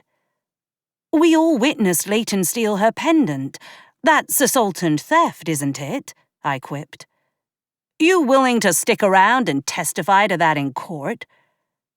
That thought made the bottom drop out of my stomach. "They still deserve whatever karma delivers to them." "That I don't disagree with." "You all done with me, Jackie?" A male voice came from the phone on the table. I hadn't realized Avery had set it to speaker. "For now, just keep an eye on things from your end and let me know if we get any unwanted attention." Agent DeWitt reached over and picked up the phone, ending the call and stowing the device in her jacket pocket. "This might take a little while to pinpoint the exact address," Avery said, and pointed to Fran's computer. "Want to see about cracking their encryption to get into those private conversations? It might be enough to prove they facilitated everything and that they intended to hang Leighton out to dry." Fran swallowed audibly. "I'm not a hacker. Not really. I mean, I code, and I can do a little bit of that sort of thing, but I'm really not that good." "Lucky for you, Avery's a tech whiz," I offered, hoping to bolster the woman's spirits.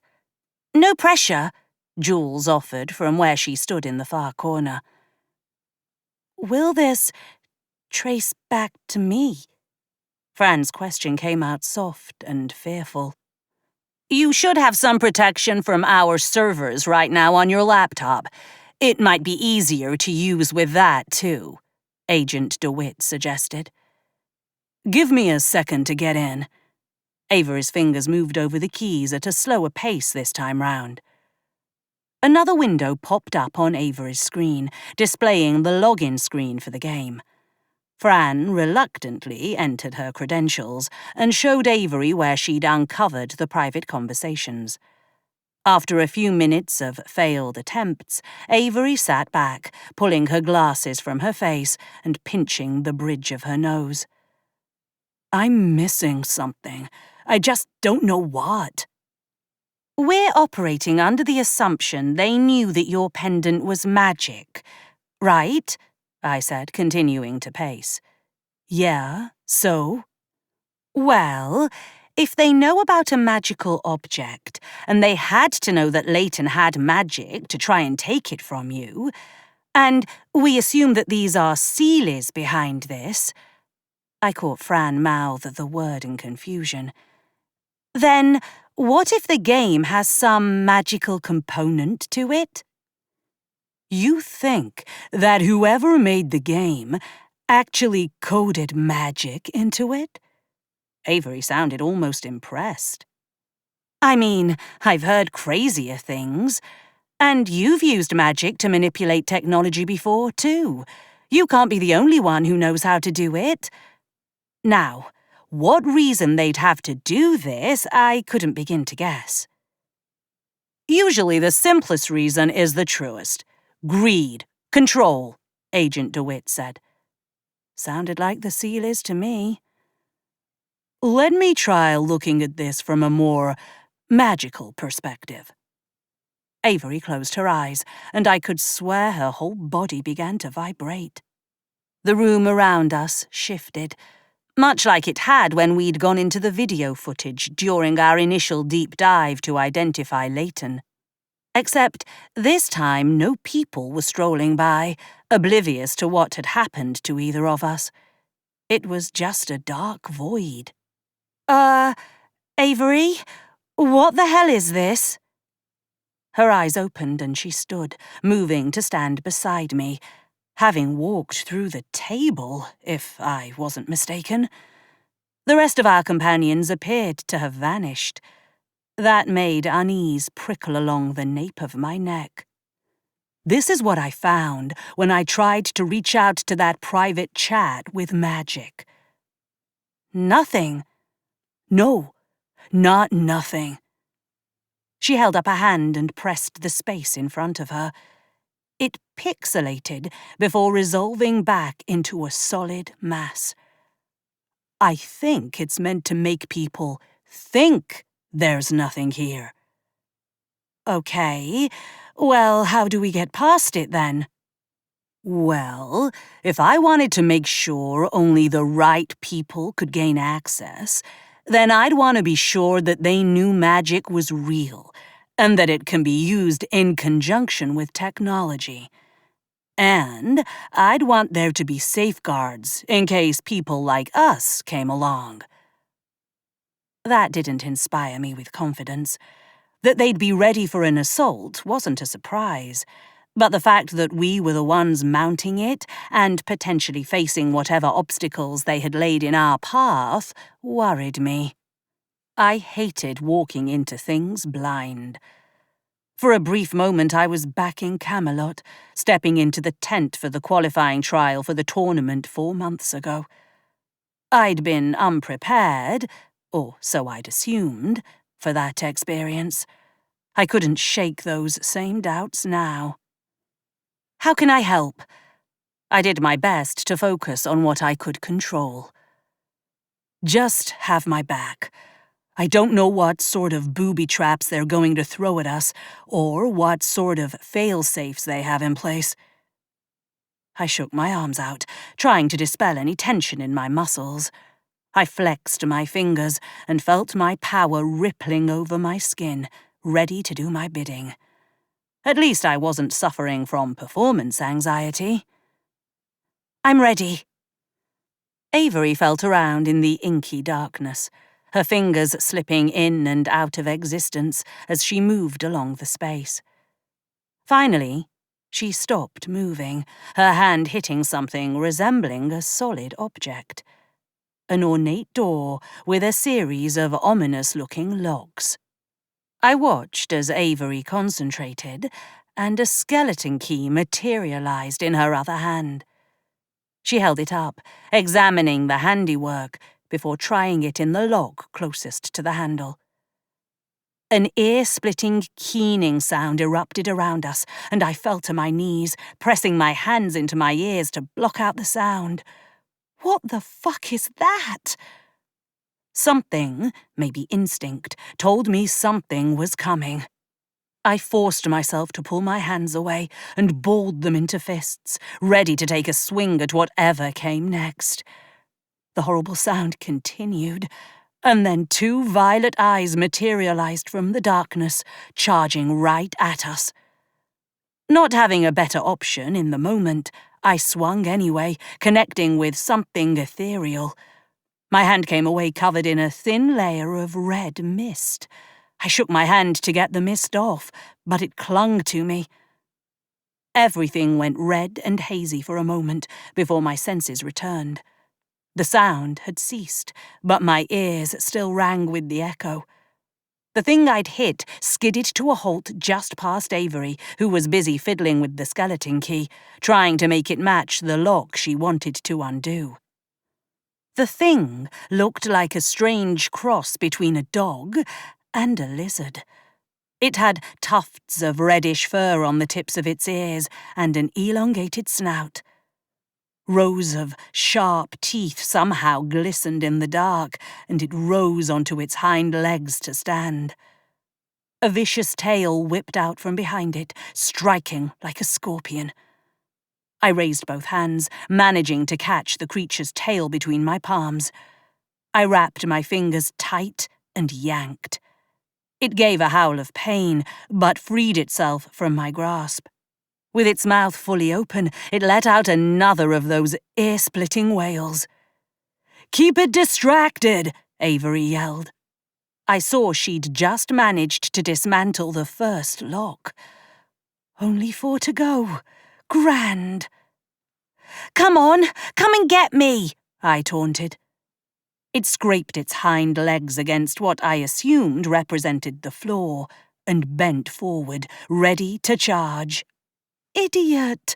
Don't encourage the murderous monster!" My left wrist grew hot as the thing came for me. I didn't need to look down to understand what was happening.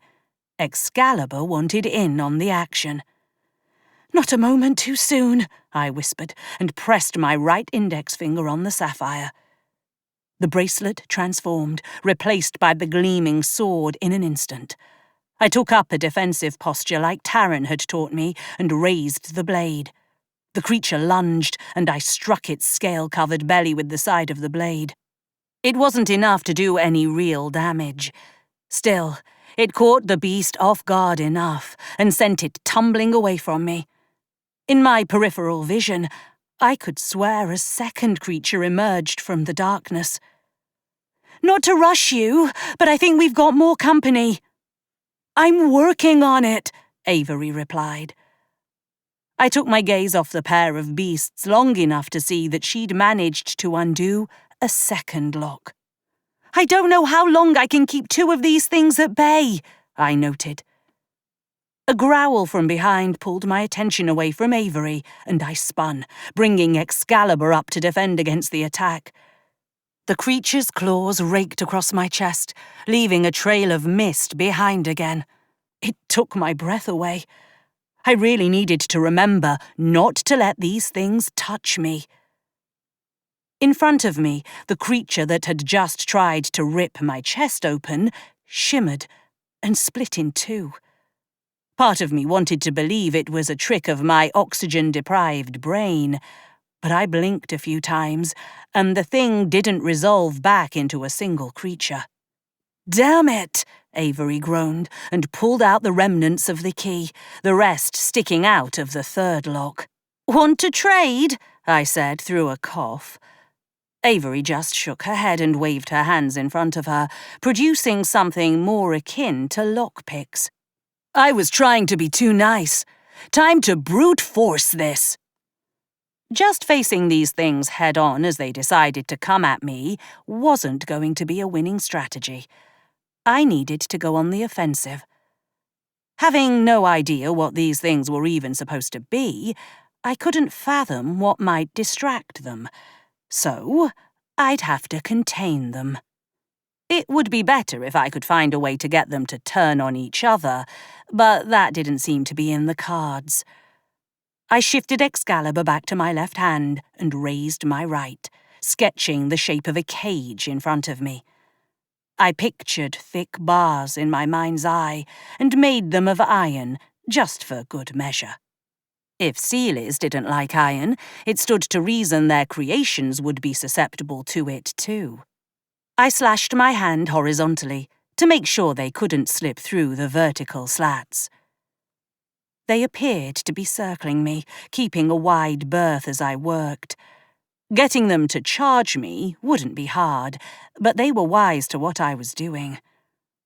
I envisioned a door with a padlock, and it sprang into being. To my left, Avery had managed to undo the third and fourth locks.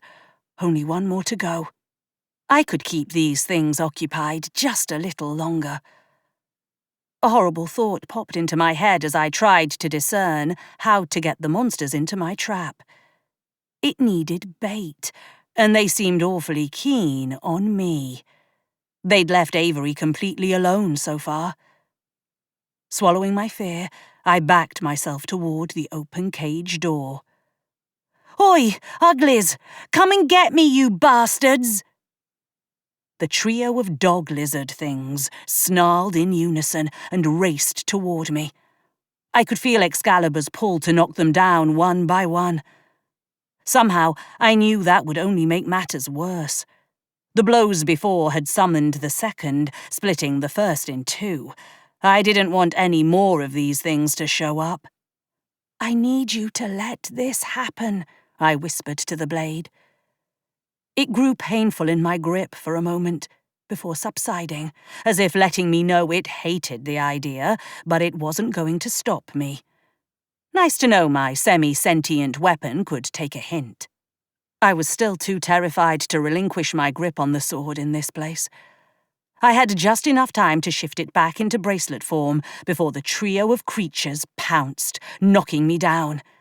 They were on top of me in seconds, their rows of sharp teeth gnashing at my throat, my arms, and any bit of me they could reach. I had just enough range of motion to summon the door to close and lock behind them. They were stuck now, but so was I. That strange red mist began to cover every inch of me where the creatures touched. It wasn't painful, but it dulled my senses to the point I wasn't sure I'd have cared if they had been sinking literal teeth into my body. The darkness around me grew silent and held a calmness to it that called to me. Avery would get the last lock undone and get what we came for. That was the important thing. For now, I could just lie here and let these things have me. As deaths went, this one would at least be memorable. The mist swirled over my face, and everything vanished. Chapter 17. Death wasn't supposed to hurt once it was over. So, why did it feel like I'd just been slapped across the face?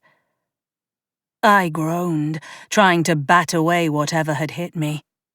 Wait, dead bodies weren't supposed to groan, or have control of their limbs either. Get up, Morgan. Nim's voice jolted me enough to open my eyes.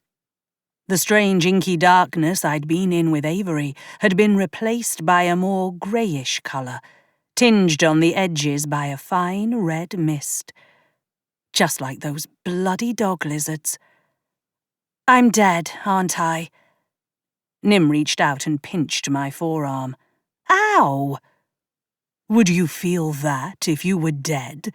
She countered. No. I rubbed my cheek again where I surmised she'd slapped me to wake me up. But you are. She fixed me with a withering look. Come now, Morgan. I taught you better than that. And besides, I would have thought your recent experiences told you that death doesn't mean we're gone for good. My mind flashed to the crystal cave and my conversation with Esri. She'd felt as real as me, just as Nim did now. I sat up, my body feeling sluggish. Right, so if I'm not dead, then where am I? Nim took in our surroundings. Whatever those beasts were that you trapped, this is their doing. What? I rubbed my head. I don't follow. You thought you trapped them in your little cage. They're the ones who snared you, my dear. But how? This is their domain. You entered without permission, and your friend is seeking to tear down their defenses. What else would you expect a guard dog to do? Not swallow me whole. You have not left that flat your friend owns. What? This is all in my head? Oh, no, it's really happening. But it's magic. An illusion. Seelies would know all about that, I muttered, before catching a glimpse of the slender points of Nim's ears. Sorry, not you. She brushed a fingertip along her ear. Ah, but I was quite masterful at it. I hid my true face from the world for nearly 3 decades. You were protecting me. And are these people not protecting what they hold most dear? They let a man die. They used him and discarded him like he didn't matter. So, they are the enemy? Of course they are. I managed to get on my feet and began pacing in a small circle. Avery should have broken through the last lock by now. Nim shrugged. Time is strange in places like these, in the shallows made of magic. I suspect when you emerge, you will find little time has passed. I couldn't decide whether that was a good or bad thing. I kept pacing, trying to sort through my thoughts. This is a magical construct linked to a computer game. A phrase she'd used stuck out to me. Guard dog. You're right. They're treating us like a computer would treat a hacker. They're like antivirus software. Magical antivirus. I knew you would figure it out. You always were a clever girl. Not that I'm not thrilled to see you, by the way, but are you just going to lecture me? She smiled, and it lit up her eyes. She pulled me in for a tight embrace, and for a split second I let the grief of losing her come to the surface. No tears now, she whispered. Time to be the brave hero you were born to be. Fighting them head-on only made things worse. Every time Excalibur touched them, more appeared.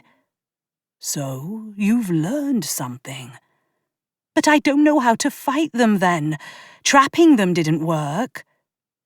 Your mistake was using yourself as bait. What else was there to use? Illusion. Nim's voice came from behind me. I whirled around to find another version of my aunt standing there. Her features were more blunted, closer to human. This was the woman I'd known all my life. The one who'd tended my scraped knees and filled my head with fantasies of a place far away, a kingdom that would one day be mine. You are destined to be a queen, Morgan. You have immense power inside of you, to do what most witches can only dream of, the illusionary Nim said. I don't know. I thought back to the tournament and how I had managed to use a bit of illusion then, but nothing like what I was facing here. Start small. Give them something else to chase, the more fey Nim said. Giving them something else to focus on sounds great, but how the hell am I supposed to do that from inside here? Figure out what makes them uncomfortable. Use that to get out, both Nims answered at the same time. What the fuck does that even mean? They vanished from sight before I could get any more out of them. For a moment I stood in the grey space and shivered at the sense of loss hitting me all over again. Wait, maybe that was something. Computers didn't tend to do well if they overheated. Maybe these manifestations were heat-adverse too? I rubbed my hands together like I was trying to light a fire and pictured flames emerging from my fingertips. A hint of lime filled the space as a tiny globe of greenish flame materialized along my skin, just like the light I'd cast in the fog. I stretched my hands out as if I were pulling dough apart. The globe grew, elongating in my hands until it broke into several spheres. I lobbed them at my surroundings, and they continued to blaze when they made contact. Sweat prickled along my neck instantly, and I could almost smell something like burning plastic. Ah! Avery's voice filled my ears. She sounded startled, and as the burning plastic smell intensified, I realized my magic hadn't been precise enough. It was doing damage to the systems she was trying to access. I spread my fingers and held my arms out to my sides. I imagined the flames receding back into my body, and they obeyed. Still, the space around me seemed to almost come alive. The mist at the periphery brightened and thickened. So, fire was the wrong approach. Avery, don't know if you can hear me, but I think I need to make things a bit chilly for a minute. No response. Well, there wasn't time to worry about her. I wasn't going to do anyone any good stuck in this weird cyber prison. I shifted my focus to bringing the temperature down. The air around me, or at least what resembled air, grew cold, and my breath came out in plumes of cloudy fog. I shivered with every breath, but it seemed to do the trick. The grey turned paler, almost a blinding white. With a strange sensation, as if someone had shoved me from behind, I found myself lying on my back as the creatures skittered away from me. The bars of my cage were gone. Much like Nim had predicted, Avery was still working her way through the final lock. Okay, time to keep these things occupied. I wasn't entirely sure how to replicate myself. I know I'd seen Arthur do it, the Seelie prick, but I didn't understand the mechanics. At first, I tried to picture two of me and will the second version into existence, but my magic sputtered at the attempt. Still, it had to be possible. Let go and be free. Nim's voice played through my head like a voice on the wind. I'd never been very good at being free with my magic, or letting go for that matter, but I was willing to give it a shot. I shook my arms out and let the tension ebb away. I just needed to distract these things for a few minutes more. I let my power settle over me like a warm, comforting blanket. It reassured me that it was all going to be fine. I took a step backward, and while that feeling remained, I could feel the lack of weight around me. When I opened my eyes, a vibrant green after-image of me stood before me, almost like the golem I'd created during the tournament. I suppose those tricks were bound to come in handy again. She gave me a wink, turned, and darted off straight through the trio of dog lizards. They yelped as she touched them and gave chase. I watched in awe as she darted from place to place, never giving them a chance to get their teeth into her. "Got it!" Avery exclaimed, and nearly broke my focus.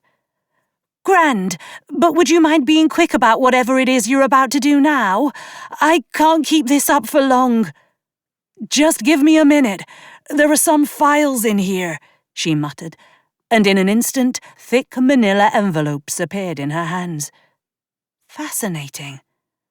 "Let's get out of here," she said. "Any idea how?" "Release the magic."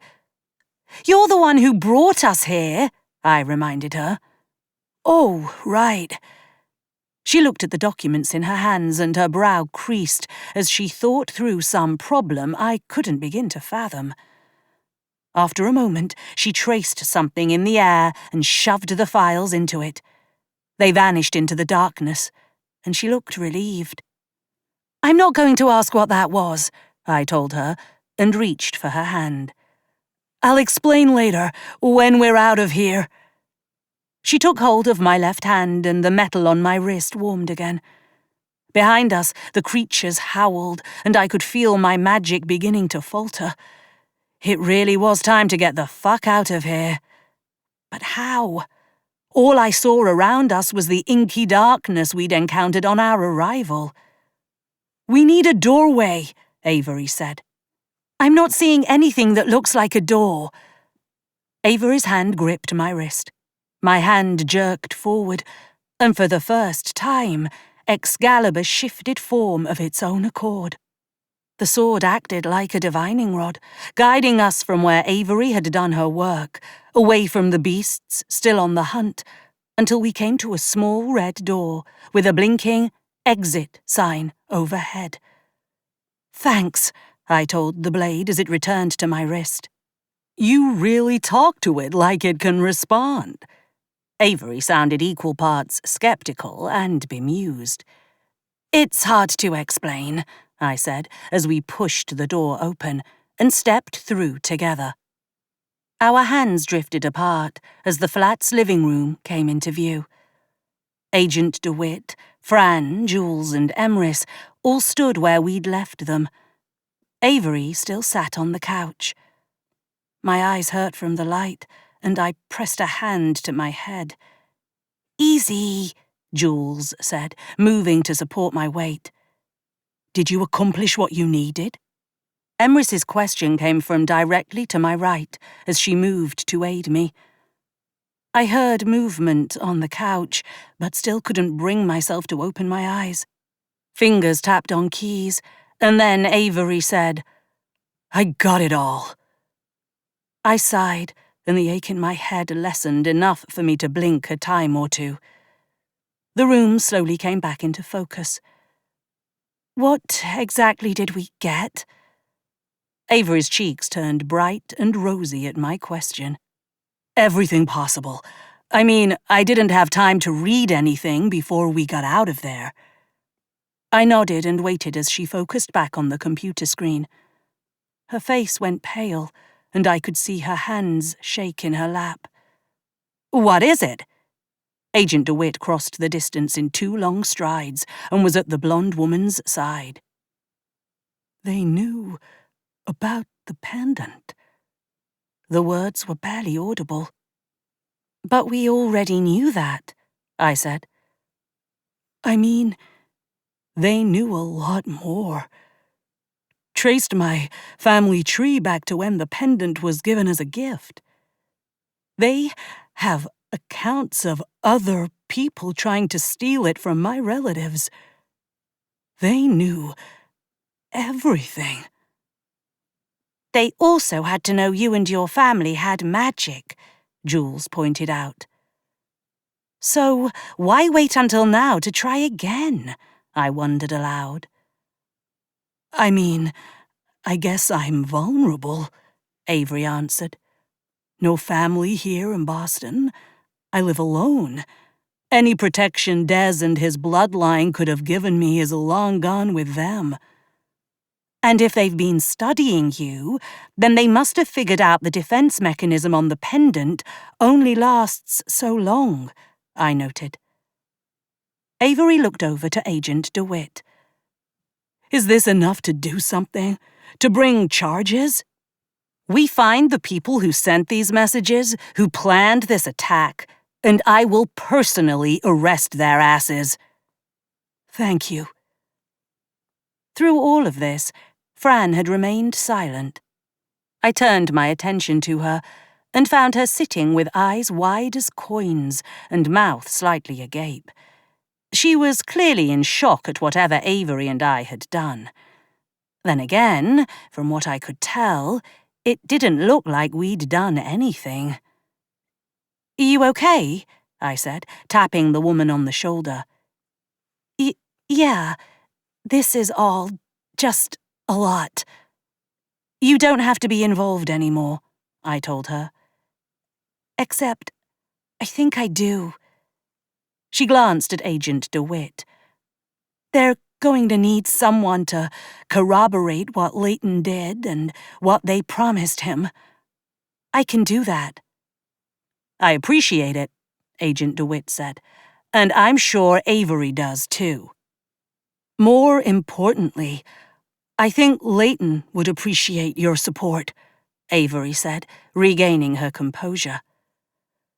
"So, we have proof they targeted Avery, but we're still no closer to finding them," I reminded the group. Just then, Avery's computer gave a ping. The screen which had displayed the online game faded, replaced by a large window announcing that the IP address had been triangulated. Could we really be about to confront these assholes and get back what they'd taken? Avery navigated through a couple of other screens to reveal a satellite view map of Boston. None of the geography made sense to me, but both she and Agent DeWitt seemed to recognize street names and surrounding locations. "It's going to be complicated to get in now," Avery said. "Now? You can't be serious," I protested. "It's the middle of the night, and that would definitely be considered breaking and entering." "I'm all for a little light grey hat stuff, But even I agree that would be stupid, Fran chimed in. Hitting them now is our best chance at keeping them off guard, though, Avery insisted. Not to mention, the hackers holding Camelot hostage are about to unleash who knows what level of destruction in a day if we don't get back in time, Jules reminded me. Okay, I get it. We strike now, and we end it. I just hoped we weren't walking into a trap. Chapter 18. Despite being willing to stick around to give her testimony, it didn't take long to convince Fran that what we were about to attempt was not something she wanted to be party to. I had no doubt magic was about to take center stage, and she had no way to defend herself. You sure this is going to work? I asked, eyeing Agent DeWitt as we walked in a tight cluster toward a looming glass building, labeled as the JFK Federal Building on the map Avery's phone displayed. Do I love the idea of having you impersonate federal agents to gain access after hours to a commercial building downtown? No. Will security buy it? Only if you let me do the talking. Is your team going to be mad you aren't looping them in? Avery asked.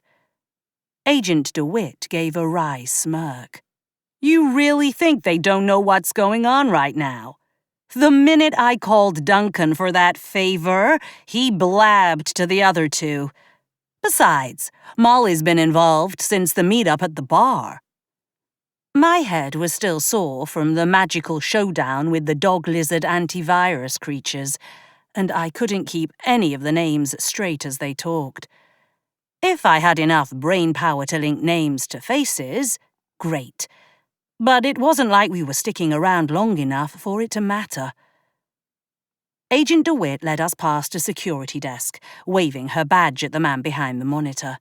He nodded mutely, and we ascended in an elevator to an unremarkable floor with boring walls and squeaky floors. She tapped a different badge at an unmarked door, and it opened with a click to reveal a cluster of cubicles that all sat empty. Voices drifted out from a large conference room at the back, which appeared to be our destination. So, these are the people we've been sticking our necks out for all week? A brunette woman who looked a few years younger than me said, appraising us. They come with high regards, Agent DeWitt said.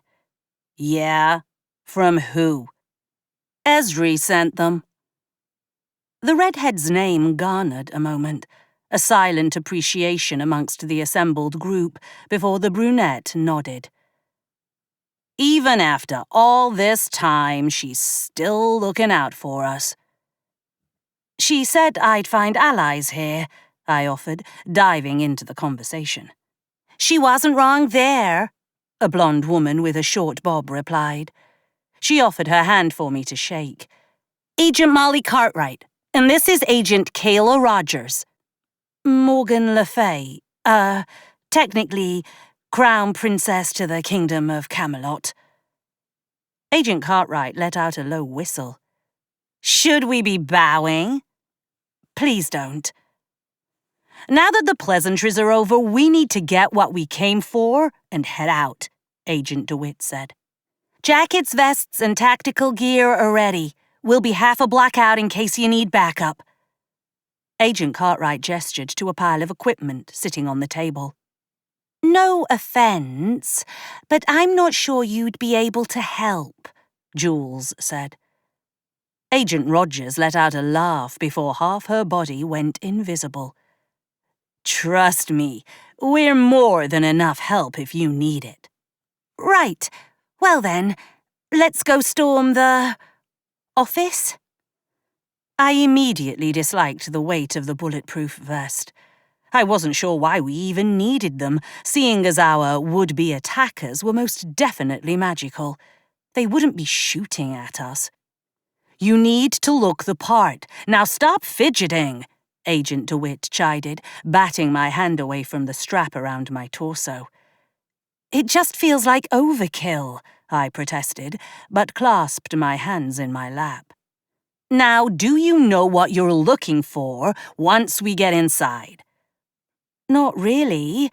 I was sort of hoping magic would point the way. That trick your sword did certainly came in handy, Avery said from the back seat, wedged between Emrys and Jules. Well, whatever you use to guide you, just be careful. These guys have clearly been calculated up to this point.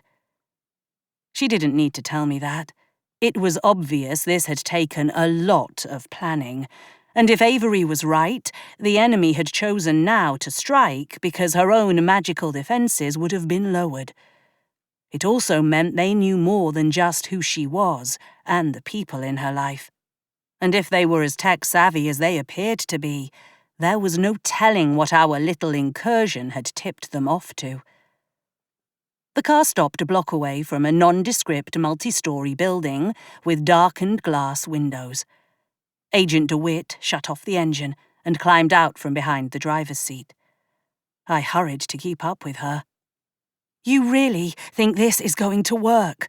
I questioned again. I think you might need the hospital trick, I heard Agent Cartwright call from behind us as she and Agent Rogers approached. The what? Jules and I asked in unison.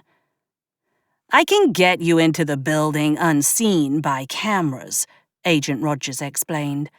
I'm a whisperer. She let the words sink in before adding, It might take a trip or two, but I can do it. Then what's the point of us being in these get-ups if we can just sneak in? Plausible deniability, she answered in a cheerful tone. Plus, I did a little digging on the way over, and they don't have anyone at the front desk overnight. So, no one to see you coming anyway. Fine, let's see what it looks like inside. Agent Rogers stepped up and linked arms with Agent DeWitt and me. All three of us started walking towards a blank stretch of wall. Right before we would have collided with it, I felt her magic wrap around us like a protective bubble. Something about it soothed my nerves, and I knew somehow that we were going to be just fine. Even the fleeting fear of getting half stuck in a wall vanished a second after it occurred to me. Between one breath and the next, we stood inside a back hallway that was dimly lit overhead with a pale orange bulb. Be right back. Agent Rogers vanished from the hallway, so Agent DeWitt and I stepped back to give her room to bring Jules, Avery, and Emrys. They appeared a moment later before Agent Rogers vanished again. Avery looked around the space and back at her phone. She tapped the screen a time or two. It looks like it came from the 4th floor. I can't be sure exactly where until we're closer. I peered around, spotting a door marked Stairs at the far end of the hall. Then I guess we go up. I led the charge as our group of 5 ascended the steps. Our feet echoed on each tread, and I regretted not casting a spell to muffle our approach. Too late now, though. My nerves jangled as we arrived at the door that would take us onto the 4th floor. The beer from earlier was also starting to have more of an effect, dulling my senses slightly.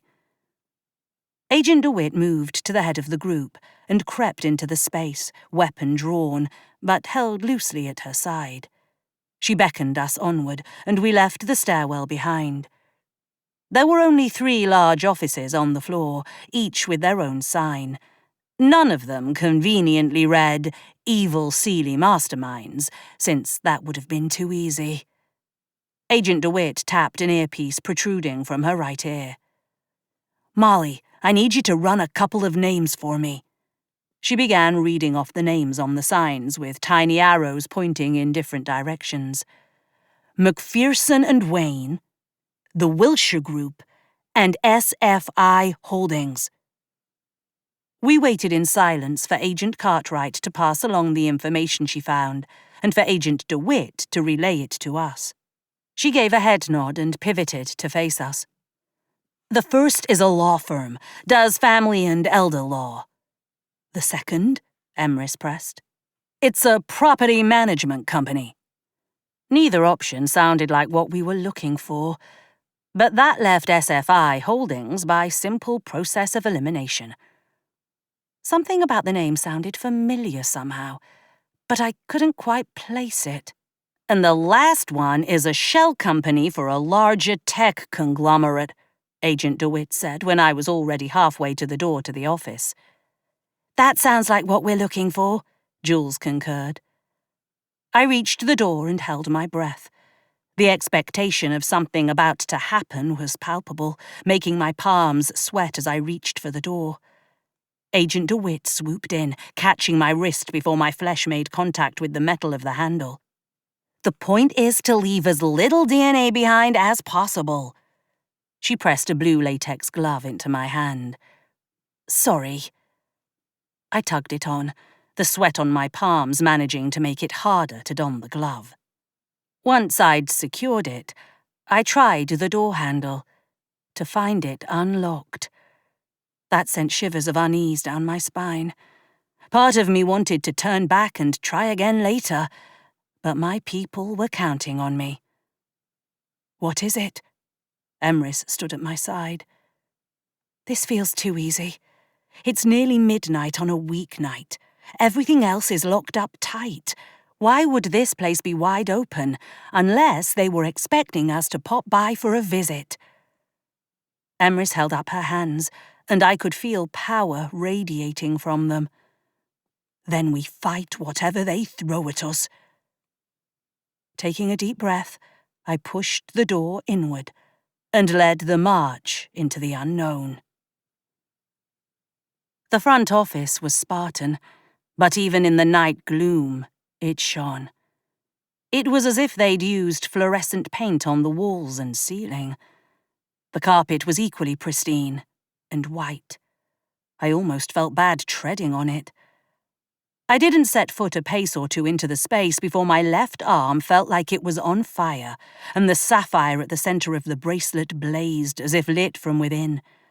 I get it. You want to come out and play, I said, pressing my index finger to the jewel.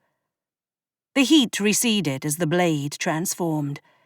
It had fast become a comfortable and familiar weight in my hands.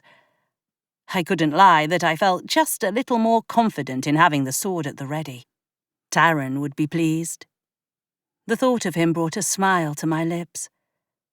My companions fanned out behind me as we took in the surroundings. There wasn't even a desk where a receptionist could sit, nor were places available for prospective visitors to wait to be seen. This was absolutely a front. A single door with a frosted pane of glass led out of the lobby area. Looks like the only way forward is through, Avery said, taking a step so she was shoulder to shoulder with me. You ready to take back what's yours? As I'll ever be.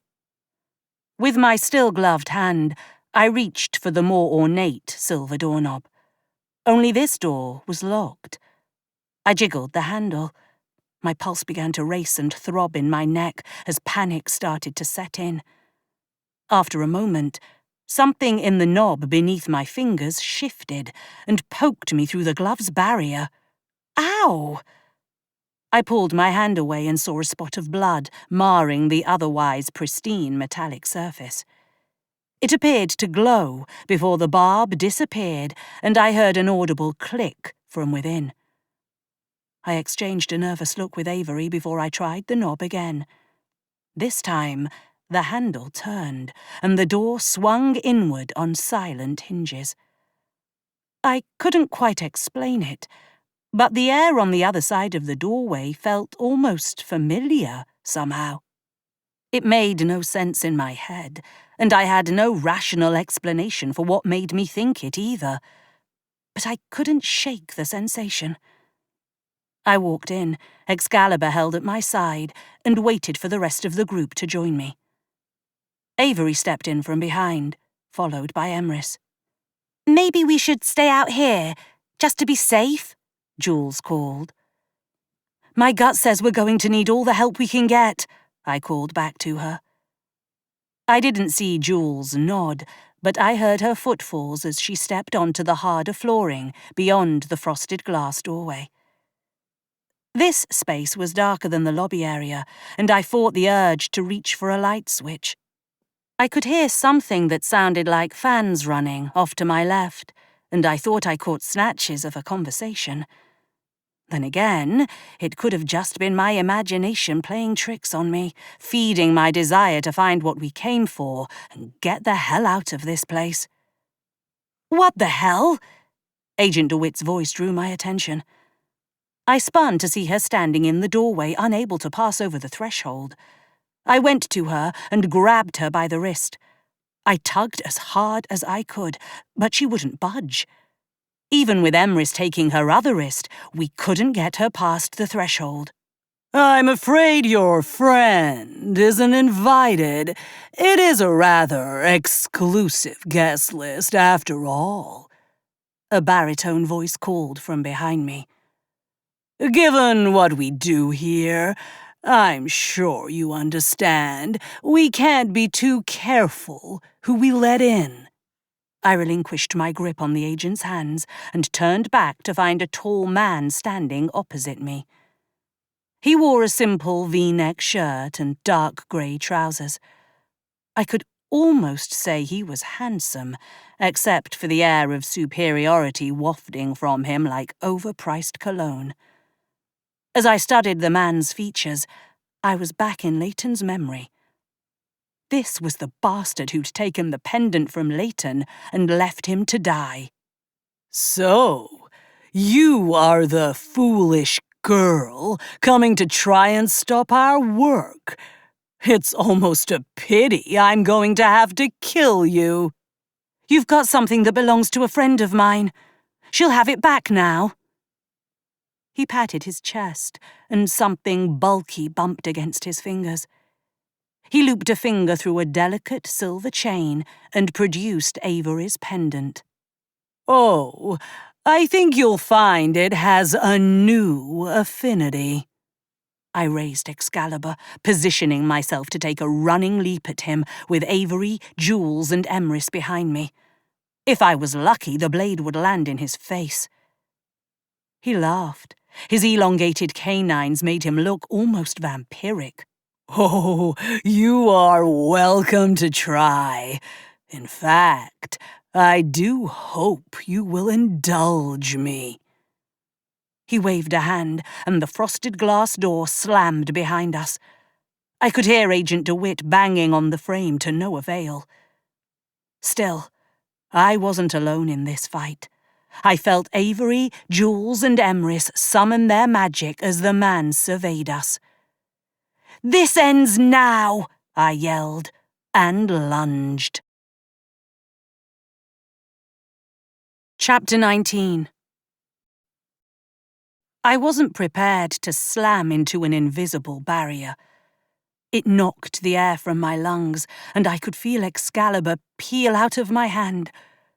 More than the lack of oxygen, my brain focused on the loss of the one thing that was meant to be mine and never desert me.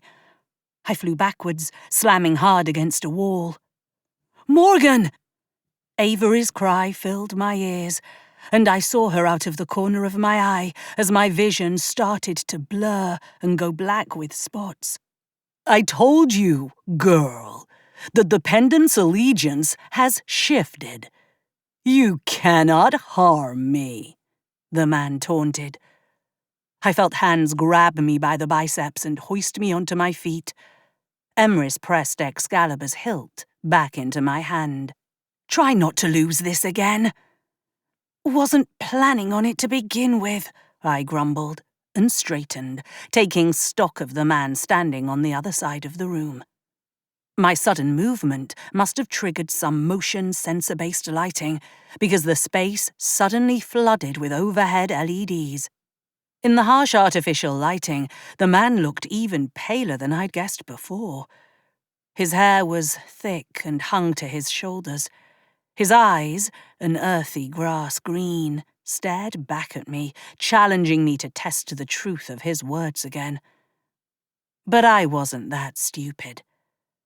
We needed a different plan of attack. I looked at Avery. Do you think you could, I don't know, summon it or something? Avery's cheeks flushed at the suggestion, but she held out a hand, and her fingers twitched. The pendant around the man's neck fluttered against his breastbone, but it didn't move. He shook his head and waved a hand in our direction. Avery went sailing into the opposite wall, her glasses falling off in the process. Pathetic, he spat and moved to lean over her, careful to remain just beyond reach. You figured it out, didn't you? We've been watching you for some time. You must have been really bored then, Avery quipped through gritted teeth as she struggled to sit up. The collision with the wall had knocked her off balance, and she slumped back down onto her elbow. Oh, quite the contrary. For a little witch, you were quite intriguing. The little techno-mage decrypting spells to help the police. I almost considered sparing you and enticing you to our cause. He shrugged a shoulder, dismissing his own thought. The motion shifted his hair just enough to reveal a glimpse of his ear. It didn't look pointed, but Seelies were damn good at hiding their true nature. Yes, you helped the police with their problems, especially the one who thought she was so special. Well, I suppose she wasn't that special, if she's dead. Heat and fury flooded my chest at the way he spoke about Esri. I hadn't known her in life, and I'd only gotten a glimpse of her in death, but she was my blood, and no one talked about my family like they didn't matter. Emrys pivoted beside me, and I could swear she looked about ready to catch fire. Her hair was a vivid corona of red as energy coalesced around her. How dare you speak of my kin in such a manner? She snapped, hurling a swirling ball of energy at a spot just over his right shoulder. He laughed, a horrible tinny sound, as he focused his attention on her. Oh, I suppose I should have seen the resemblance.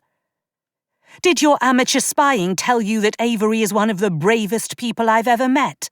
I probed, hoping to draw his attention my way. I wasn't certain what Emrys was planning, but I knew she had far more skill than she'd just displayed. Witches rarely impress me, he said with a dismissive shrug. Her skills are adequate at best. No, you called her intriguing just now. There's got to be something you saw that caught your eye. I gestured to the chain around his neck. And I don't mean the pretty pendant. I misspoke, he corrected, taking a few steps away from Avery and back to the center of the room.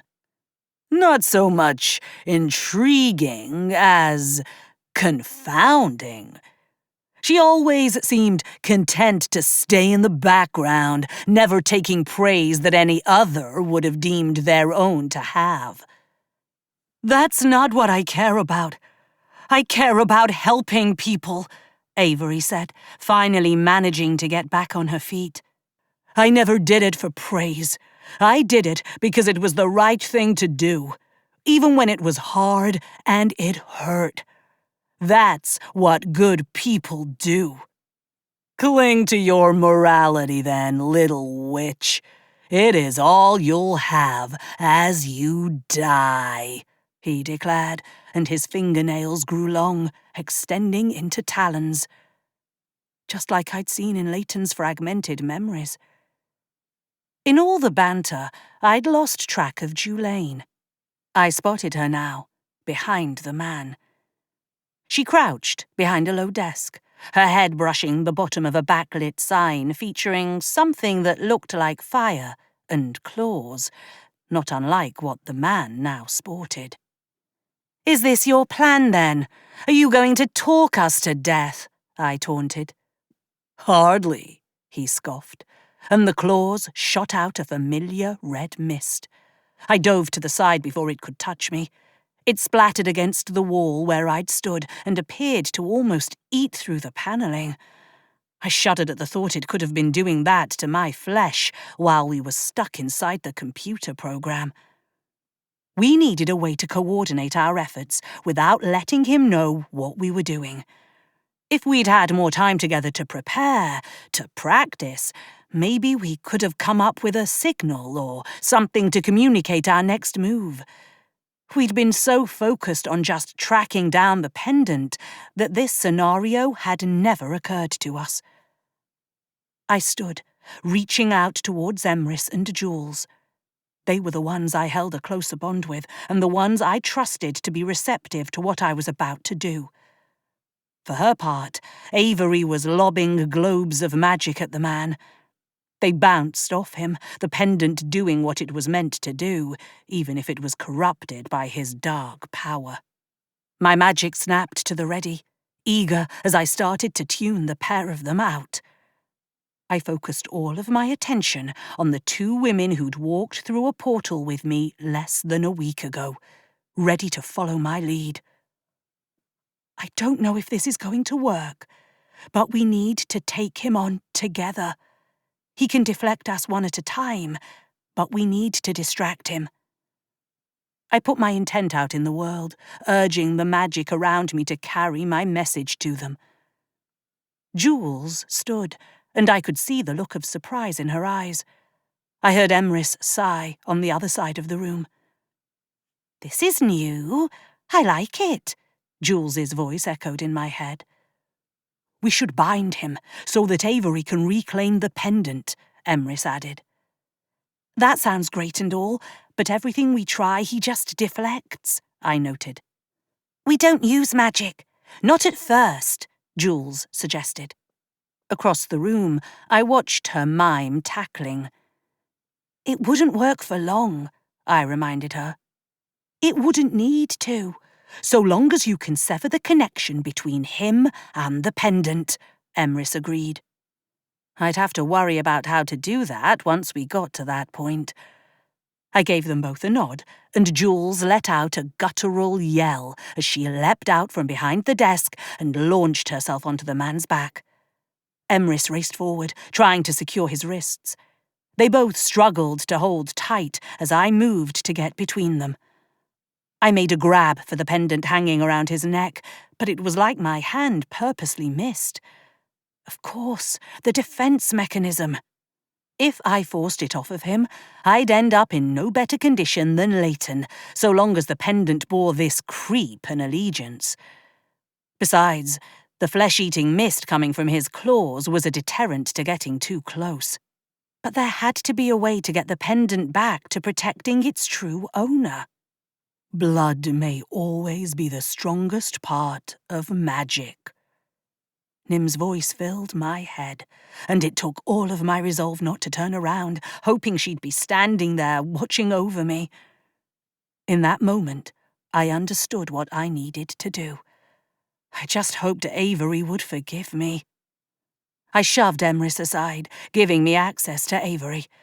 I raised Excalibur, and her eyes widened in fear. I mouthed the word, "Sorry," before I raised the blade and brought it down across her forearm. The tiny red droplets flew into the air, and I could feel Emrys's power guiding them, as if she'd heard Nim's words too. The blood droplets landed on the amethyst at the heart of the pendant, and they bubbled and sparked. The man looked down, and his eyes went wide in disgust. "How dare you!" Avery pressed her hand to the small cut on her arm. I thought she was trying to staunch the bleeding, but a moment later the red liquid coalesced into a thin string, as if connecting itself to her. It lashed out like a whip and curled around the pendant. Everywhere the blood made contact, the pendant glowed a vibrant pink hue. He bucked, and Jules went tumbling off his back. She landed on her feet and teetered for a moment before securing her balance. Beside me, Emrys's hands moved in a graceful dance, and bright flashes of light popped into existence as she anchored bits of a spell to different points in the room. Jules seemed to catch on, and she bent low, drawing the flooring up so it kept his feet immobile. Avery kept feeding the pendant her blood until the whole thing, gold casing and all, had turned pink. It thrummed, and when it settled back against the man's chest, jewelry ate a hole right through the fabric of his shirt.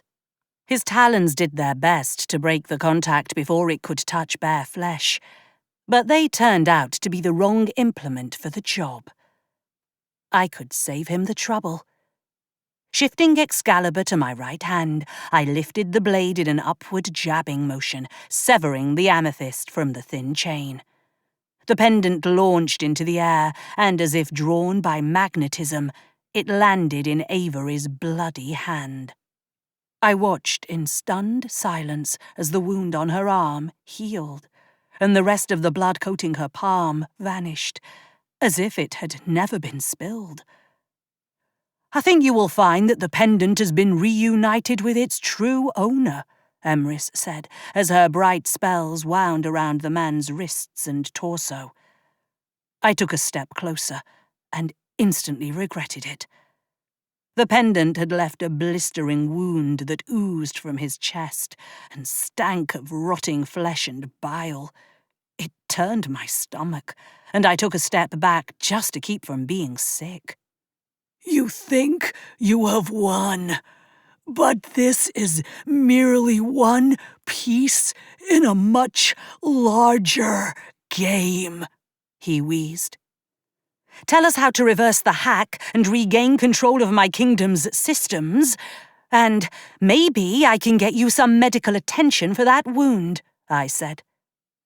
He laughed, and it was less bitter this time, raspier. "You assume I know what you are talking about." "I was sent here to find that pendant. The two things aren't mutually exclusive. So tell me how to save my kingdom."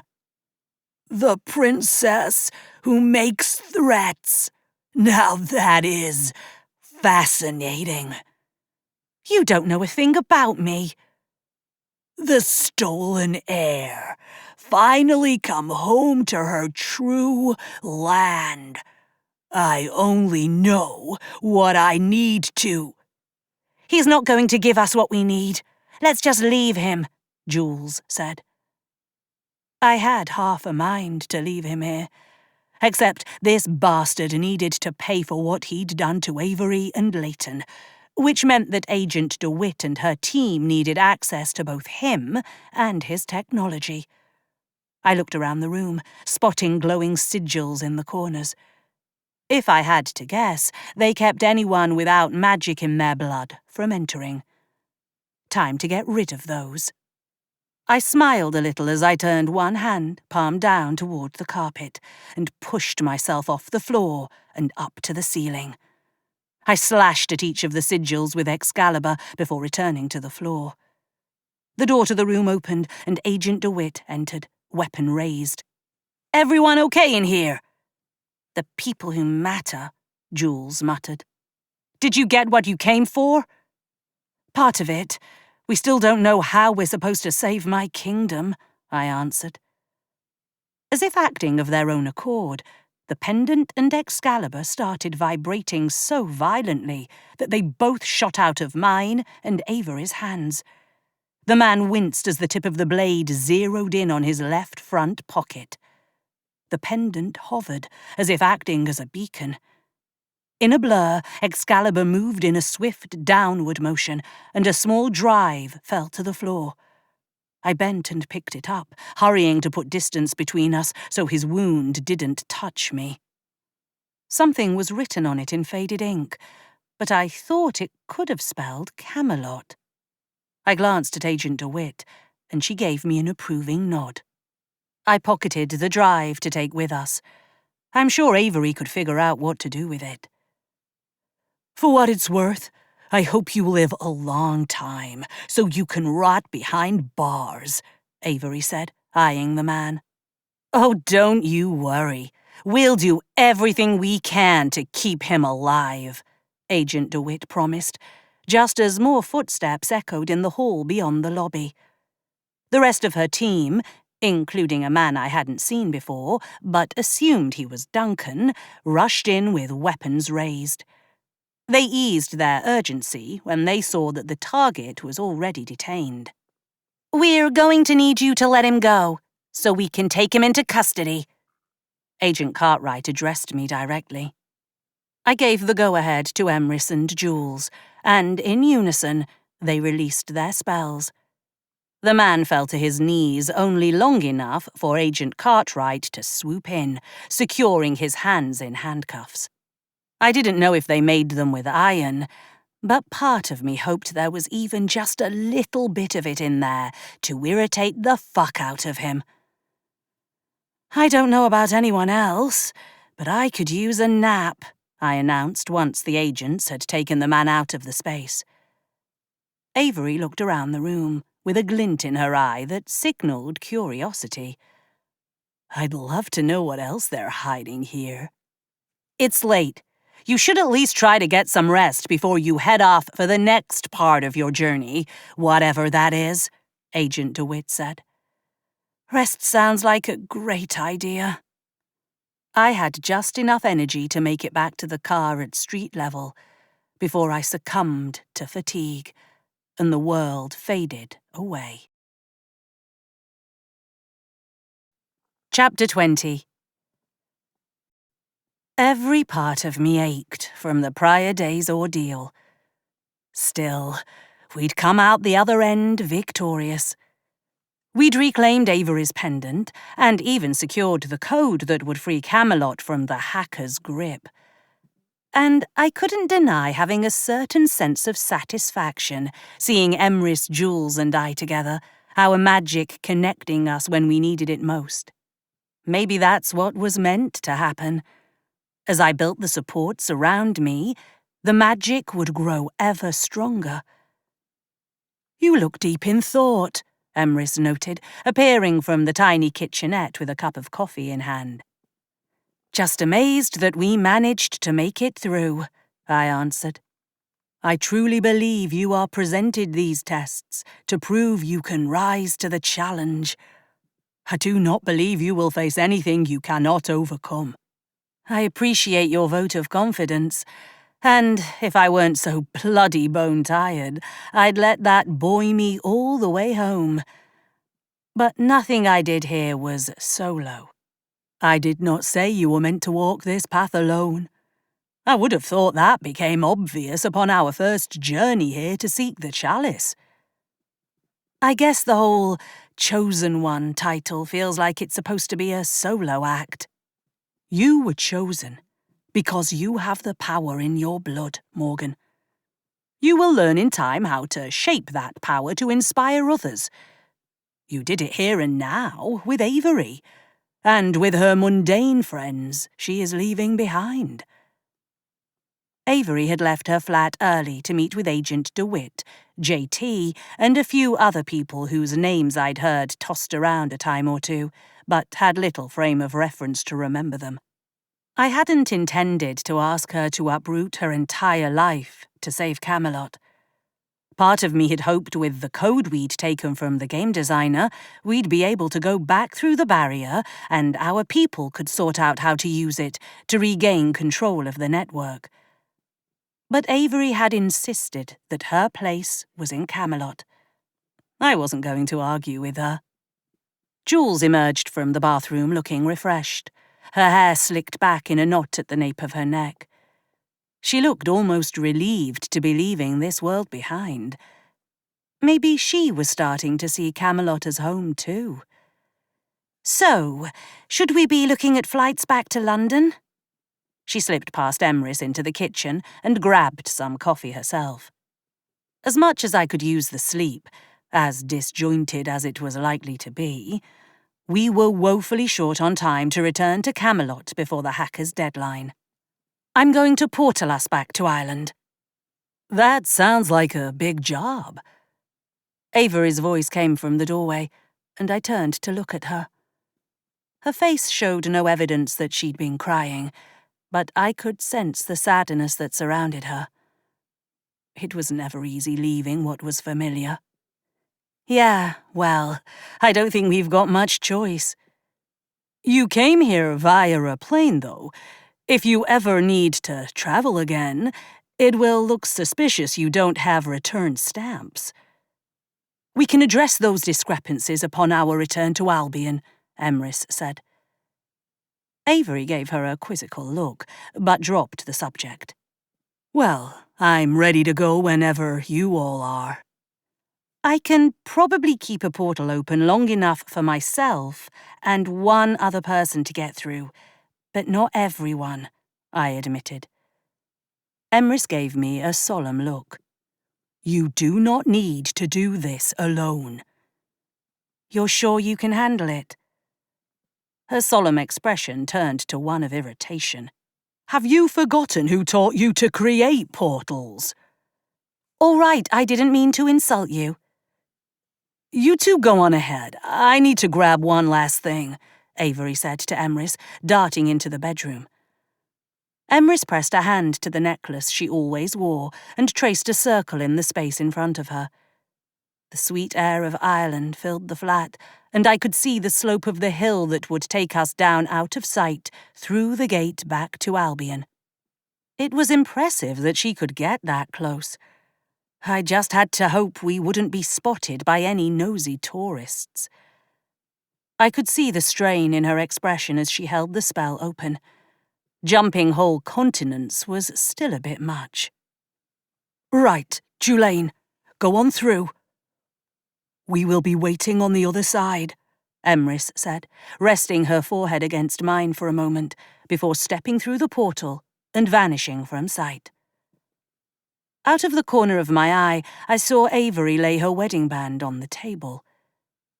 It seems silly, but I feel like I need to keep this promise to Des, that one day I'll come home. No judgment here. She settled the pendant against her chest, letting the stone gleam in the early morning light as she stepped up beside me, a small suitcase in one hand and a laptop bag slung over her shoulder. Let's go save your kingdom. Straightening, I raised my hands. For the briefest of moments, my magic fought my desire. It was almost like I'd slipped back in time to 4 months ago, before Nim's death and all of this started. But I pushed the doubt from my mind and concentrated, picturing the portal opening in front of me. I sketched a circle again, and just as before, the slope of the ground in Ireland appeared. So, I just walk through. Yep. Avery hoisted her case to hip height and stepped through, leaving me standing alone in her flat. I glanced at the ring sitting on the table. Thank you for letting me have her, even if it's just for a little while. I stepped through, and the portal snapped shut as soon as my feet hit the grass. I heaved a sigh of relief when I wasn't overtaken with the urge to be sick. Avery stood beside me, looking around, taking in the scenery, while Emrys and Jules already stood at the foot of the incline. This is beautiful, Avery noted, as we started down the hill toward the others. Trust me, it's got nothing on Camelot. The 4 of us walked on, and as if it had become the norm, the world subtly shifted around us until the open fields were replaced by thick branches and brambles. Emrys reached out a hand, and Avery's case began levitating beside her, avoiding the snarls of the underbrush. We walked past the mouth of the crystal cave, and I could almost hear Ezra's voice calling out to me, telling me I'd done well. Even if it was my imagination, it brought a smile to my lips.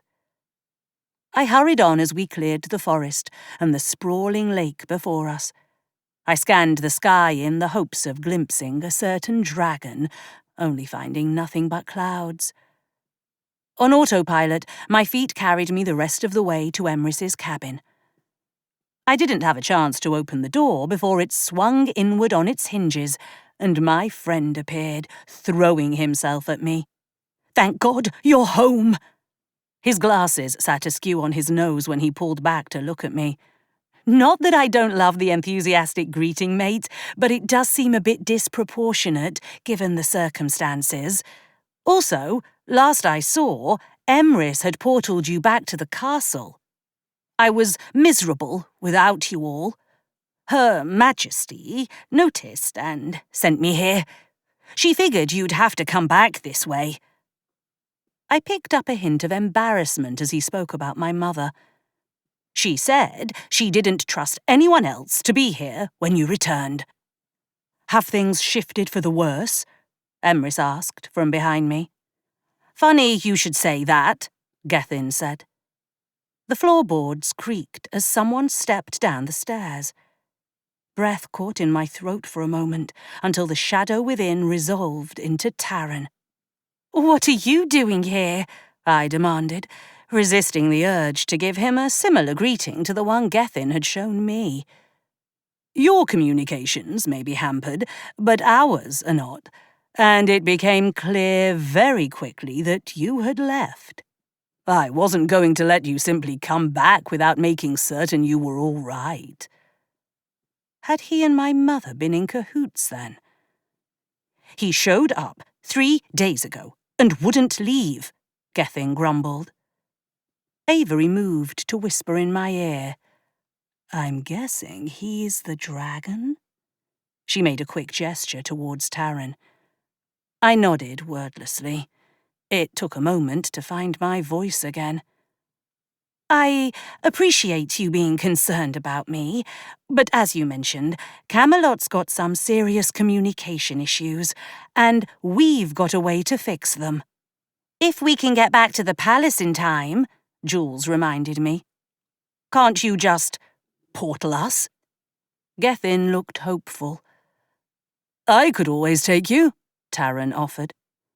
"I don't know if I can manage another portal right now," I admitted, and turned to Emrys.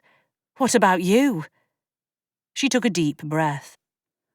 "I suspect I could handle the trip for the rest of us." "Remember, we are on a timetable," Jules said, giving me a wink that did nothing to hide what she thought lay in my immediate future. "Oh, sod off," I said playfully. I watched as Emrys led the rest of our company a short distance from the cabin before ushering them through a portal she manifested. It was better that she get Avery to the castle now, anyway. I didn't need to be there for the techno-magic. At least, I hoped not. When I turned back, Taryn had already disrobed. "You really just came to annoy Gethin for 3 days because you were worried I wouldn't come back?" He shrugged one bare shoulder. "I may have also made a wager with Talia as to when you would return. She thought you would arrive too late, and we'd find ourselves in the throes of battle." "Well, I appreciate you had the better odds." "You know, one of these days I would like to join you on one of these adventures," he said. "That would not be a good idea. Not if we wanted to get anything useful done." I made a circular motion. "Come on, can we hurry it along a bit?" He let out a laugh. A moment later, a dragon sat where the man had been. I nestled myself in his front legs and held tight as he took to the sky. I shivered as the air temperature dropped the higher we rose. Taryn held me tighter and blew out puffs of smoke, his chest warming with the effort. Before long, the sight of Camelot's castle came into view, and he landed outside the courtyard. He eased me to my feet and shifted back. "Shit! Your clothes!" I hissed. "Not the first time we've caught him skulking naked," Shanae's voice called from around the corner. She appeared with a pair of trousers and a shirt. Taryn offered her a bow and accepted them. "Much obliged." "You're lucky I like you, Your Highness." Maybe my assumption a week ago that being seen arriving here by dragon would be scandalous was an overreaction. I filed it away for later reflection. Did everyone else get back? I hurried to fall into step with the other woman. Yes, your new friend is in with the Queen and the Council now, but you ought to be there too. They've got questions. I took off at a sprint, bursting through the front doors, much to the annoyance of the guards standing watch. I didn't look back to see if the others were following me. My time in this place might have been brief, but muscle memory is a wonderful thing, and my legs carried me to the council chamber. Avery stood over a laptop holding the drive we'd taken from the hackers in Boston. You are unharmed, my mother said. Had a few scrapes along the way, but we can end this before anyone gets hurt, I said. It turns out these hackers were operating on the other side of the barrier too. Let's hope this works, Avery said, and slid the USB drive into the computer. I moved to stand behind her and watched as the screen shifted from the red countdown to one that listed a series of options, including the command, Cancel Countdown. Avery tapped the down arrow key 3 times and selected it. The pendant around her neck grew vibrant, as if she stood directly in a sunbeam, and I could feel power emanating from it. What's going on? My mother asked. I think she's granting us its protection, I said. The gem at the heart of the pendant pulsed 3 times as she hit the key to end the stranglehold on our systems. A wave of energy swept out from where Avery stood, cascading outwards. In an instant, the systems came back online, and everyone in the room breathed a collective sigh that this crisis had been averted. Your Majesty, we should get you in front of the cameras, denouncing what occurred, and to reassure the people that all is well, one of the advisors said. And to make it clear to the Seelie bastards they aren't getting their prisoners back, I added. Taran, who'd been standing just out of view, stepped forward with a confused look on his face. This was not Seelie magic. Of course it was. They demanded the release of Seelie prisoners. They threatened to start a fucking war, I argued. You would have no way of confirming it, but we were on the outside. The Seelies were cut off just as Camelot had been. Taran didn't seem bothered by my anger, or the fact I had pushed back against him. You are certain? My mother addressed him. We are not friends with Uther and his ilk, but that doesn't mean we don't have ways of keeping tabs on them. Their defences and systems were crippled nearly the moment yours were. So, if it wasn't the Seelies, then who was it? I blurted. A good question. One I think is in all our best interests to resolve, Taran replied. Not to interrupt what is clearly a very important political debate, but something's happening, Avery interjected, drawing focus back to the computer on the table in front of her. A symbol spun on the screen, like a screensaver, but more ominous, as if waiting for our next move. I'd seen it in the building where we'd recovered the drive and the pendant. A flame overlaid on what looked like a stylized eye. Beside me, Taran made an undignified noise. You know what this is?